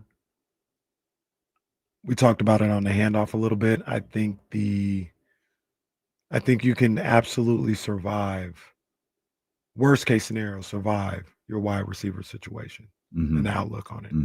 A lot of that has to go with what Jesse talked about, what Kyle talked about, is Brock Purdy. And I believe in Brock Purdy. I believe that he can, once again, worst case scenario, have you maintain. In a perfect world, he might have the people around you elevate. So I don't see a scenario. To me, there's too much top-end talent on this team that if they stay healthy, they're in a situation where they're not making the playoffs. That means you're below 500 pretty much. Because I even think a wild card. There might have been, I'll look, but there might have been a wild card last year that got in at 9-8. This team got enough talent where you can do that. What if Brock Purdy takes no step forward and is the same quarterback he was last season? I still think you can get to the playoffs. Brock Purdy, I don't think he was a problem last year. Not saying that's what you're saying. No, yeah. But just no step forward. He's just the same quarterback now. Yeah, I mean, I think one of the things that was an issue from time to time with him last year was trying to do too much. He talked about it in that interview with Albert Breer, but trying to do too much. And if he can calm down on that a little bit, I think his production and how he plays and the way he sees the field, I think is good enough as is. If he stayed the same, if he didn't elevate, to be good with a healthy group. You know what I mean? So quick follow-up. No team with a record worse than 10-7 got into the playoffs last year. Okay. Gotcha. Last year in 15 games, Brock Purdy, 38-64 when you talk about yardage. 20 touchdowns, 13 interceptions. QBR. That ratio has to change, right? 20-13? Yeah, I'd probably want I want the touchdowns to elevate by maybe 3 to 5, the interceptions to decrease by 3 to 5. And I think that also goes into the mentality where, like he spoke about, he felt like he had to do so much. He had to do everything. I think one of the things he said was losing in the Super Bowl, he wanted to get back. It's like, all right, let's get back. And with injuries and with things that were going on, he felt like he had to press a little bit. And he had a fine season. Like, I thought the season was a good season. There were games where he didn't play well and he was loose with the ball and he turned it over. And if he can eliminate those games and just be solid, I think he's fine. Like I said, outside of injury, I think the wide receiver room is okay. The running back room looks great. Offensive line is okay. QB's okay. Your defensive running back room looks great. Yeah, McCaffrey and Robinson. Okay. Running back room look great. If you get Garendo in there as your third running back, if he stays healthy, running back room is official. Okay. D-line will be better. Linebackers will be borderline great this year with Fred Warner. D. Winters looks great. And if you're able to get anything out of the rookie, Nick Martin, we're cooking at the linebacker position. Secondaries where I got a little bit of concern. They're young in the secondary. I don't know if they have a bona fide number 2 cornerback. Renardo Green, I like him, but he's been a little shaky this training camp. So I want to see something from him. The safeties, I like what I see, but they're young, so I got to see them in a game situation. So I'm really stuck on what Kyle Shanahan said a couple weeks ago, where I think we're a good team. Essentially, he said, I think we're a good team. I think the plan is to get better as the season goes along. And if we get better with this young group as the season goes along and we're able to get into the playoffs with this group, he's basically, I'll feel good with that. I'll take my chances with that. And that's how I look at it too. They also have, I think, I'm going to say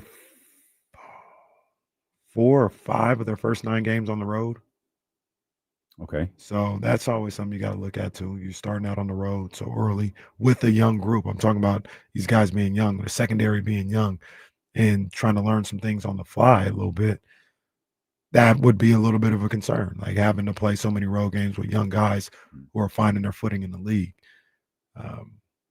But yeah, to answer your original question, if they didn't make the playoffs, I figure they'd had injury issues like they did last year.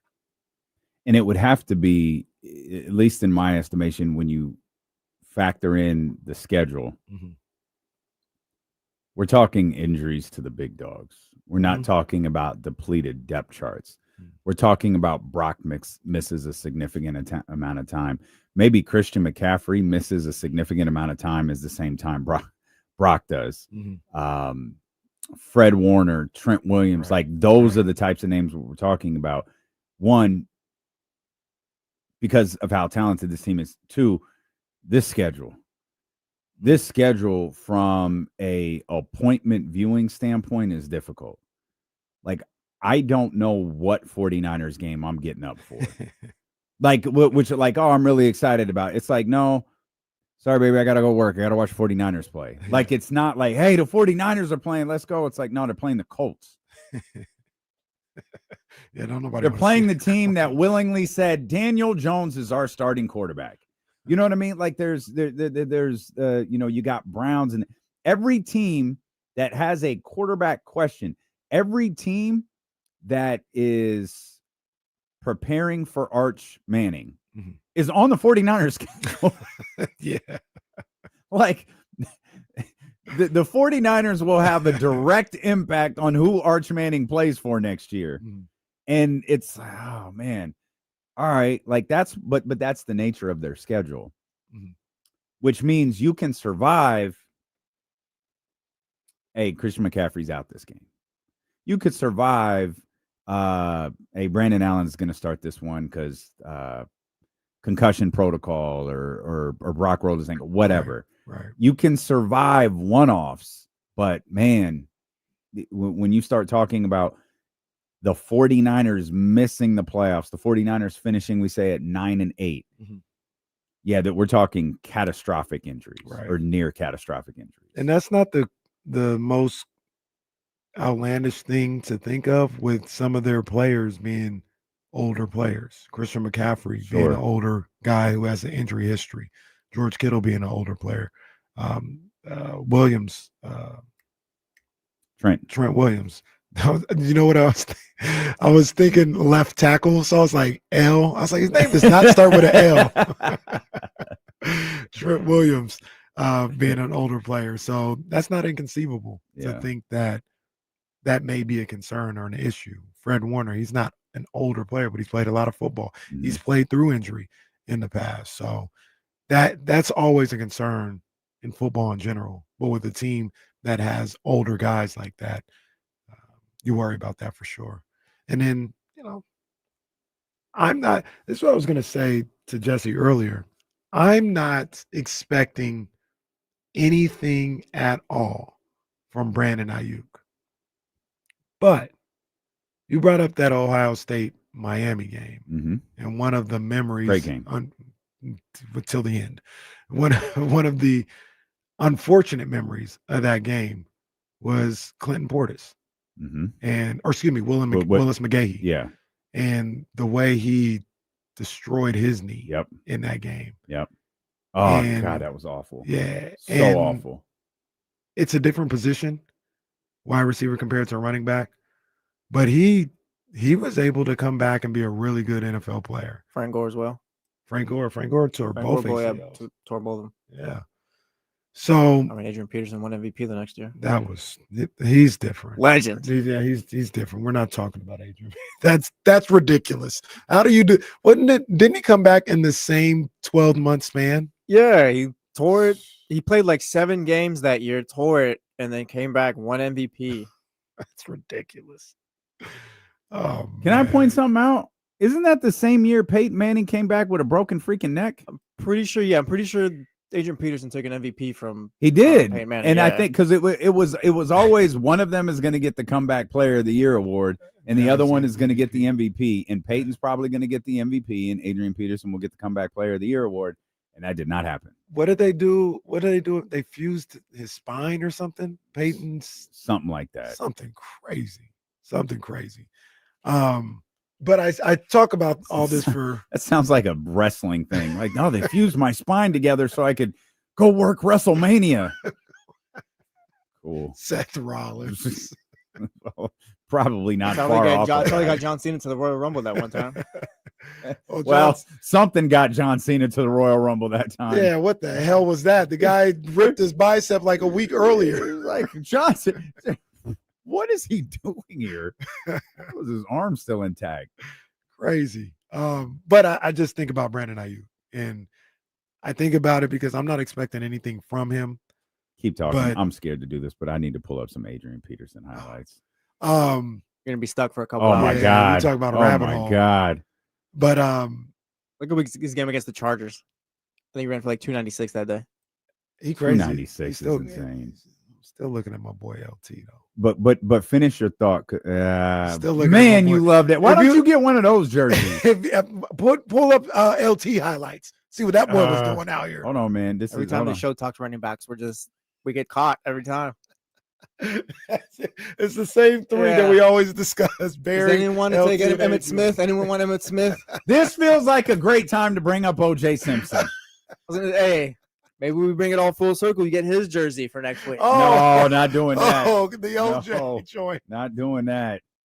Not Oh, doing that. Before we dive back into the art, just Brandon Ayuk, maybe he comes back better than I'm giving him credit for or hoping for. I saw Man, him that's running routes tough. the other day. That's tough. Yeah. That's tough. I don't think We brought up the running backs, but that's just a completely different position. I Yeah, feel. Like, the receivers we've seen way too much, which is it doesn't happen. And I also don't think if it were to happen, if he were to come back in the best case scenario, I don't think it would be this year. Like he'll play this year, but I don't think he's going to be impact this year. If he ever got to the point where he's impact, I think it would be next year. Looking at Do you Adrian? think? No, actually, you know what they're showing? They're showing the 2012 season, and it started with the injury, and I forgot that was one of those tough injuries. You mentioned Jesse mentioned the 296 that Adrian Peterson has in that game. Do you think Christian McCaffrey has a big game? 296 is crazy.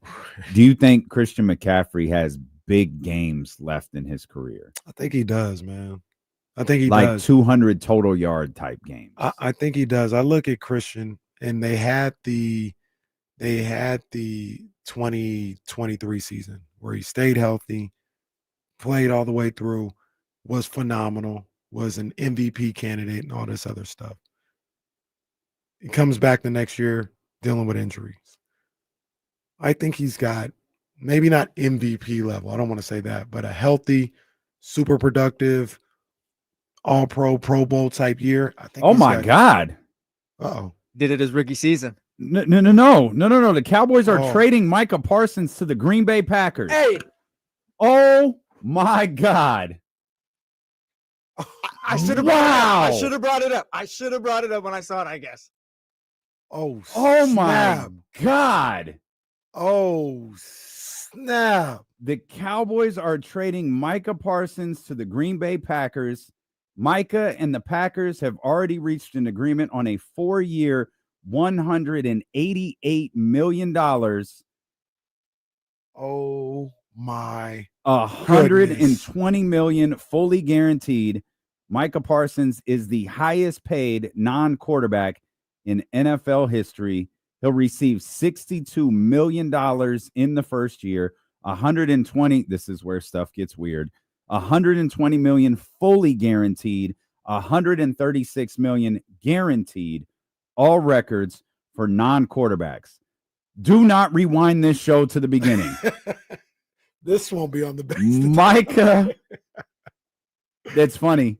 Schefter wrote, this is what he wrote. Wow. Cowboys are trading 3-time All-Pro Micah Packers to the Green Bay Packers.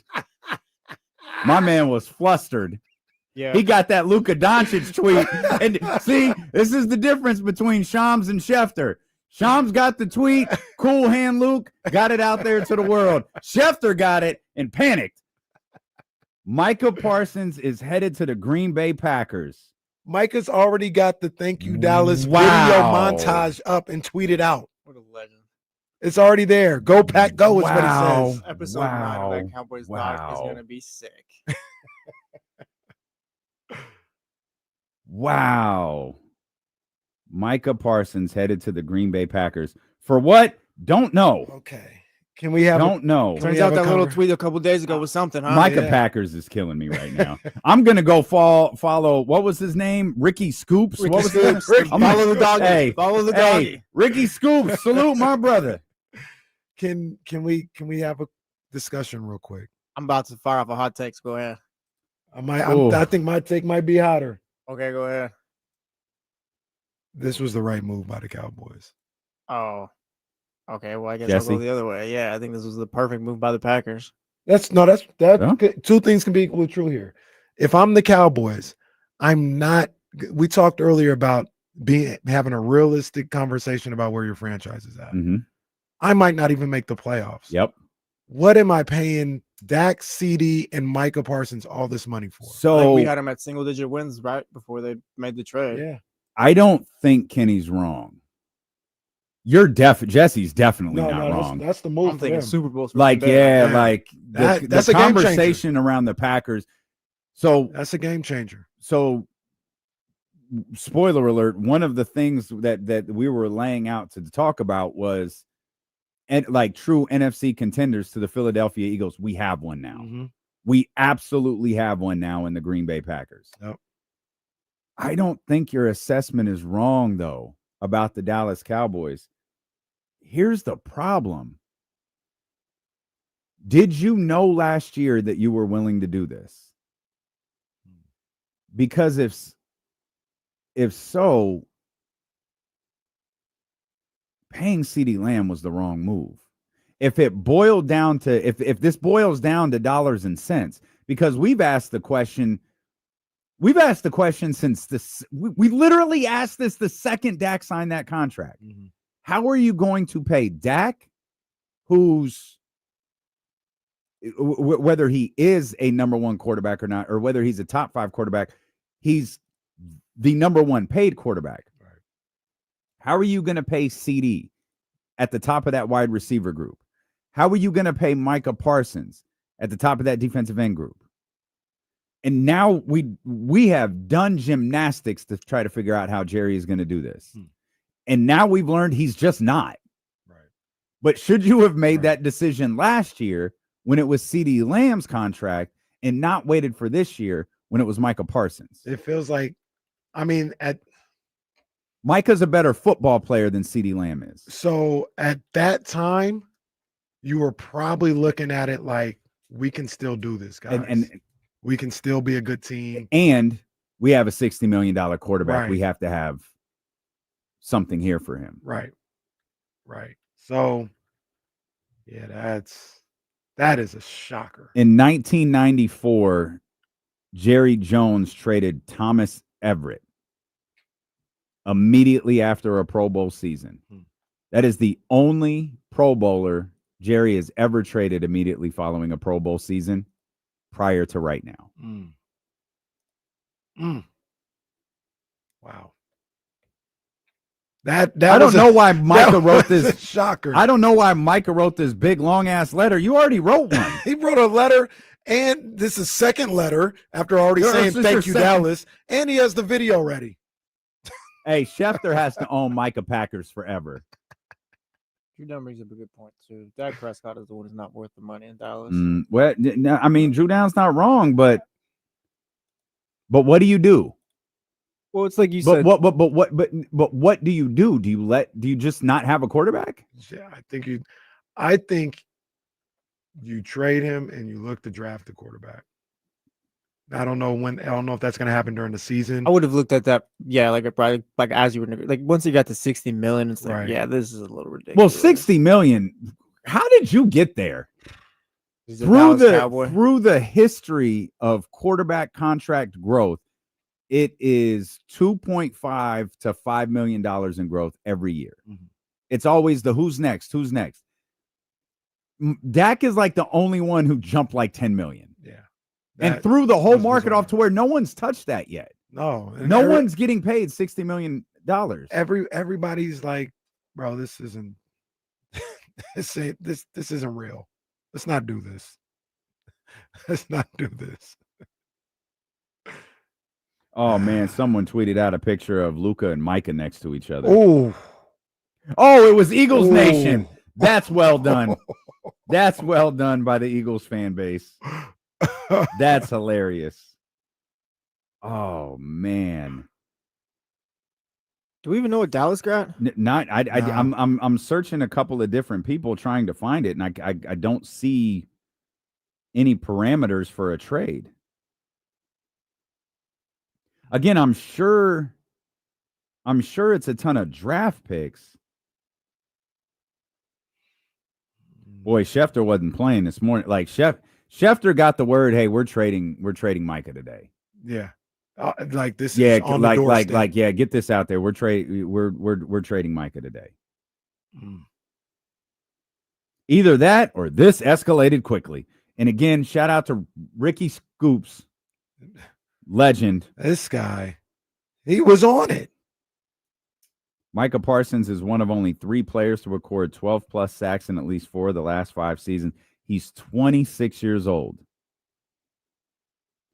Oh my God, man. When you talk about average annual value for non-quarterbacks, I knew we had the number this year.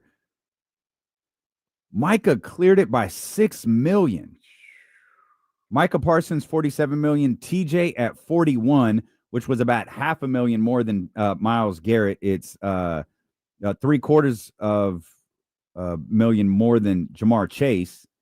Danielle Hunter makes $35.6 million, and Micah got 47 for a team that does everyone think right now can win the Super Bowl. Packers compete for the Super Bowl. Yes, absolutely. Yeah, absolutely. Wow. Now all Jordan Love has to do is not mess things up. Okay, well, what does that mean? That's TC. Oh, speaking. Oh, he's on the line still. No, he's gone. He left. Gone. That's my bad, TC. That's my bad. Boy, I wish there was a way I could just search Dallas Cowboy fan base Twitter.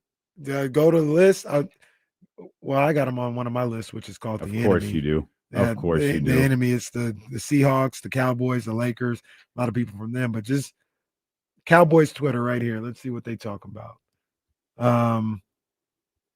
Okay, I'm not going to read that one. Okay. I'm not going to read that one. We gotta this is okay. The NFL Network this is why you can't air the college Little League World Series or whatever the hell is on. Now we got some canned. To be fair, this is on ESPN News. This is well, it's canned. But I can't go to the other ESPN because I think the US Open is on. Did you see that stuff last night? No, the melt. Oh yeah. She didn't get slapped. Yeah, I would have slapped her. Yeah. They can't possibly be showing this Texans they're talking Vikings about game. it right now. Okay. Ooh. Of course, you have to be a genius to figure out how to work the remote control in this studio. There we go. All right. Ian Rappaport. Wow. Wow. And they did it. They traded him in the conference. Stanley. Stanley, where are you, bro?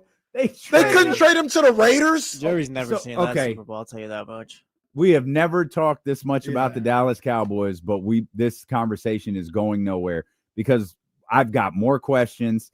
Brennan Marion is really unfortunate. Brennan Marion is going to join us next. He's going to be peppered with Cowboy questions. He's going to be peppered with Green Bay Packers questions. What a trade. Micah Parsons headed to the Green Bay Packers, already agreed to a 4-year, $188 million contract, $136 million guaranteed. We have got you covered. A massive story 7 days before the Eagles and Cowboys kick off the new NFL season, and 48 hours away from Sac State kicking off their season. Coach Brennan Marion joins us next here on Sacramento Sports Leader, ESPN 1320. Trade package includes 2 first-round picks and a frontline player not named. Can't be yeah. Jerry literally said, I want a frontline player. The Packers said, okay. Great, done deal. This guy plays on our defensive line right here. Perfect.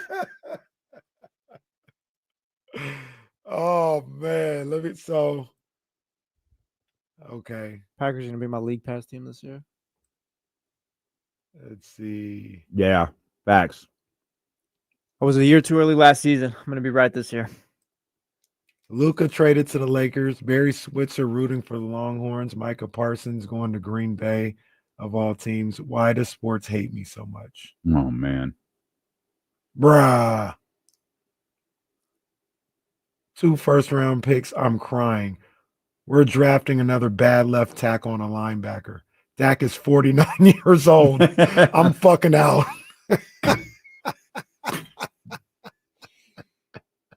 Oh, they're going through it. They're going through it. Oh, brother. What a great day. Absolutely great day. Bring Coach in here. Boy, Coach, what's up? Oh man, I never seen Coach without the hat on. Man, I feel like we caught you in a sensitive moment. Like, oh, Coach, I've never seen this before. we got to thug it out sometimes. I got you. We're in commercial break for the radio, so we just we hanging out here for about 2 minutes. Last night though, man, the Cowboy hat was popping. Yeah, the outfit was popping. The boots was popping, looking like money. Work day to day, baby. You gonna have us all out here? You gonna have us all out here dressed like cowboys? That's right. Sacramento. They be trying to act like a cowboy town. I'm like, fellas, this is a city, man. I'll ask you on there. I want to ask you something on there. I'll say that. You getting sleep though? I already know you're not getting sleep from the baby. That's what I'm talking about. No. I already know that ain't happening. I'm barely getting sleep now. My little girl too. Yeah, that baby, she rough, but she's loud.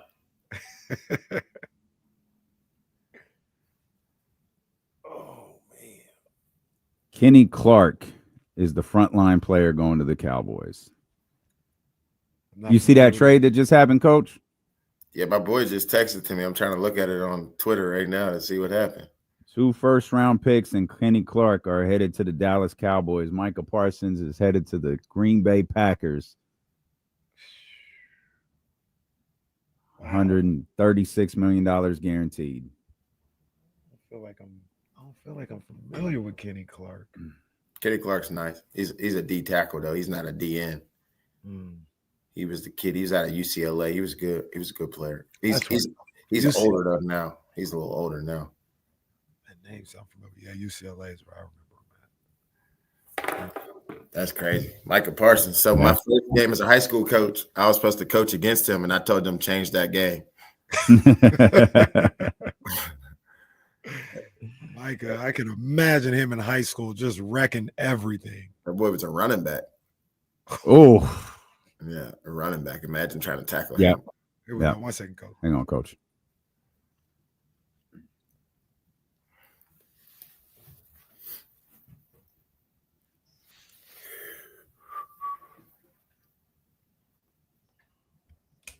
This is the Coach Brennan Marion Show, brought to you by J Resort, the newest casino and resort in Reno. J Resort has special discounts available for Sacramento State football fans. Just go to jresortreno.com and use promo code SAC0906. Now, here's Coach Marion with D-Lo and KC. Coach, what's happening, man? How you feeling? Feeling awesome. I like that. I like that intro. That beat was kind of. Yeah, we got you, coach. It was hitting a little That's what bit. we do. Yeah. That's what we do. That's what we do. Excited for this season to get underway for you, man. Coach, it feels like we've been talking to you for a long time. This has got to be the biggest off season in Sac State University history. Is that a different type of pressure headed in to start to a season when you have an off season like you had? No, me and KC talked about it last night. I think in the off season we just did our job, better than anybody in the country. When you say, can you be the absolute best? Can you be number one? We were number one in recruiting. That's just our job in the offseason, is to recruit and try to bring in the best crop of kids that we can as coaches. And I think our coaching staff did a really good job of, going out and acquiring talent and bringing players here, obviously bringing 70 players here to Sacramento State. So I think really, all the hype came from the results. It was really the results and the buzz that came from, okay, these guys really went out and recruited at a high level. And, that's just our job when it's the offseason. That's what we're supposed to do. Having so much turnover in the roster and so many new players, like it wasn't just guys that you had coached at UNLV, but it was just a collection of different players from around the country. The old adage is that's going to take time for players to gel. It's going to take time for chemistry and everything like that. But every time I watch one of the episodes of Go Football, when I go to the practice or something like that, it seems like these guys are already kind of locked in. Do you have that type of feeling with this group as well, where they've been able to gel relatively quickly, considering there's so many new faces and moving parts? Yeah, I told our players and I told our staff, you got to go from strangers to friends, friends to cousins to brothers. And, I think that's where we're at right now. We're at that stage of where guys really feel like when they look to the left and the right, like, man, I'd be willing to die for this dude and put it on the line for him. Mm-hmm. And, I'm excited for our guys to get the opportunity to show how close we are as a team and how we play together and how we've gelled throughout this offseason. And like you said, I mean, we got kids from the deep South. We got kids from Hawaii, California, Texas, everywhere. And these kids have, done a really good job of gelling together and, embracing their differences and learning from each other. It's actually been really cool to see guys learn different things, an East Coast guy versus a West Coast guy, South guy versus, so, to me, that's America, a blended group of people, searching, to try to, win and or accomplish a dream. And so I'm excited for our team and really blessed on how fast they came together. Coach KC mentioned Go Football. You got the chain on that says Go Sacramento has kind of been the moniker. Can you define that? Can you define what Go means for Sac State football this season? Yeah, Go really started off as a high school coach, and then, a lot like, everybody says, like, how do you win so fast or what do you do and all that, that type of stuff that people might put out there. But really the Go name came from, being at Howard, having the biggest upset in college football history at UNLV. And then everybody, when I walked around everywhere, you're like the Go guy, like the Go offense and that type of thing. And so instead of, for years, I kind of like tried to push that away, shy that to the side. Like, I don't want to be known as that. And then, I said, you know what, I'm going to just embrace that. That's what everybody calls me. That's what I'm known for, the offense. And so we'll be embraced that. But what it means here at Sac State is, it's awesome now because I've always, I grew up playing defense and being on the defensive side of the ball. And when I was a high school head coach, our defense was a very violent, fierce defense. So I'm excited to, now be able to have an impact on the defensive side of the ball and in special teams. And if you looked at my track record as a offensive coordinator, I was always celebrating with the defensive guys when they got interceptions and sacks and big plays. And I'm excited for what Coach Patton has brought to our defense and our defensive coaches. And, we're just go Sacramento, period. We're about whatever we need to do, offense, defense, special teams, to be 1 point better than the other team at the end of the game. Coach, I'm a flashy guy. I love Deion Sanders when I was growing up. I didn't play football, but if I played football, I probably would have been a DB, and I would have had all the gear and all this other stuff. But as I learned about the game more and more, I understand that the game is won in them trenches with them big dogs down there. And when looking at your roster, when looking at you guys in practice, those big guys on both the offensive line and defensive line, they look like they're ready to go, and they look like they can get nasty. How are you feeling about the trenches, the offensive line, the defensive line, and everything that you've been able to cook up with this roster during summer and fall camp? Yeah, I mean, we're old school country, down south type of team when it comes to our trenches as far as the violence. In our trenches, I think the first thing we did is we had to bring in violent people and guys that, liked confrontational football, in the trenches. We got a lot of down south D linemen that, really love D-line play and, old school with it. And then, our O-line was like, man, I really got to bring it every day going against these guys, because not only is our 1 D-line good, our 2 D-line good, our 3rd D-line is good, our 4th D-line, got some heat to it. So really that was the most important thing for me. We've been able to manufacture points with all types of different skill guys and different skill sets. Not all of them were first round picks. Some of them were JUCO guys with no offers. And, so I know that we could schematically scheme things up, but you can't scheme up the physicality of what happens in the trenches. You have to have that type of physicality up front if you want to be a team that holds up trophies, a team that wins conference championships. And so that was our goal this offseason, to bring in the type of guys that we did in the trenches. And it looks like all of those recruits, I think Casey mentioned, was 70 plus transfers that came in. We joked, you just wiped out the whole football team and was like, nah, we're going to start this over. Shout out to the 6 guys that made it. But it was pretty split between the offensive and defensive end. And to hear you talk about the trenches and all of that, it's interesting because you're the ones that were, you talk about flashy, the ones that got everybody's attention, got us talking, got the national media talking, was Jaden Rashada, the quarterback. You got the running back and Jamar Curtis. So to hear you talk about the trenches and the ugly stuff in football is pretty dope, considering the 2 biggest recruits that got the most attention were the flashy guys on the offensive end. Yeah, I mean, that's just the way football is. Everybody loves the quarterback. But somebody has to protect the quarterback. And then obviously if you can affect the quarterback, then it's hard for them to win. When I game plan as a coach, all I look at is, can we block the guys up front, right? If we can block the guys up front, then we can run all the plays that we have, we can run all the cool plays. We can do kind of whatever we want. But if we can't block the guys up front, then it's like it gets really hard on trying to be creative and trying to find ways to make plays work when that it's probably if you can't control the first level, you can't get much done. And so that's where, to me, I learned at the stops that I've been at, the teams that we were really good, and the teams that, the championship teams I've been a part of, we were really good in the trenches. Skill guys, it's a revolving door, as far as skill guys and who's going to show up and who's going to be consistent. But that O-line and D-line is what you need to move an offense or a defense forward.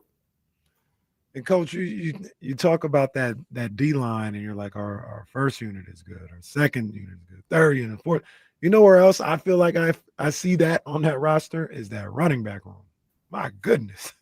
If you got the quote unquote starter, but you might have a situation where 4 of those guys end up getting carries in the game, 5 of those guys end up getting carries, and there's no breaks. Like they all can take it to the house, or they all are physical with the way they run the football. Is that what you envision for the ground game in that offense? Yeah, absolutely. I think our offensive scheme makes running backs excited because we're a 2-back, 21, 20 personnel type of team where we use a lot of multiple running backs, and we've had a lot of success in doing that. It's definitely different for running backs, as most guys come from a system where it's one guy in the game, he dominates the ball, and it's a lot like Little League, I tell them. But we prepare guys for, blocking, catching, running. They can do everything in our offense. They can line up at receiver, tight end, in the backfield, fullbacks. We use fullbacks. So I'm excited for our guys to show the versatility that they have, maybe that they weren't able to show at their previous school or, where they came from, because it was just a one back, just run downhill. Our guys are going to do a lot of different things for us, in the passing game, blocking for the guy, doing all types of stuff. So I'm excited for our running back room. Coach AC has done a really good job with those guys from the standpoint of, he's been in the NFL locker room. He knows what it looks like to be around top tier quality running backs. And he's been able to give those guys a good, dose of confidence to know that you guys could be Sunday guys. And so excited for our running back room for sure. I feel like a good running back opens up so much for a team's offense, in the sense of, we were talking about this the other day, like a good running back can be like an offensive lineman for a quarterback. The threat of a run can protect your quarterback. How much does having a guy like Jamar Curtis change, what you can do offensively with these guys? Or I don't want to just center in on Jamar, that whole running back room that you just talked about right there. Yeah, I mean, all these guys are like high caliber players. Obviously Jamar being one of the top running backs coming back in FCS. It's going to be the headliner and an All-American. He can take it to the house at any point, from receiver or running back or kick return or punt return.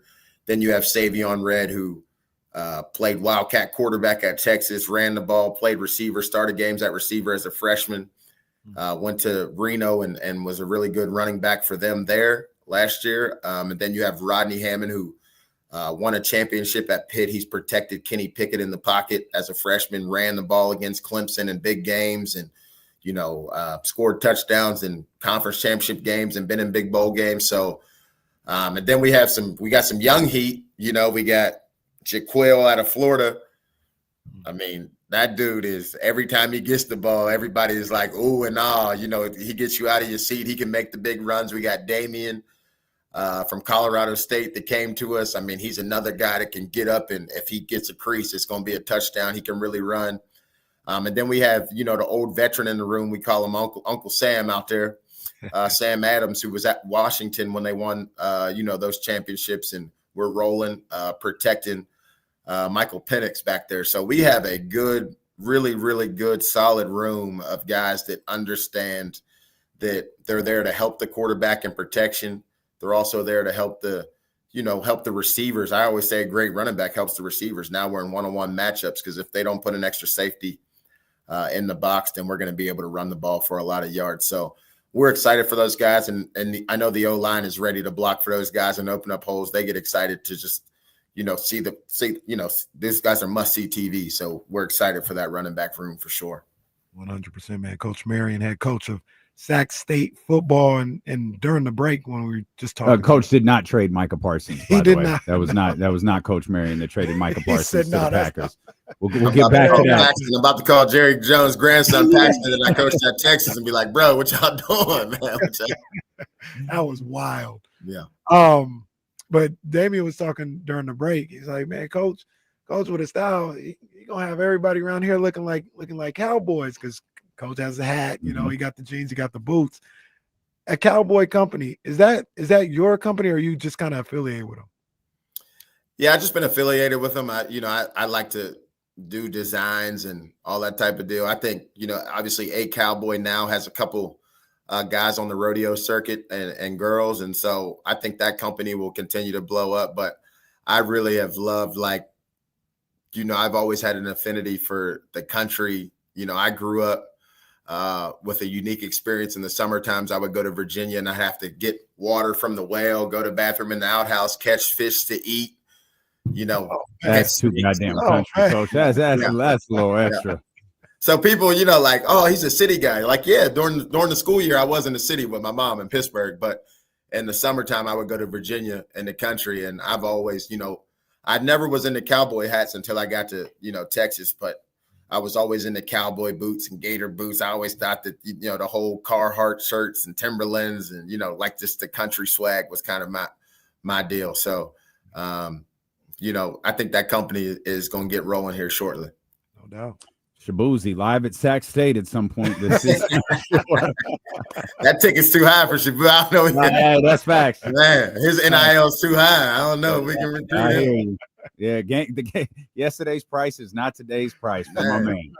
No. I don't even know if UT could get Shabuzi right. I don't know. I don't know. That man was out there with Beyonce. Like you can't get Shabuzi. That ticket's different. Hey, Coach, man, good luck. Good luck. Thank you. We're excited. Thank you. We're excited for you. We're excited for. We just got an alert from our man Chris Biederman, Luke Wood, out at Cal Expo right now, trying to get the stadium on lock, trying to get that whole revamp thing going on right now. So we're excited for what's ahead. We're already making our plans. We're going to be at this one. We're going to be at this one. Yeah, you're going to see us outside this year, Coach. Absolutely. Love to have y'all. My soul. Appreciate y'all. Yes, My sir. man, we appreciate business, you. big All dog. right. Fingers up, baby. Yes, sir. Yes, sir. That's our man, Coach Marion, right there. The Coach Brennan Marion Show has been brought to you by J Resort, the newest casino and resort in Reno. J Resort has special discounts available for Sacramento State football fans. Just go to jresortreno.com and use promo code SAC0906. From Go Sacramento to Bye Micah Parsons. Bye, Micah Parsons. That's crazy. They made that Hey, move. shout out to the NFL. Packers go to Dallas week 4, Sunday night. Come on, man. Come on, man. Hey, shout out to the Drew Downs. Shout out to Donnie. Donnie came in while we were talking to Coach.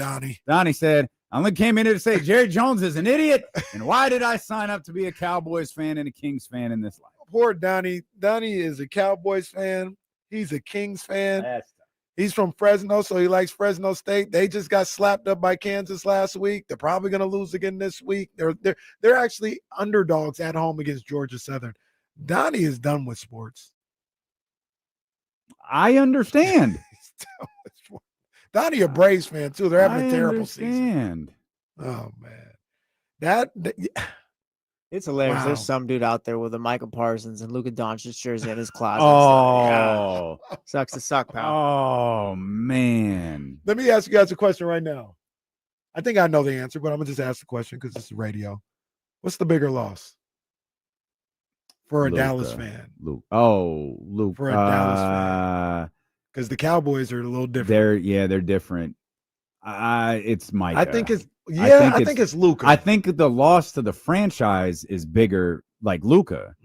But like a fan, I feel like the Cowboys are different than the Mavericks. But Micah's like not the quarterback. I think it's Micah. I say Luka because no disrespect at all, but I think Luka is better at what he does than Micah is. Luka is looked at. You're probably right. He's looked at as all things go right, he might be a top 10 player to ever play the game. Micah will be a Hall of Famer, but I don't know if he's going to reach LT status, Reggie White status. But he might be close. Oh, they already got the Reggie White photoshops out there. He might be close though. Micah bad. Micah is a bad boy. Micah Parsons' first 4 seasons, 13 sacks, 13.5 sacks, 14 sacks, 12 sacks. Now a Green Bay Packer. 12 sacks. He didn't. That's last year, right? Yeah, played 13 games. Played 13 games. 13 games. He was hurt last year. Been top 3 defensive player of the year voting every year, but last year where he was hurt. Coach was telling us the story. Michael was a running back. In high school. Yeah, good luck trying to tackle that guy. Coach said, get this game off my schedule. I'm doing this. Yeah, Coach, get this game off my schedule. I'm not playing that person. I think it's really hit that the Cowboys really traded Micah Parsons. Micah Parsons is a top 5 player, I think, arguably in the league right now. Absolutely. Bro, this is Khalil Mack all over again. But Younger. Maybe a little bit bigger. This is bigger, I think. One, it's the Cowboys. It's bigger than the Raiders. Khalil Mack was the best defensive player in the game when he got traded. So. Yeah, you're right. He was number 1. So. Yeah. There wasn't no maybe Myles Garrett, maybe TJ. It was Khalil's the best. It felt like it. And they moved on from him. Yeah. It's Jesse said earlier, I want the extended episode of the documentary. Because how do we get to this? You haven't got there. You'll never get there because I think it's the final episode. Micah's the last episode. But no. The last episode that's actually there is when they're getting their ass whooped by everybody for the last, 20 years, and it culminates. It culminates with the Packers. Yeah, and who's he's hugging in the locker room? Micah? He's hugging Micah Parsons in the locker room. Talking about I love you and it's not your fault and all of this. And Micah talking about I just want to win. Wow. That's the last game that they cover. Kenny brought it up. I do wonder if Jerry Jones was watching the doc, just pumped up. Yeah, I'm Jerry Jones. Micah, watch what I do right now. I did this with Herschel Walker, and you saw what it resulted. Well, you didn't get a Herschel Walker return, but you did get 2 first-round picks. It doesn't matter. Okay. I'm Jerry Jones. Did you see how they reacted when I traded Herschel Walker? Did you see how they reacted when I fired Tom Landry's ass? For the next 30 years, Brian Schottenheimer is going to say it was his idea. It was his idea to trade Micah Parsons. I did it once, and dadgummit, I'll do it again. Jerry Jones going to cut Kenny Clark and be confused why he doesn't get a first-round pick. But I really want to know. Did you guys call around the league? Did you look? If I'm a Cowboys good question, fan, yeah. If I'm Donnie, question. Yep.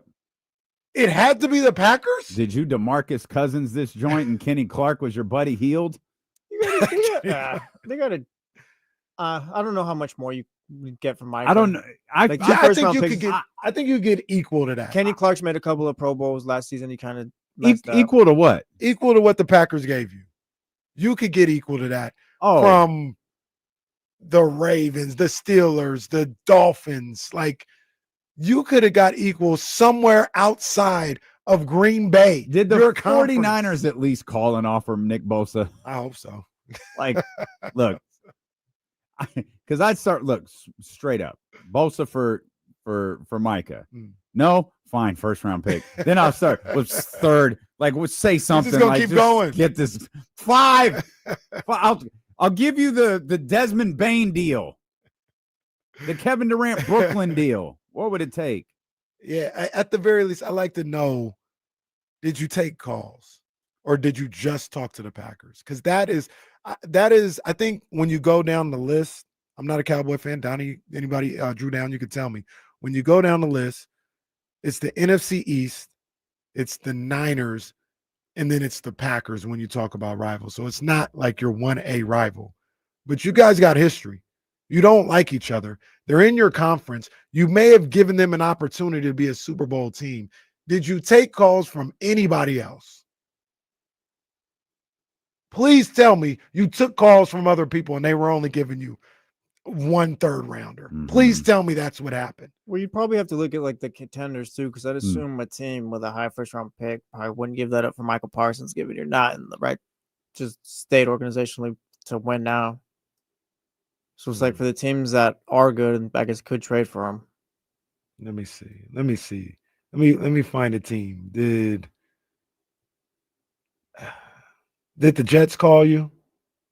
Jets gonna need that pick. Did the Texans call you?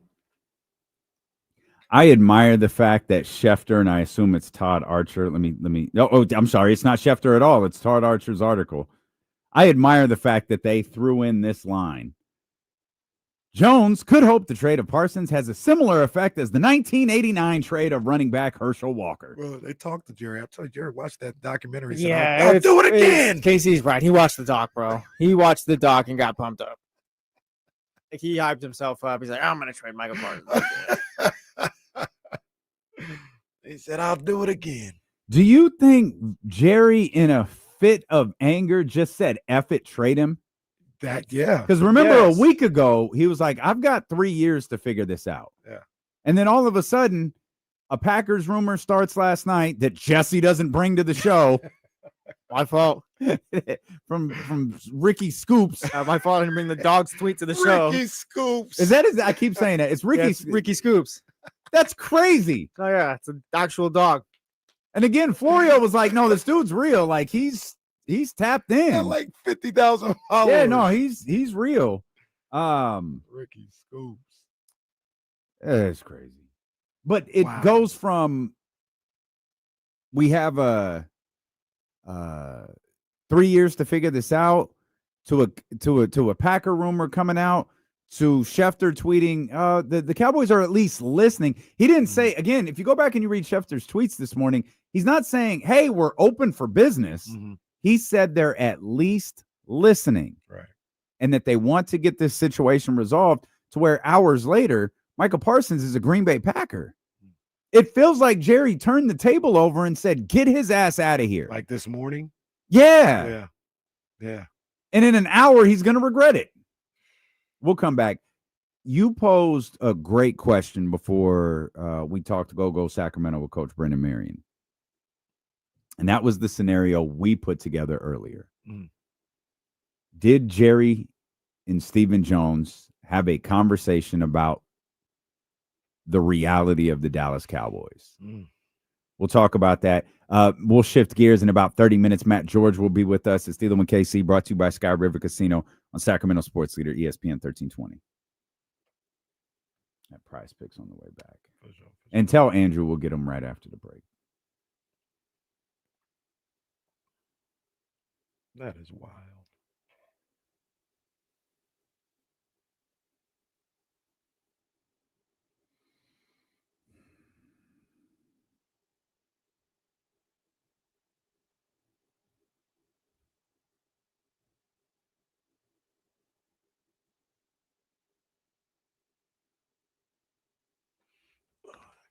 As silly as it sounds, he has a couple more days to get ready because they don't play Thursday. So,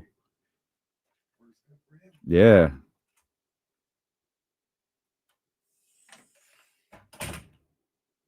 Wow.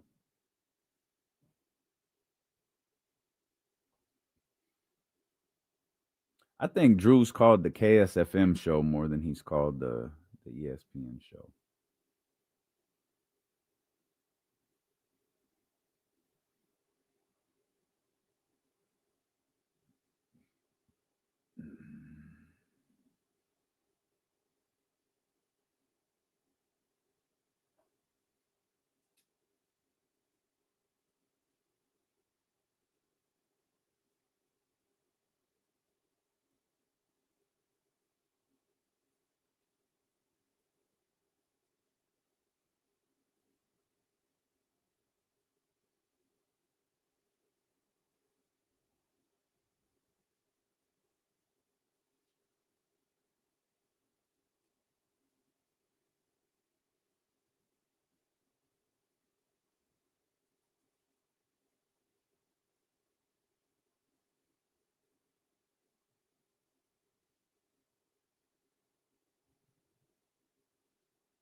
Shout out Michael Irvin, guaranteed on NFL Live earlier today that Michael Parsons wasn't getting traded. Oh.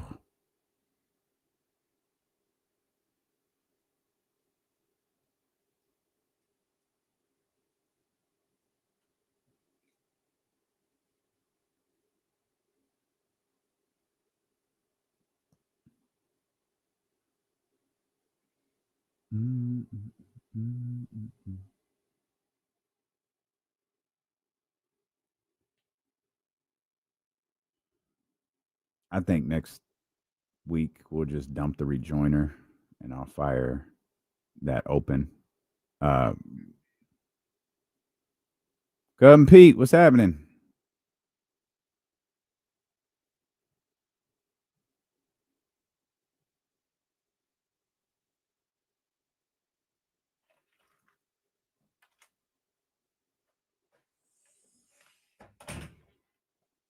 Got that donut there for you. Oh, right on, man. Thank you.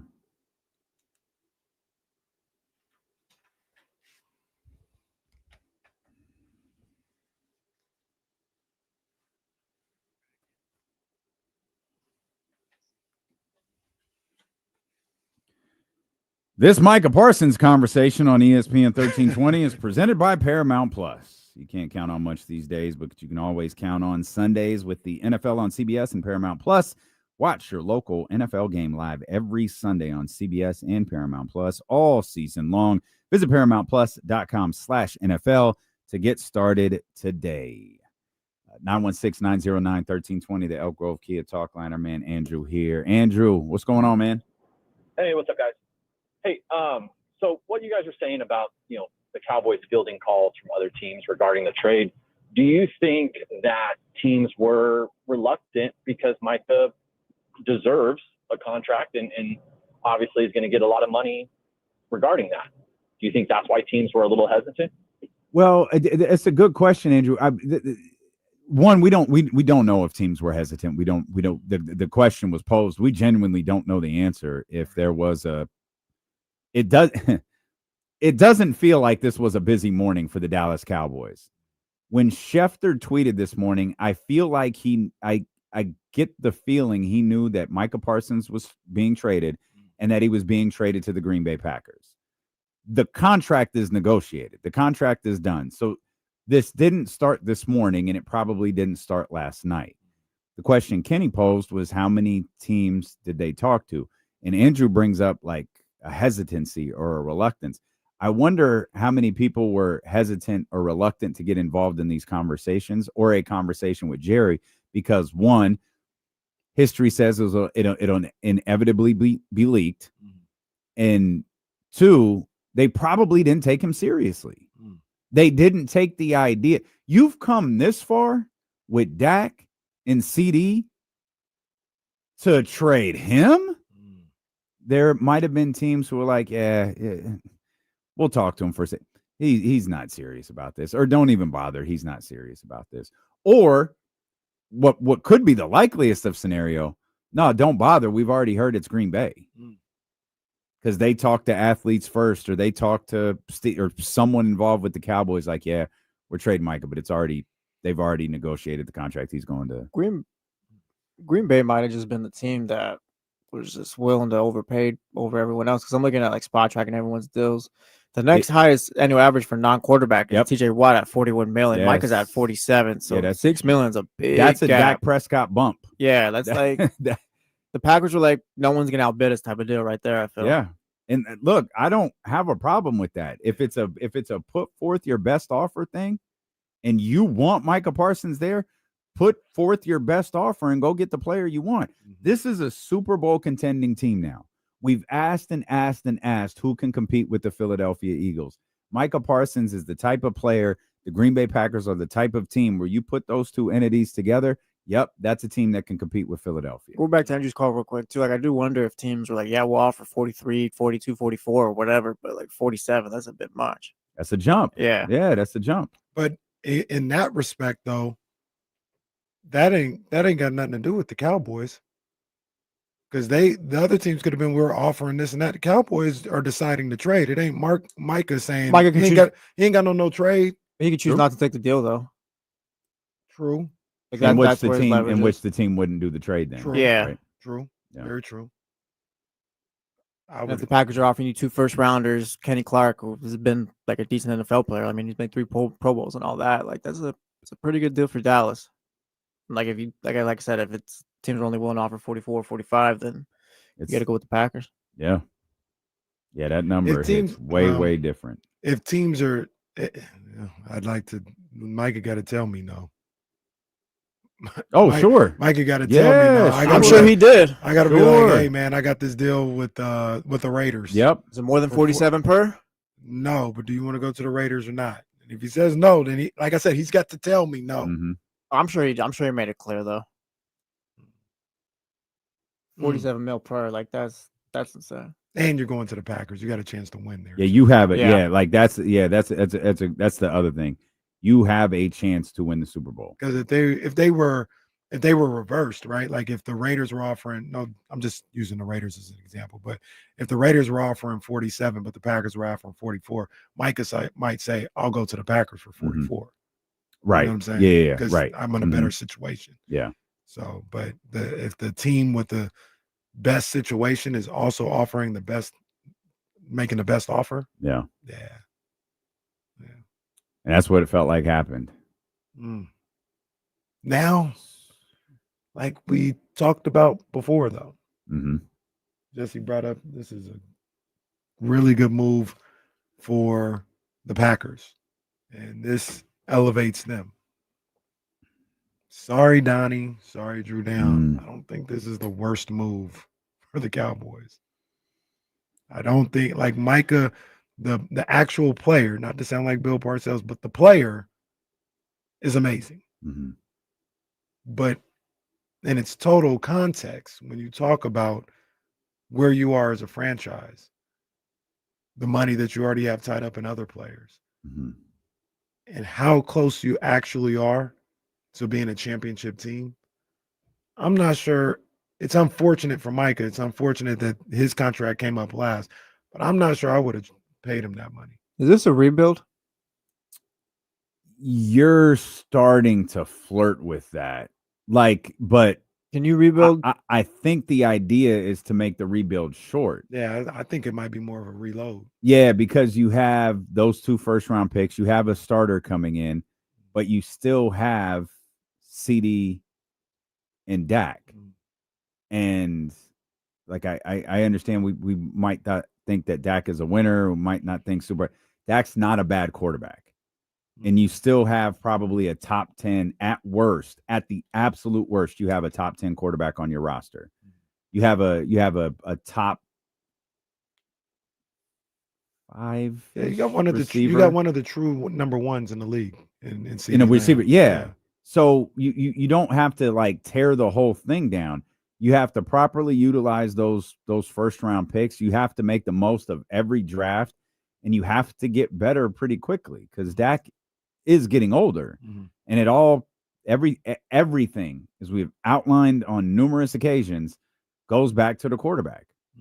And when you factor in, and I'm not saying it's his fault, but when you factor in, we weren't going anywhere with Micah. Like when you talk about a rebuild and how many games he's worth, me, Jesse, and Kyle, I think only had him at like 8 wins. Yeah. Like how many wins am I really losing by not having Micah Parsons there? Well, can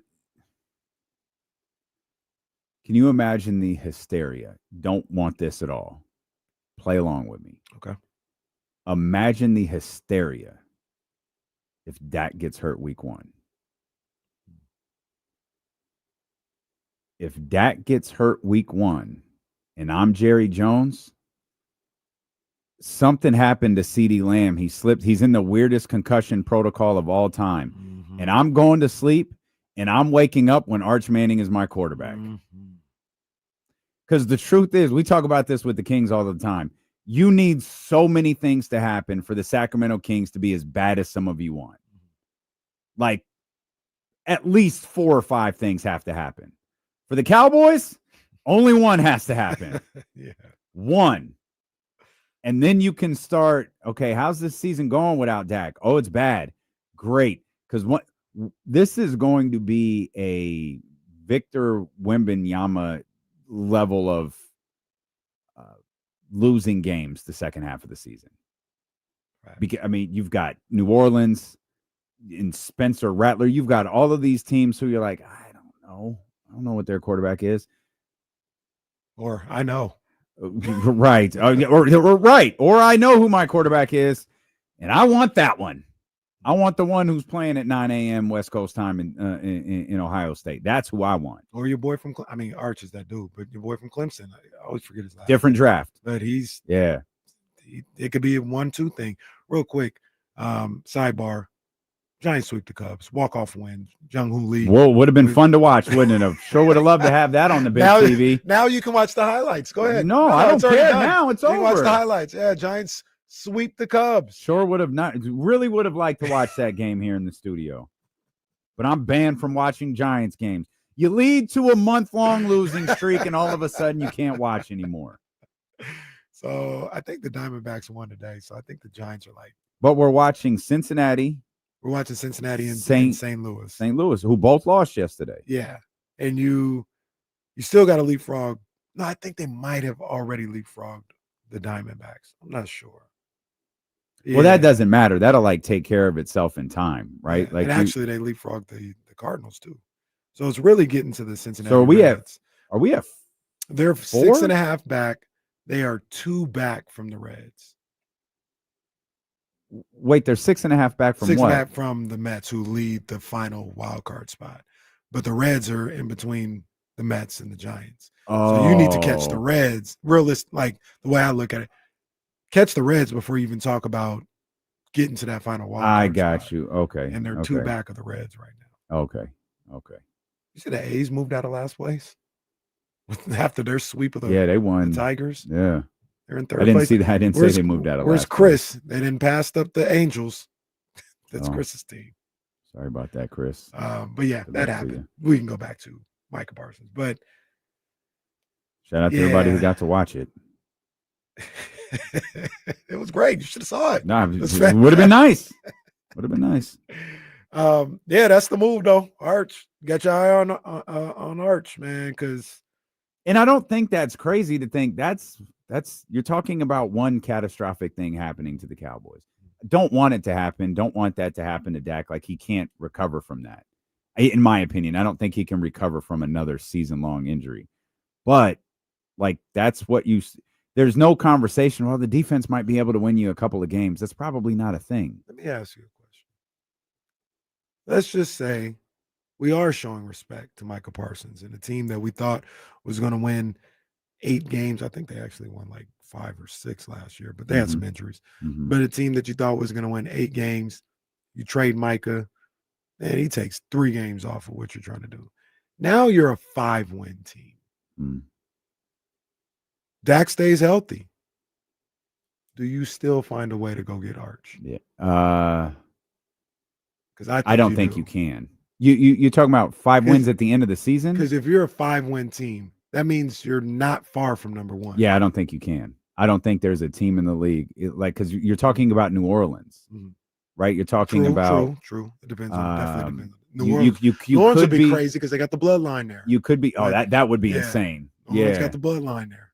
You could be talking about Carolina. Like, you're talking about teams that desperately need that franchise quarterback. I can't envision a scenario where they're give them that.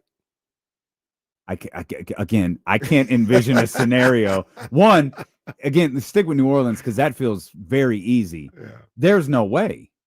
Yeah, no, just for what you just said, there's no way. Yeah. You pay it. You play. You could hear it on NFL films right now. And the stadium his grandfather played in. Yeah. He stunk, but still.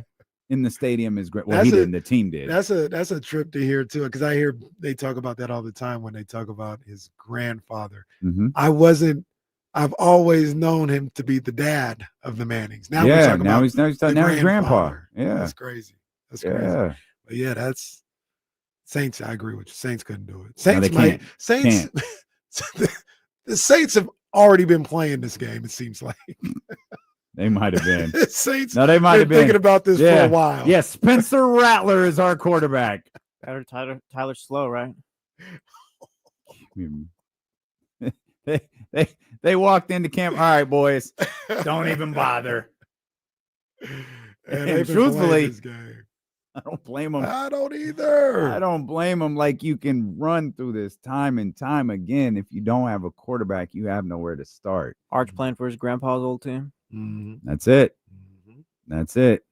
So, yeah, Cowboys. What a day! What a day! They trade Micah Parsons, but I want to reiterate. When you really get into the minutia of this whole thing, I think that might have been the right move. Do you think Jerry had that conversation we talked about with himself or Steven or the people that he trusts the most, and they settled on we're not good enough with him, and even if we kept him, we can't compete with the Packers. Let's just do the deal. I actually think that might have happened. I want to believe it did. Because things change so quickly. I just can't imagine Jerry saying we're not good enough. I can't. Like I just can't envision. I'm not saying he didn't. I'm just saying I can't envision Jerry, even in his most honest moment, going, "We're not good enough." Do you think that? Can you envision Jerry saying that when there's that type of money on the line? Because and what I mean by that is, it's easy to just look at the team and be like, "Nah, I think we're good enough to do it." But when I have to pay this guy almost $200 million, is that going to make us good enough for it? Like, now you got a dollar figure attached to it. Now you're talking about my money. Yeah. And he's a businessman. Yeah. Is this worth my investment? Am I going to get the ROI in this situation? Yeah. That's a terrific line you just used. One thing you could talk about Jerry, the owner, you could talk about Jerry, the general manager, all you want to. Jerry, the businessman, though, doesn't miss very often. The business aspect of football. If he removed himself from the competitive nature of being a football general manager and looked at this from a business sense, that might be the moment he realized this does not make sense for the business of the Dallas Cowboys. It's just tough. You don't see 26-year-old players that good at that position traded. Yep. Those are guys, a lot like quarterbacks, you find a way to make it work. You make the money work because you need that position. We haven't seen nothing like this since Khalil Mack, and that was 7 years ago. And before Khalil Mack, have we seen something like that before? Guy that young, that good, like he's in a prime. This is a big time moment. It's the way we remember Khalil Mack, they'll remember this one even more, I think. The Raiders acquired 2 first-round picks, a third and a sixth, as you pointed out earlier. Khalil was extended on his 5th-year option into a 7-year deal at $90 million guaranteed. Micah is 1 year younger than Khalil was at that time. And what's the guarantee for Micah? Do we have that? Yeah, it was like I think it was 136. Ooh! I want to make sure I got that right. I'm sorry. There's numbers all over the place. 188 was 188 was the number, and 136 I believe was the guarantee. 47 per is the average annual value, and that's the one Jesse pointed out a second ago. That is $6 million over the next non-quarterback, which was T.J. Watt, who also signed his deal this year at $41 million. Jamar Chase is at 40.25.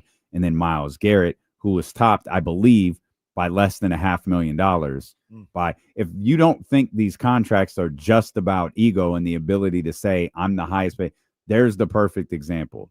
TJ Watt topped Myles Garrett by less than $500,000. The crazy thing is Micah topping both of them by 6. Jeez, goodness gracious. And maybe that, to Jesse's point earlier, but what's your offer? Like, if we're going to take this all seriously, what's the offer? And they went the Godfather on him. Make an offer they can't refuse. Let me ask you guys a question on a different perspective. Because of what you had to do to get him, the trade compensation and the money and where you're at, is this a Super Bowl or bust year for the Packers? No, absolutely not. It's not Super Bowl or bust, not this year. This move is Super Bowl or bust, but it's not just this year. I think it starts immediately. Oh, no. The conversation about a Super Bowl starts right now. And when I say bust, people have different definitions. I say Super Bowl or it's a failure. I think that starts. I don't think so. Okay. I don't think, like, if the Packers don't get to the Super Bowl this year or win the Super Bowl this year, that it's a failure. But this move is a Super Bowl contending move.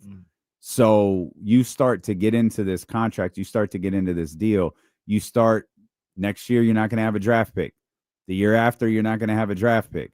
Like, you start to get 3 years into this deal, if you're not in the NFC Championship or representing the NFC in the Super Bowl, yeah, it's a miss. Yeah. And sorry to Chatty House. They play on, I guess. I missed it. I missed it. What I thought about what I said, yeah, I'll just play on. I missed it. I'm trying to do a serious sports show Me for once in our too. life, Me because too. we had one of the biggest stories in recent NFL memory. But I played through it. Ooh, I played through it. wow. So I have to watch the tape. the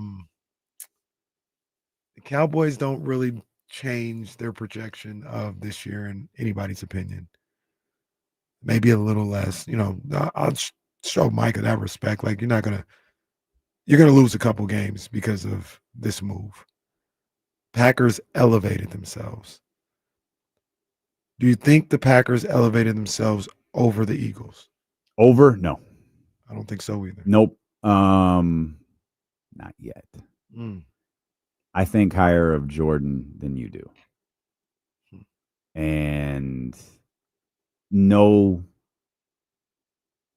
defense in the NFC is built like the Philadelphia Eagles is. And they have managed to retool that beautifully. So I'll say no, but as Jesse pointed out earlier, I got my stupid ass. I've got Sunday ticket for one more year. The Packers will be on the quad box as much as that stupid service will allow me to set the quad box. They'll be on, my screen for a lot of the season. I'll be paying attention to what the Green Bay Packers do. The Packers, they know the Lions won the division. Packers got a hell of a schedule in a bad way. I don't know what week this is, but they do play the Eagles this year, Monday Night Football at Lambeau. That's going to be fire. But they start the season off with the Lions at home. They then play on a short week against the Commanders at home. Cleveland, Dallas, Cincinnati. Oh, you skipped something. What's that? They got a week 5 bye. They do, yeah. Oh, man. That's tough. They got some mention. They got Denver on here. Obviously, you've got your division with Minnesota, Detroit, and Chicago. I know I stepped on this. I apologize. No, you're fine. That week 6 was Cincinnati. Yeah. I'm looking at that. That's not no cakewalk. So they got a. This is a brutal schedule. Baltimore too. Yeah, this is a brutal schedule. Yeah, it looks like they're playing that division. I see Pittsburgh. You mentioned Cleveland, Baltimore. That looks like their division, and that's a late season game too against the Ravens. Play Chicago twice in 3 weeks. That's interesting. With Denver being the team, they've got 5 of their division games in the second half of the season, like after around Thanksgiving to the end of the season. They play Minnesota twice, Chicago twice, and then they go to Detroit. Minnesota could be interesting. Minnesota's likely hit or miss. I mean, we it's cool that Thielen's back and all that, but like you're marching essentially a rookie quarterback. True, but you got O'Connell, who's looked at as one of the premier young coaches in the game, and then you got the real Kevin O'Connell, not the real Kevin O'Connell. Then you got Brian Flores defense. Yeah. And how crazy that was last year. So I think Minnesota is going to be at least a solid team. I think they're going to be solid to good. The Philadelphia game that you referenced is in fact week 10. Week 10 of the NFL season. Again, that week 5 bye is tough. But the scheduling gods have the Green Bay Packers at Dallas in week 4. That is going to be fire.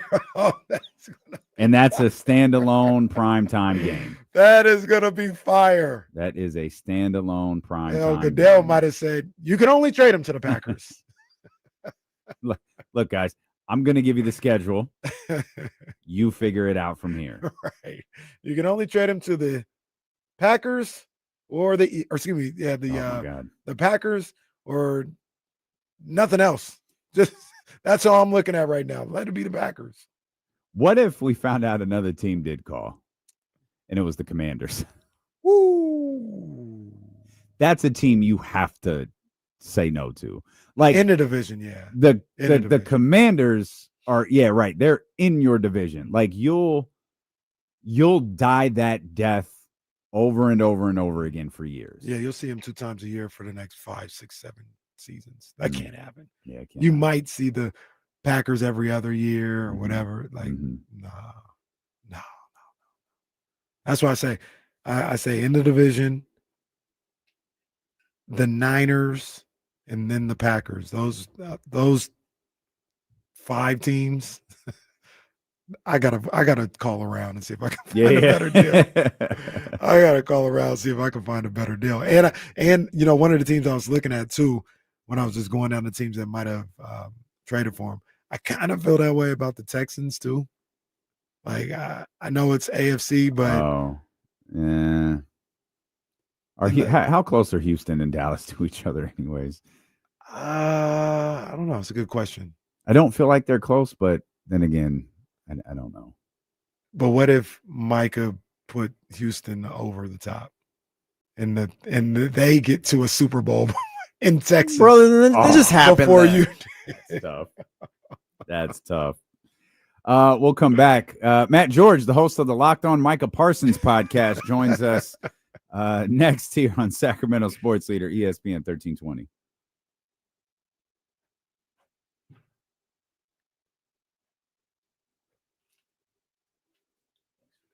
Yes, sir. Our road to the show players finally coming to an end soon. Who is? Our road to the show. Oh man, you're retiring, huh? You're 19 right now. Damn, bro, it's over. I don't want to play NCAA. That's why. I'm not gonna get 26. Yeah, I might because they have the go offense in there. I might get it. That's a good point. Might. Sac State is like in that game. No, they're just no. the offense. Gotcha. The offense. Real quick, let me do this today because I'm not gonna be here tomorrow. Cash Caraway. You already know what it is. We'll have the music set up later in time. But I'm giving you guys some heat. It's week 1 of college football.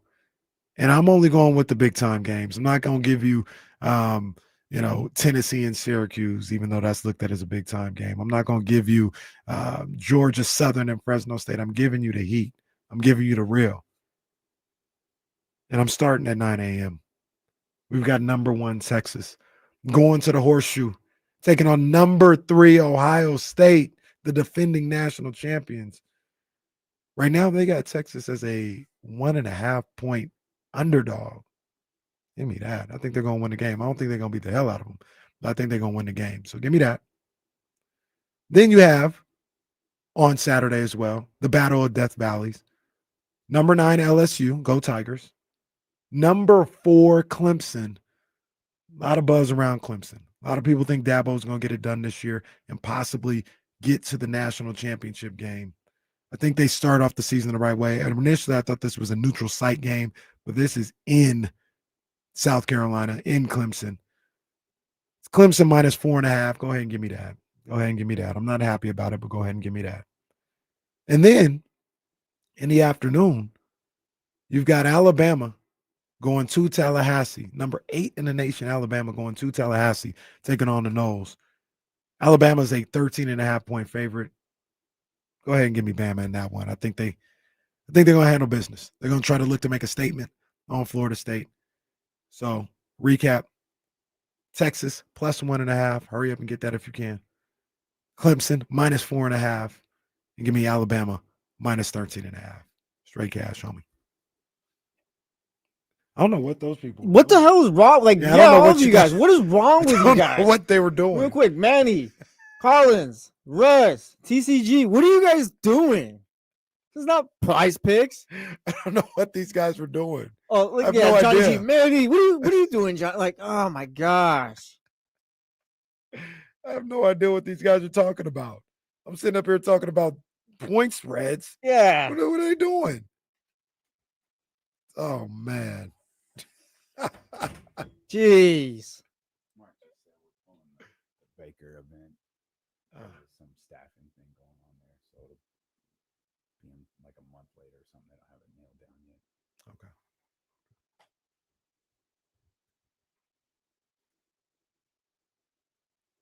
Have we even played today? No. I'm going to do it right now. Yeah, we do. All those people What are you who guys doing? all those people who did that, you're all banned for the day. Matty McQuaid, what up, boy? So you guys want to talk Kings? Here we go.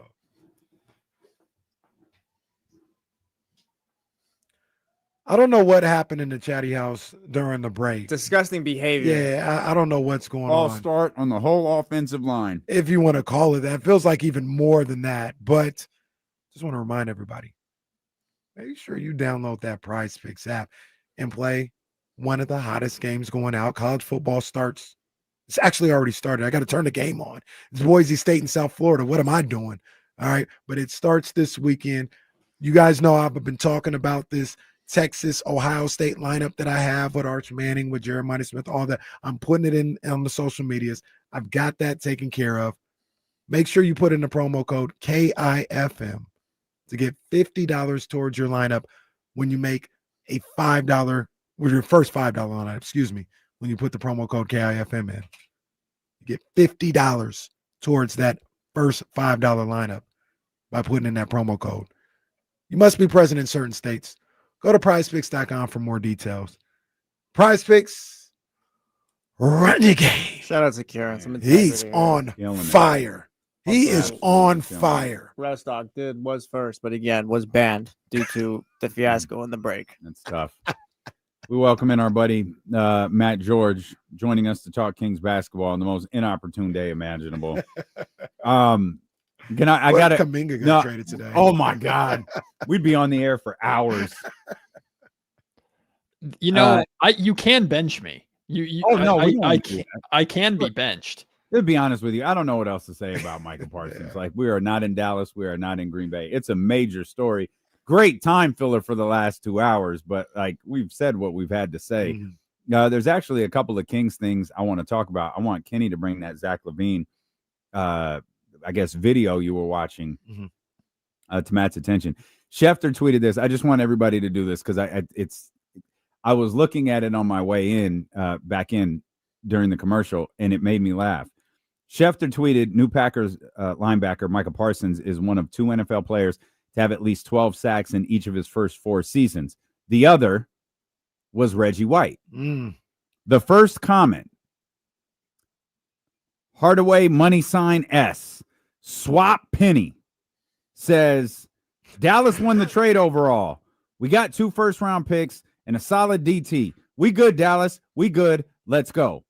I read that in TC's voice, and it was magnificent. There is an argument that I don't know about one to trade. I don't know nothing about that, but that might have been the right move.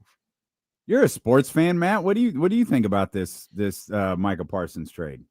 That Dallas has a new reputation of trading away untouchable, untradeable star players in their prime. So, hey, Dallas go Dallas, I guess. Like, yeah, Dallas the city. If you're a young star, Cooper Flag, start sweating because in like 3 years you're going to be traded. Which one? I asked Damian the question earlier. Which one do you think was the bigger trade or the bigger deal, like losing Luka or losing Micah Parsons? If I was a Dallas sports fan, it's Luka for a multitude of reasons. The primary one being it was such a curveball that the entire world thought it was fake, including half of the NBA that was actively on social media. And I remember working that day being absolutely dumbfounded and trying to figure out what was real and what wasn't. The entire world thought Shams was hacked. Like that trade being so shocking and something that we've never seen before in the NFL. I guess we've seen megastars get traded over contract disputes. Not a lot, but we've seen it before. Luka was so just out of the blue, out of the ordinary insanity by the Dallas Mavericks organization. And I guess it's worked out for them now, I suppose, but the Micah Parsons one, at least we all thought there was a chance of this happening. Is I heard you guys talking earlier when you were doing the crossover that today is essentially like the Monday, or tomorrow is like the Monday of their week 1. So they gotta get something done. They gotta hurry up. So Micah put what pressure he could on him, and I guess it worked out for him because he got the bag too. Yeah, they got something done all right. Yes, they did. Michael Parsons is a championship player. At least in my opinion, he is. Matt, I want to bring you into a conversation that we were having yesterday with the insiders. Who on the Sacramento Kings do you think is a championship player on the Sacramento Kings? Wow. Keon Ellis.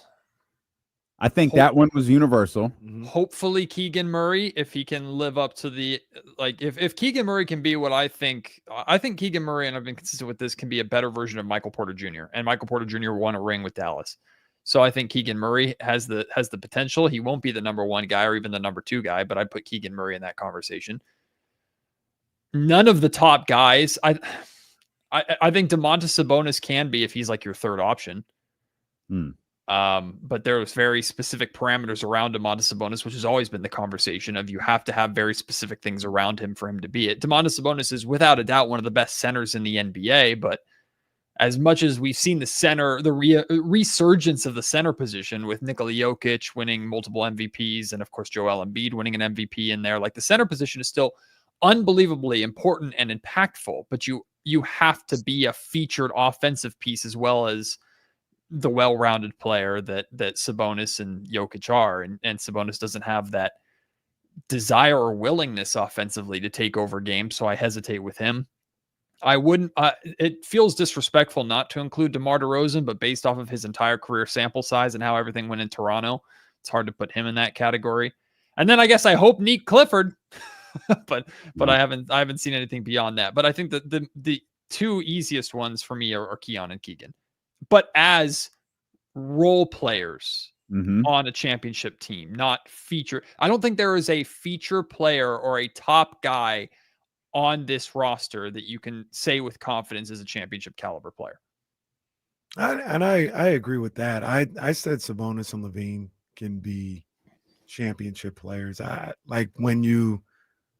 think when people talk about both of these type of guys, and I think DeMar DeRozan as well. Well, the question was actually like, who is on the team that if the Kings were to become a championship team, who would still be on this team? Like, who could you still see being on this team? That's why I didn't put DeMar DeRozan on there. But I also think DeMar can be a championship level player, like a major contributor for a championship winning team. And like I said, I think for whatever reason, we as NBA observers and everything, we look at guys that are maybe on losing teams and attribute that to the individual. Say they're losing because of the individual. They're losing because that's a losing player. And I don't think that's necessarily true nor fair. Like if you put Zach LaVine or Domantas Sabonis in a different situation where, like you said, Matt, Domantas is the 3rd best player, or maybe you feel that way about Zach LaVine, and they're not asked to carry a franchise, the way people talk about it, you would say, well, just based because they've never won, they would torpedo that team that they're on, that Knicks team that they're on, or Thunder team that they're on. And I don't think that's the case.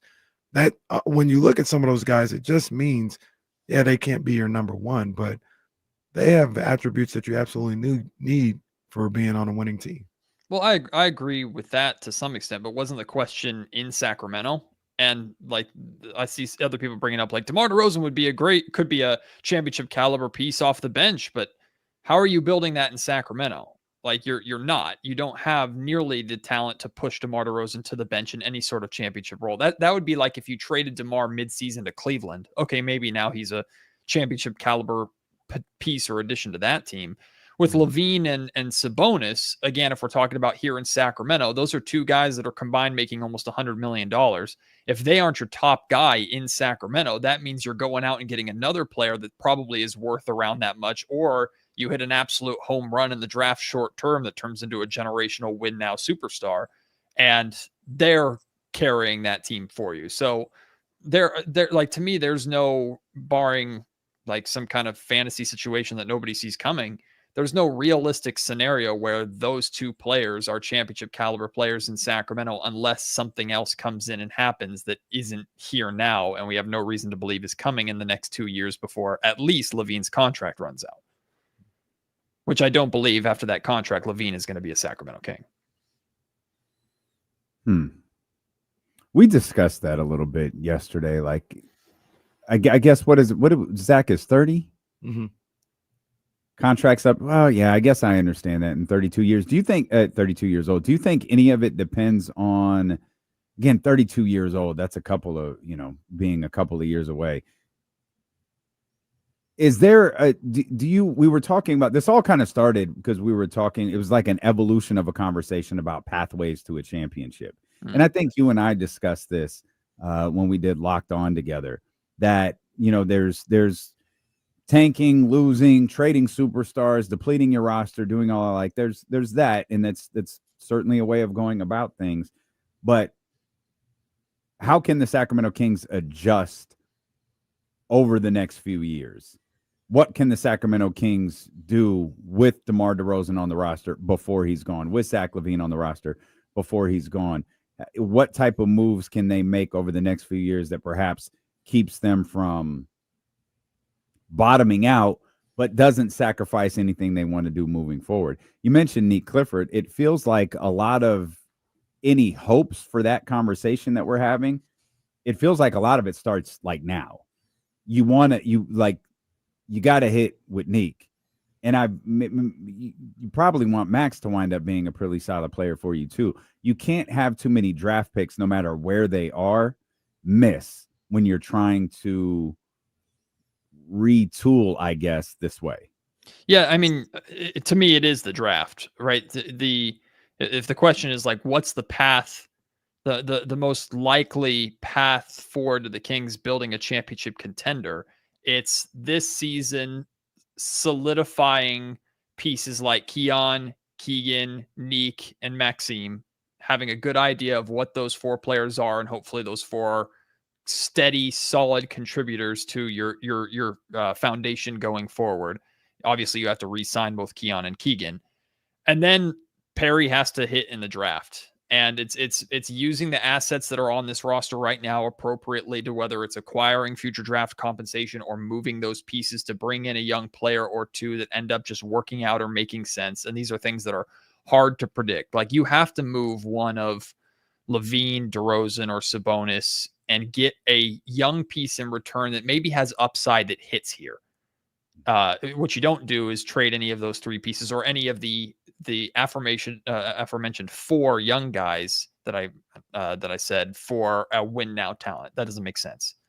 Even if the Kings are ahead of schedule or surprising people, I just don't think that's in the best interest of Scott Perry. Then we don't think the Kings are, well, I know the Kings are not going to outwardly tank. So we don't think the Sacramento Kings are going to enter the draft lottery in the next couple of years with top 5 lottery odds, but maybe they can do what they did twice in the last like 10 years, which is move up. They moved up to number 4, surprisingly, to get Keegan. We know what happened when they moved up to number 2 with Marvin Bagley. So maybe they get lucky in the lottery again, or not, or they end up with a lottery pick or two over the next couple of years. And Scott Perry, hopefully in those couple of years, finds the new franchise piece to build around. Like that is the path forward. I just don't see any feasible way where the Sacramento Kings, in any kind of trade market scenario or free agency scenario over the next handful of years, go out and find a true foundational number 1 star option that you absolutely need to even be talked about as a championship contender.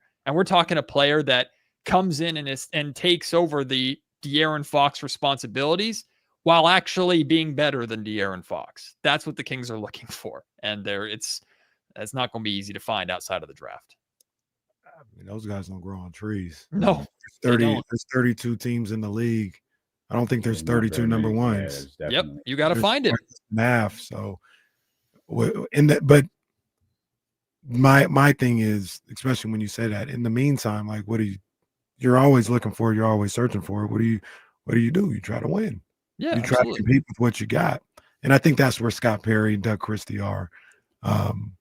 Just because and this is also I feel like the misconception that a lot of people have who root for the Kings and are upset when they hear them say they're trying to win this year.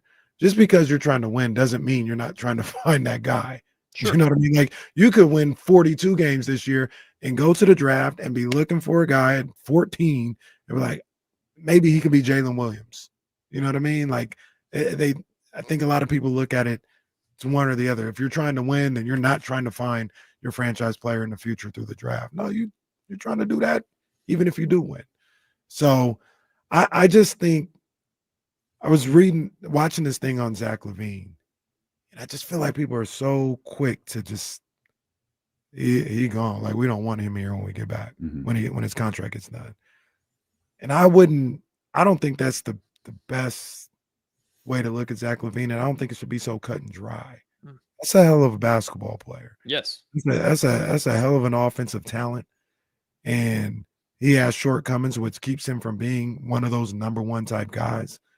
But I think he's a pretty solid number two, and there's a lot of number twos out there that make that type of money that you would look at and you'd be like, this ain't no franchise guy. You don't put the franchise on his back, but nobody has a problem with it because they have the number one there to make everything all right. That's not Zach's fault that they don't have the number one here. No, not, and the whole I did a podcast on this recently too, Casey. To me, the whole concept of frustrations about Zach LaVine in Sacramento has almost nothing to do with Zach LaVine, and certainly is none of it is Zach LaVine's fault. It's the circumstance of how Zach LaVine got here and the bag that Chicago gave LaVine that the Kings acquired. No one can blame LaVine for signing the contract that was placed in front of him. And his numbers offensively were so incredible last season that if we took away the context of you traded De'Aaron Fox for him at the end of an absolute disaster junior high drama season with your general manager on the way out and the owner's the one that pulled the trigger to get this done, and you have a new general manager coming in who said former comments about whether or not that player, Zach LaVine, is a winning player or not. Like, it's just a comedy of errors that has resulted in this idea or this circumstance that, yeah, I think Zach LaVine is gone in 2 years. And it's not because, by the end of this contract, we're going to be desperate to get LaVine out of Sacramento. I don't think that's going to be the case at all.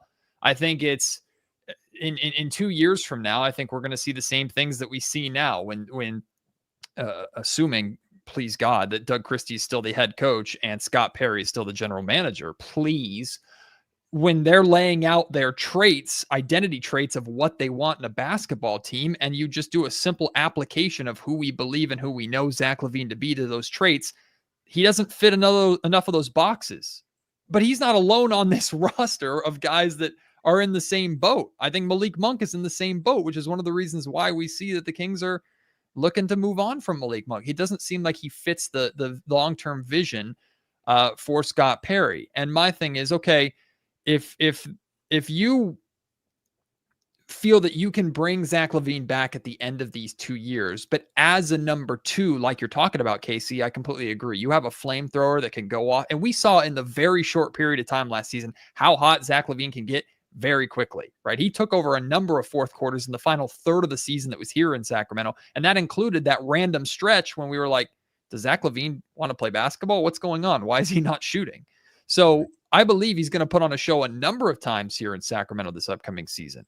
But if you're bringing him back on, say, $30 million a year or whatever, as a number two, how are you getting that number one?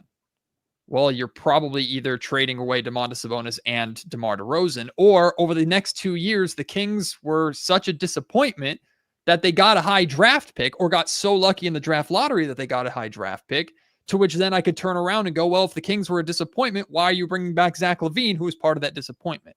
So that's how I look at it. I don't think it makes sense long-term for LaVine to be a part of the Sacramento Kings.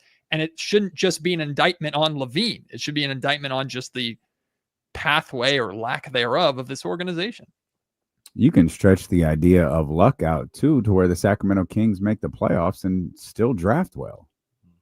You know, we've been over Kenny. We've done this a million times where we talk about draft picks or great players and where they're drafted. Yes, there are a lot drafted, you know, at 2, 3, 4, 5, and 6. You can find players later in the draft. You can find impactful guys, the ones later in the draft. OKC had one player drafted in the top 5. 2 of those guys in the starting lineup were undrafted. SJ was 11th, I think. If you know what you're doing, you can do a good job throughout the draft. If you know what you're doing. That's the key. That's the key. Yeah, it's an interesting thing to watch unfold as Matt is talking about an indictment or potential indictment on the Sacramento Kings, or as to why, maybe Zach LaVine won't be here outside of the 2 years remaining on his deal, and who knows how much changes next year when that contract becomes expiring. How much more attractive does he become to a particular franchise, or any franchise that could be looking for a scorer, could be looking to contend, or could be looking to shed dollars, and wants to use Zach LaVine's near $50 million to be able to do that. But with all of those things in place, Matt, it feels like there's so much stuff in flux, and not even in flux for the next couple months. It feels like it might be in flux for the next couple of years. So I ask you a question that Jesse asked us earlier this week. Do you think Doug Christie can fail this year?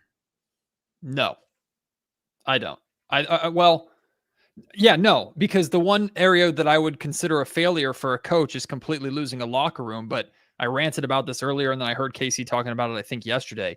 If we hear even a remote whisper of somebody in that locker room giving up on Doug Christie, get them the hell out. Like, especially if you're a repeat offender, especially if you're someone who was part of the group over the last season that turned on Mike. And this doesn't have to become a Mike Brown thing at all. So don't be distracted by my support of Mike Brown through this entire process. Doug Christie's the coach now. Mike Brown is in New York. Best of luck to him. I love Mike. Wish he were still here. Doesn't matter. Doug Christie is the head coach right now. The Kings have committed to Doug.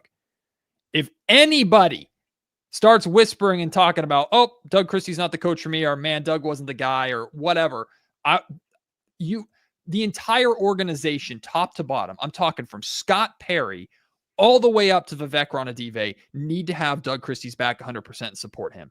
You chose him. Some people believe you developed him or handpicked him for this position years ago. It was written in the stars. This is the guy that you've wanted for years. Well, he's there now. You best not turn on him. You best not throw him to the wolves, even if this team is 20-40 through the first 60 games of the season. I don't care. You have to look at what you should have been looking at all along, which is the roster first and the foundation of that roster that is not succeeding. And I'm not saying that if anybody's complaining, it's going to be LaVine or DeRozan or Sabonis. It doesn't have to be the top guys. I love Keegan Murray. And I don't think this is in Keegan Murray's personality. But if I heard tomorrow that Keegan Murray isn't vibing with Doug Christie, that is where we get into the category of the saying that Scott Perry has. I want volunteers, not hostages. Well, Keegan, you're a hostage. Goodbye. Keon, you're a hostage. Goodbye. Perry's already shown he has no problem including fan favorites in trades if he thinks it improves this roster and it executes his vision. I don't think Perry would hesitate to move any of those guys if it fit that vision, backed up what he said, and made sense long-term for the Sacramento Kings. And that includes Keon and Keegan. So, if there's anything to me that cannot happen this season, it's any kind of discontent or disconnection between the coaching staff and the locker room or the roster. And unless it's something so ridiculously egregious, which is not going to happen, like Doug does something stupid or his coaching staff does something stupid, which we can't predict those, so it's no point even bringing them up, then I'm picking the side of Doug Christie and Scott Perry and this organization in those conversations, at least next year, 100% of the time. Because the circumstances of the last few years carry weight in that. So no, I don't think Doug Christie can fail. I think he can be disappointing. I think we can learn some things about Doug that, maybe he's not as strong in these areas as we thought, or hey, maybe he needs to get better at the X's and O's and stuff like that, which I think we have kind of inklings of that, which is why you brought in some veterans like Mike Woodson on this coaching staff. Every coach has weaknesses, and they're supposed to back those weaknesses or support those weaknesses with their assistant coaches and their coaching staff. So that's common. And maybe we learn a little more about who Doug is as a head coach and what works and what doesn't. And hopefully Doug can adapt. But he's a former NBA player. If anything, he knows how to adapt to this game. So I have more confidence in that than any player who starts going, yeah, I'm not vibing with Doug Christie. All right, well, vibe on this Southwest Airlines flight to wherever. Damn. Yeah, no, that's just what it is. They're Southwest. lucky if they get Southwest. They might be on Spirit, if you ask me. Because They ain't getting an A group. you're not getting They that ain't at getting all. an A group. Because You're gonna pay for your bags. anybody who's saying that was probably here previously, and you've already played that card. Yeah, that's it. You've already played that card. You get one. That's it. You get one. So I'm not trying to hear. Someone say you that shouldn't, anymore. but you do. Right. You get Yeah, one. well, you shouldn't have even had the first card, to be honest with you, but that's just me. Agreed. But you got your one. You're not getting two. You're not getting two, and especially, I'm Scott Perry. I know what the hell I'm doing now. This ain't the other guy. I'm here now. We're not going through all that. So I agree with you 100%, Matt. There should be none of that going on, and because of that, it kind of reminds me a little bit of that Beam Team 1 year. Not necessarily like the talent or anything like that, but I always thought, and we talked about it a lot on the show, that group of players had nothing else to do in their careers at that time than win basketball games. Like everything, if you wanted more money, you had to win to show you deserved that money. If you wanted a bigger role, to prove that you deserved that role, you had to win basketball games. If you wanted to get this stigma off of you of being this type of player or having this type of reputation, the only way that was going to change is if you were on a winning team. And I'm not predicting that the outcome will be the same thing. But outside of maybe DeMar DeRozan, everybody else has a reputation. Everybody has a little bit of that stink that they were around and got Mike Brown fired this past year. The only way any of this stuff changes is if you win basketball games. You can't even, Sabonis or somebody else like that, can't even have great numbers and this team be a sorry basketball team and people look at them differently. The only thing that changes their perception right now is if they win basketball games. And we'll see if they stay committed to that, even through some of the tough times.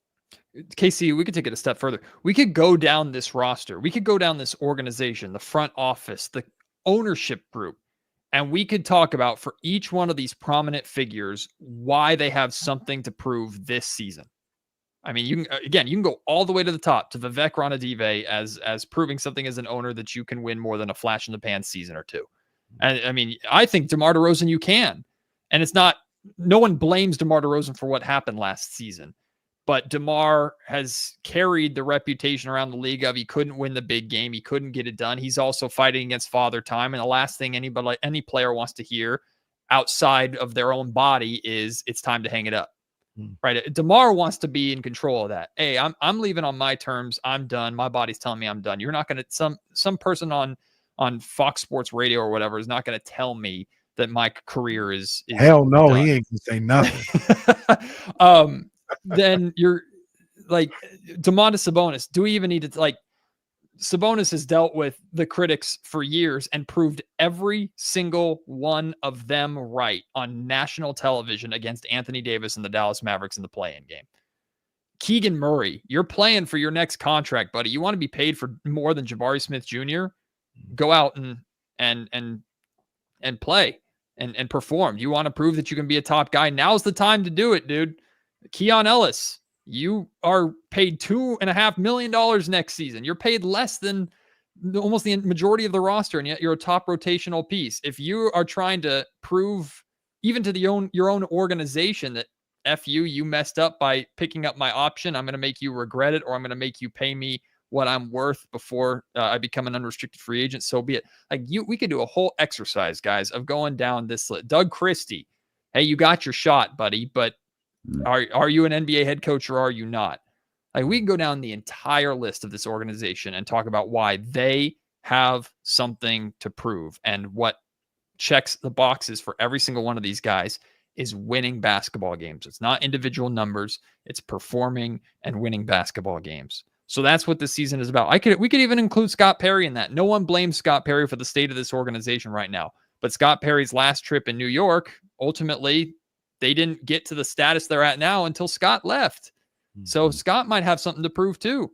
So, hey, I agree with you completely. I want to see this organization come into next season with the mindset of nothing is promised to us. Nothing is owed to us. Everything we have to earn. And anybody who's not willing to embrace that, hostages, not Not volunteers. Get on the plane. Southwest. No boarding group C. No more free bags. Boy, oh boy, you being sitting in the middle on that boarding group good. C. Not good. And I don't know if the big people 2 seats thing has kicked in yet. I know, right? I was offended by that, but I'm not sure why. It felt terrible. But like at the same time, it was like, I don't know. If you're taking up 2 No, I seats, understand. you have to pay for 2 seats. I understand. You think there's a little, like, you think, I don't want to say pressure. I don't know that that's the right word. You think Doug is going to press himself a little bit to make sure that this is a huge year for Keon Ellis, and it's a huge year for the Sacramento Kings and Keon Ellis. Do you think Doug has a little extra motivation or a little more like extra work to make sure he has a role, a very specific role for Keon Ellis that he could thrive in this year? I think we know who Keon Ellis is, and one of the biggest things about who Keon has shown himself to be in his short NBA career is someone who can thrive with inconsistency, because he was vaulted into the starting lineup when De'Aaron Fox got hurt and played well. There was that streak. Remember that streak of the Kings being undefeated and Keon Ellis starts for a while? And the majority of those were when De'Aaron Fox was out, right? So I think Keon has proven that given last season, he had a phenomenal season amidst absolute chaos here in Sacramento. And he was steady and phenomenal on a nightly basis, including coaching changes and multiple fluctuations of playing time and roles. And he was really, really, really good for the Kings. So I say that to say, I don't think anything that that Keon Ellis does well or doesn't do well, I don't think will reflect much on Doug. I think Doug would be celebrated if he emphasized Keon and continued to play Keon, and Keon continued to thrive. I think Doug would get some sort of credit with that, but I think it would mostly go to Keon, and then the conversation would become, "Ooh, Kings, now that paycheck just went up. Today's price is not yesterday's price," type thing, right? So I think that would be more of the conversation. But if Doug Christie has put more of a pressure on himself than any coach here in Sacramento since Rick Adelman to win, because of his past. And Doug is very open about unfinished business in Sacramento and how important that is to him, and how he takes that personally, right? Like Mike Brown could come in here and again, as much as I love Mike Brown could come in here after winning a ring with the Golden State Warriors and going, "Well, this is a mess, but this is another shot for me, and I think I can figure it out, and I think I can fix it." Doug Christie's coming in here like, this is my spot. This is my place. These are my people. I'm gonna win for my city. Like this, we got to do this. So Doug is already putting enough pressure on himself to succeed, and I think he knows, like we all know, the best way to succeed short term is by playing Keon Ellis. So just play him, and I hope Keon does find a more established NBA role to where we can go, that's it. But Keon's role has been, put me with any combination of players, put me with any rotational spot, put me in any moment of the game, first quarter, fourth quarter, starting, coming off the bench, doesn't matter. I'm going to play the same way, and I'm going to be really, really good. And now you're going to pay me. Like that's Keon. Pay the man. Pay the man. Switch gears just a little bit, man. Where are you at this Friday? I am I'm in Elk Grove. I'm at Bradshaw Christian versus Vista Del Lago. I'm actually trying to keep my eyes open right now because I was up at 6 a.m. this morning at Vista Del Lago's football practice.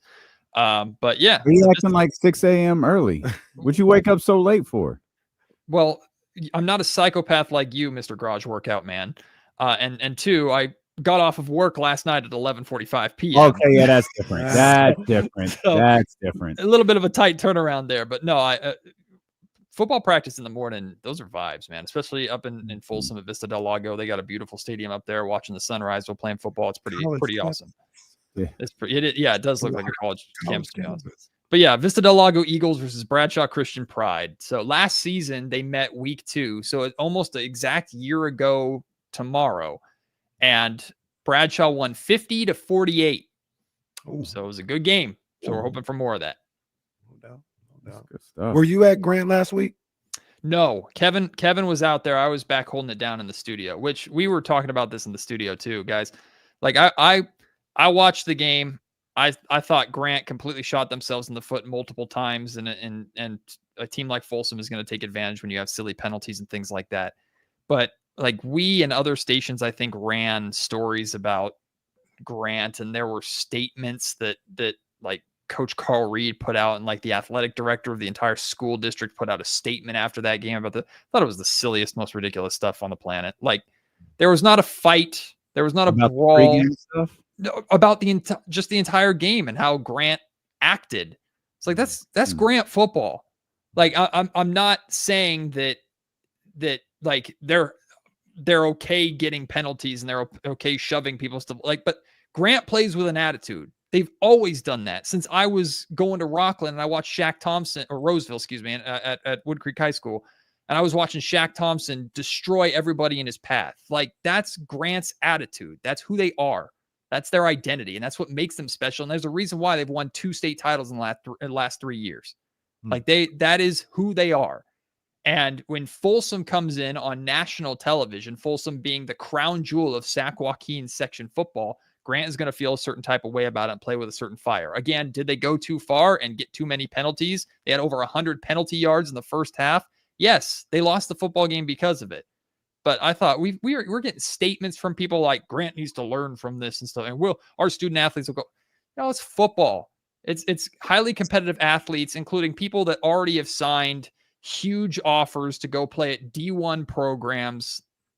Like they're chirping, they're talking, they're playing hard. And I thought it was silly that people made a big deal out of it. It was a hard-fought, trash-talking football game. Folsom won because Folsom's Folsom. Grant's going to be just fine. Like they're going to be great this season. People were the things that I saw were silly, just silly about Grant. I agree with you. I saw the same thing. Like you said, Matt, it's not like there was a bench clearing brawl. There was 15-yard unsportsmanlike conduct penalty twice. Like it wasn't the biggest thing in the world at all. And people here's the lesson to be learned. Don't do that and get your ass whooped. Yeah. Yes. Don't, and like you wear that now. Absolutely. You got your ass kicked on national TV and everyone's talking about that. Yeah. Don't do that. Well, you should do. If you do, it better be 50-48 or whatever Matt just said. Well, you should be embarrassed by the final score and by losing the game, but not to a point where there has to be statements about the student athletes needing to grow and be better. Like that, it was blown way out of proportion. Grant made mistakes, but I also know, like I can tell you this from my belief. No Grant coach has told me this, but I love the Grant coaching staff. I have that pre-game penalty when one of their players came out and kind of shoulder checked a player and bumped into a coach, and got a penalty flag assessed to the kickoff. Grant will take that penalty to establish the tone every single game. They don't care because, again, they didn't start a pregame brawl. Like that's setting the tone. Now, to your point, didn't work, and Folsom kind of laughed at you and then took full advantage of you. So you have to back it up with a victory. But that's Grant football. And I think people just blew it way out of proportion. I wish I was there. Kevin told me it was a great atmosphere. It looked like an awesome time. The embarrassing part for Grant is the final score. It's not how they acted. I agree. Jesse's making us end the show, and I want to go talk to Auntie Wanda. So we will. Here. She's still here. She's gonna learn. Around on her She's phone. gonna learn. It's time to go at about 2. She gonna learn. We'll tell that story tomorrow. It's Dilo and KC. We will see you guys tomorrow morning at 10 a.m. here on Sacramento Sports Leader, ESPN 1320. Vamos, Auntie Wanda. I walked in there. I was like, who is that? And I was like, oh, I know who that is. Great stuff, Matt. Thank you. Great stuff. Guys, we got to run, man. We got some work to do. See y'all tomorrow. Vamos, Coach JT.